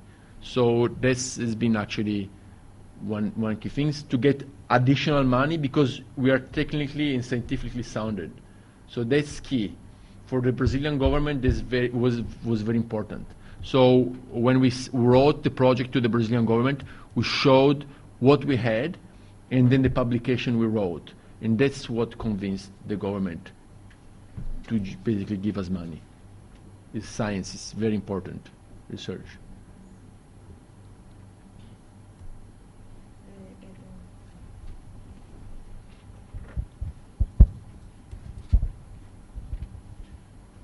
Thank you. This has been very interesting listening to what you've been telling us, but maybe I'm missing something. So I wonder if you could just go through with us the sort of organizational elements of this. If I've understood correctly, you're with or working with, and these missionaries are with, let's just call it an NGO, that is then interacting through cooperatives with farmers. Is that more or less how it's working? I just want to sort of understand the sort of relationships that you have. The beginning started as our projects with the Redis project, but then from the moment when we start the cooperative, we're actually mobilizing resources for the cooperative. So we're helping the cooperative getting the money. And then we got to the point where the cooperative doesn't need us anymore. So they don't need us. If we would leave tomorrow, so the problem is that we managed to get to that point where, is not done. The work of the project is not done yet, because we have to really understand the agroclimatic system, how it really works in a little bit more details, and then come up with a proposition to the Brazilian government, which is what, we think like 3 years from now, 2 years from now, 2 to 3 years from now, we'll be ready with a policy proposition to the Brazilian government. And that's when I think, you never know, it's been this talk for a long time, we think our mission is going to be done. So only when we're going to be at that level. But now, if we stop today, the cooperative would keep going. Did I answer your question? Okay.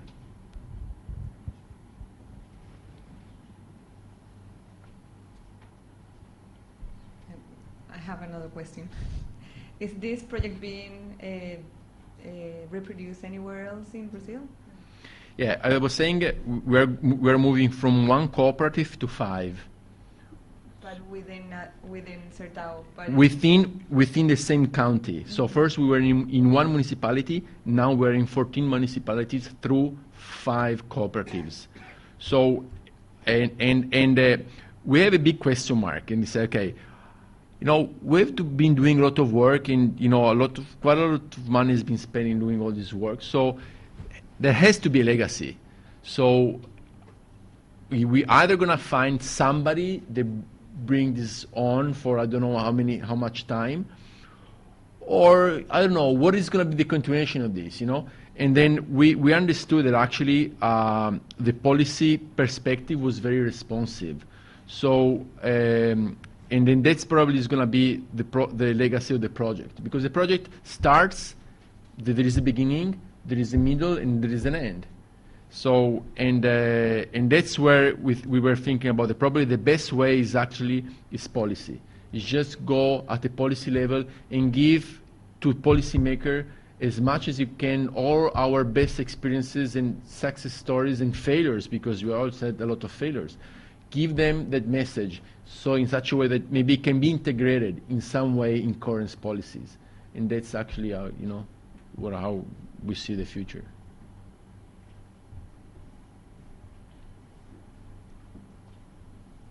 Oh, there's another question. Two more.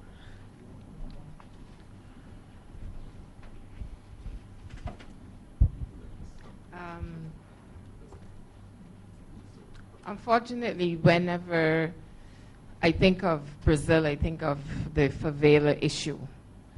And what I do appreciate about this project is the empowerment that it gave to the women in the community.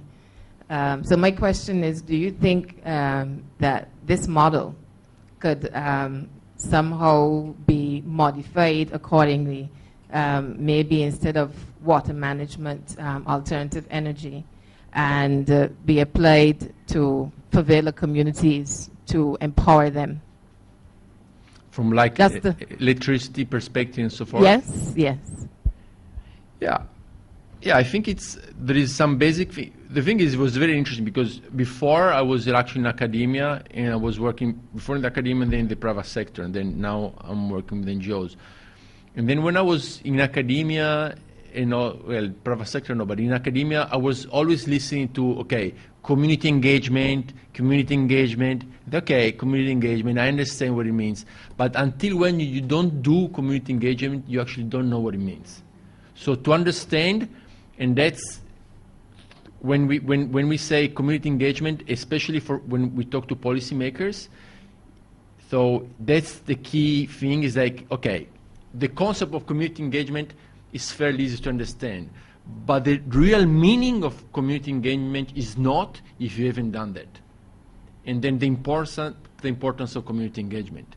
So, and this is to say that, yes, it is applicable. What we have been doing is, there is nothing innovative, but just doing what you're supposed to do based on the experience of thousands of other NGOs. They've been as successful or even much more successful than us. So that's what we've been doing. And so I think the answer to your question, I would say yes. There was another question. Sorry, me again. Just to clarify again, in terms of how you got the ball rolling in the first place. So you had gone in with the Dutch money and had chosen the technology, which was hydroponics. And drip irrigation, yeah. And drip irrigation, right. So you sort of introduced a few farmers to this technology, and then from there, you presented more ideas, or that was when the milk farmers came in and said, well, we want something. How did that sort of work?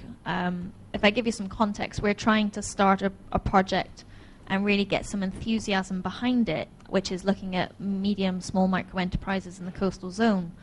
So we've been to the community, but to try and get that feedback back from the community is really difficult.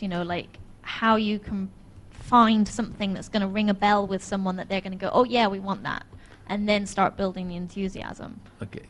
That's that's a very good question, because the way we started is we're going to go for drip irrigation because milk production and goat are destroying the forest, so everybody has to start producing vegetables, and then this is going to be an amazing place to produce vegetables.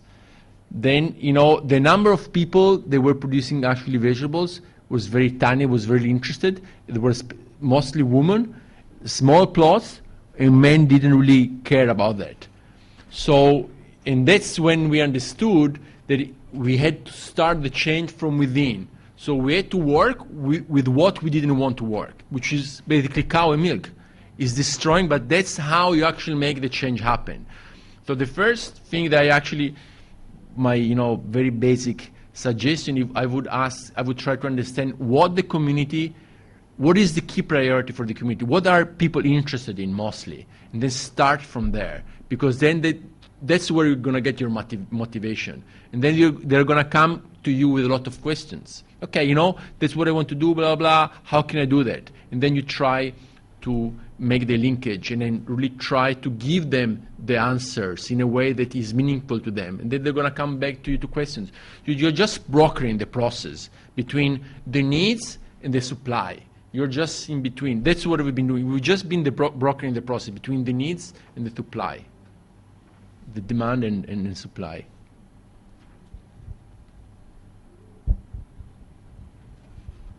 Yeah, me again.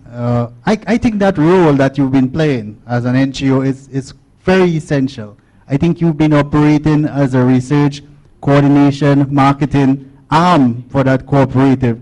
And you think if you leave, it will survive, but I don't think so. I think unless they find some business model so that they can develop their own research, coordination, and marketing arm, I don't think it will survive. What are your thoughts? I think it's you get to the point. Then we've always been saying this word is, for us, is critical mass. 5 farmers was not enough. 6 is better than 5. 150 is better than 50. 250 better than 60. So we have to get to the point, which is a question mark, where you have that critical mass of farmers that actually create a new mentality, a new way of coping with the reality. So that actually becomes the baseline. So, and that's when you actually have the so-called structural change that we're really striving for. So we just to get the ball that big that, you know, start rolling on its own. So that's really critical. And the thing is that we don't know the size of people that have to be engaged. We believe that at the county, also, for example, if the project is very small, then the risk that, you know, just disappears pretty high. Now, with one cooperative, maybe if you have 5 cooperatives and, like, let's say 500 farmers, you know, you start making some noise, especially to the government. So, and that's when, you know, I don't know, did I answer your question? Partially. What I was asking for is, what sort of business model you know is available for an organization such as your organization to operate within, in the sense that you come in with project money and you provide in a service that I think is essential. Now, if the cooperatives are to survive, they have to create that same structure. To me, I think that's essential. Otherwise, it would not survive. But now, before you leave with your project money, we need to find a business model of how they can provide or fund such an organization that you're involved in. See what I'm getting at? No. Yeah, well, basically, we're just brokering the process. So the farmers' cooperative, they are getting their revenues for 2 main things. Number one, they're selling technologies and supplements to the farmers. And then, so they sell technology and like, you know, animal feed to the farmers.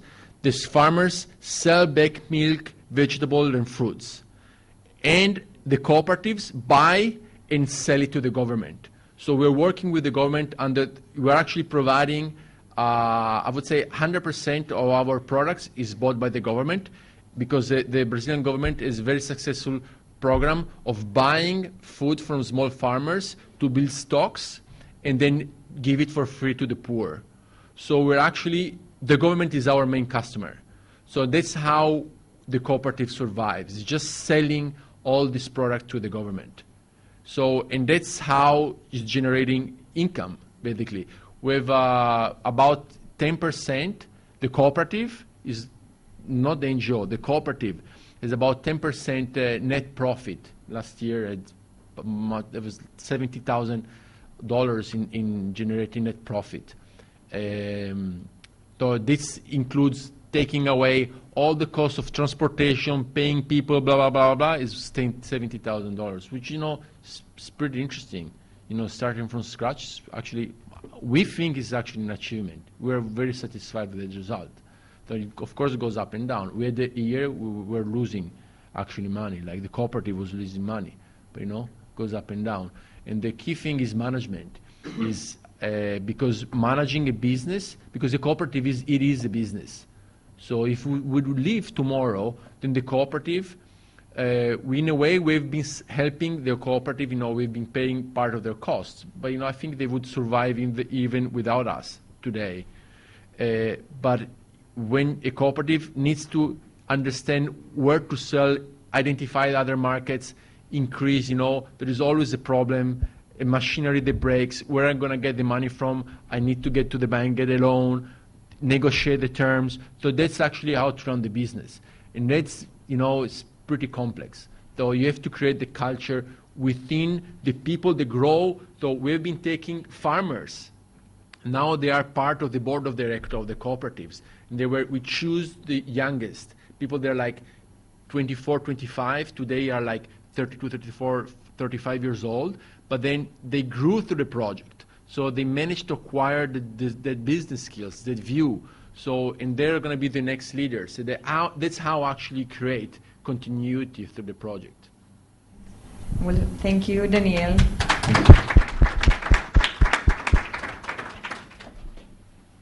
Thank you for a very good presentation and congratulations for your project. And now, well, before we have a coffee break, I want to thank everyone that was here this morning. Adrian and Basil for the two presentations. Adrian setting up the baseline for water management and governance here and the importance of it, not only here in Barbados but everywhere. Basil for his really good example on how Jamaica is dealing with water management. Sally and Wilfred and Inez for the presentations on health.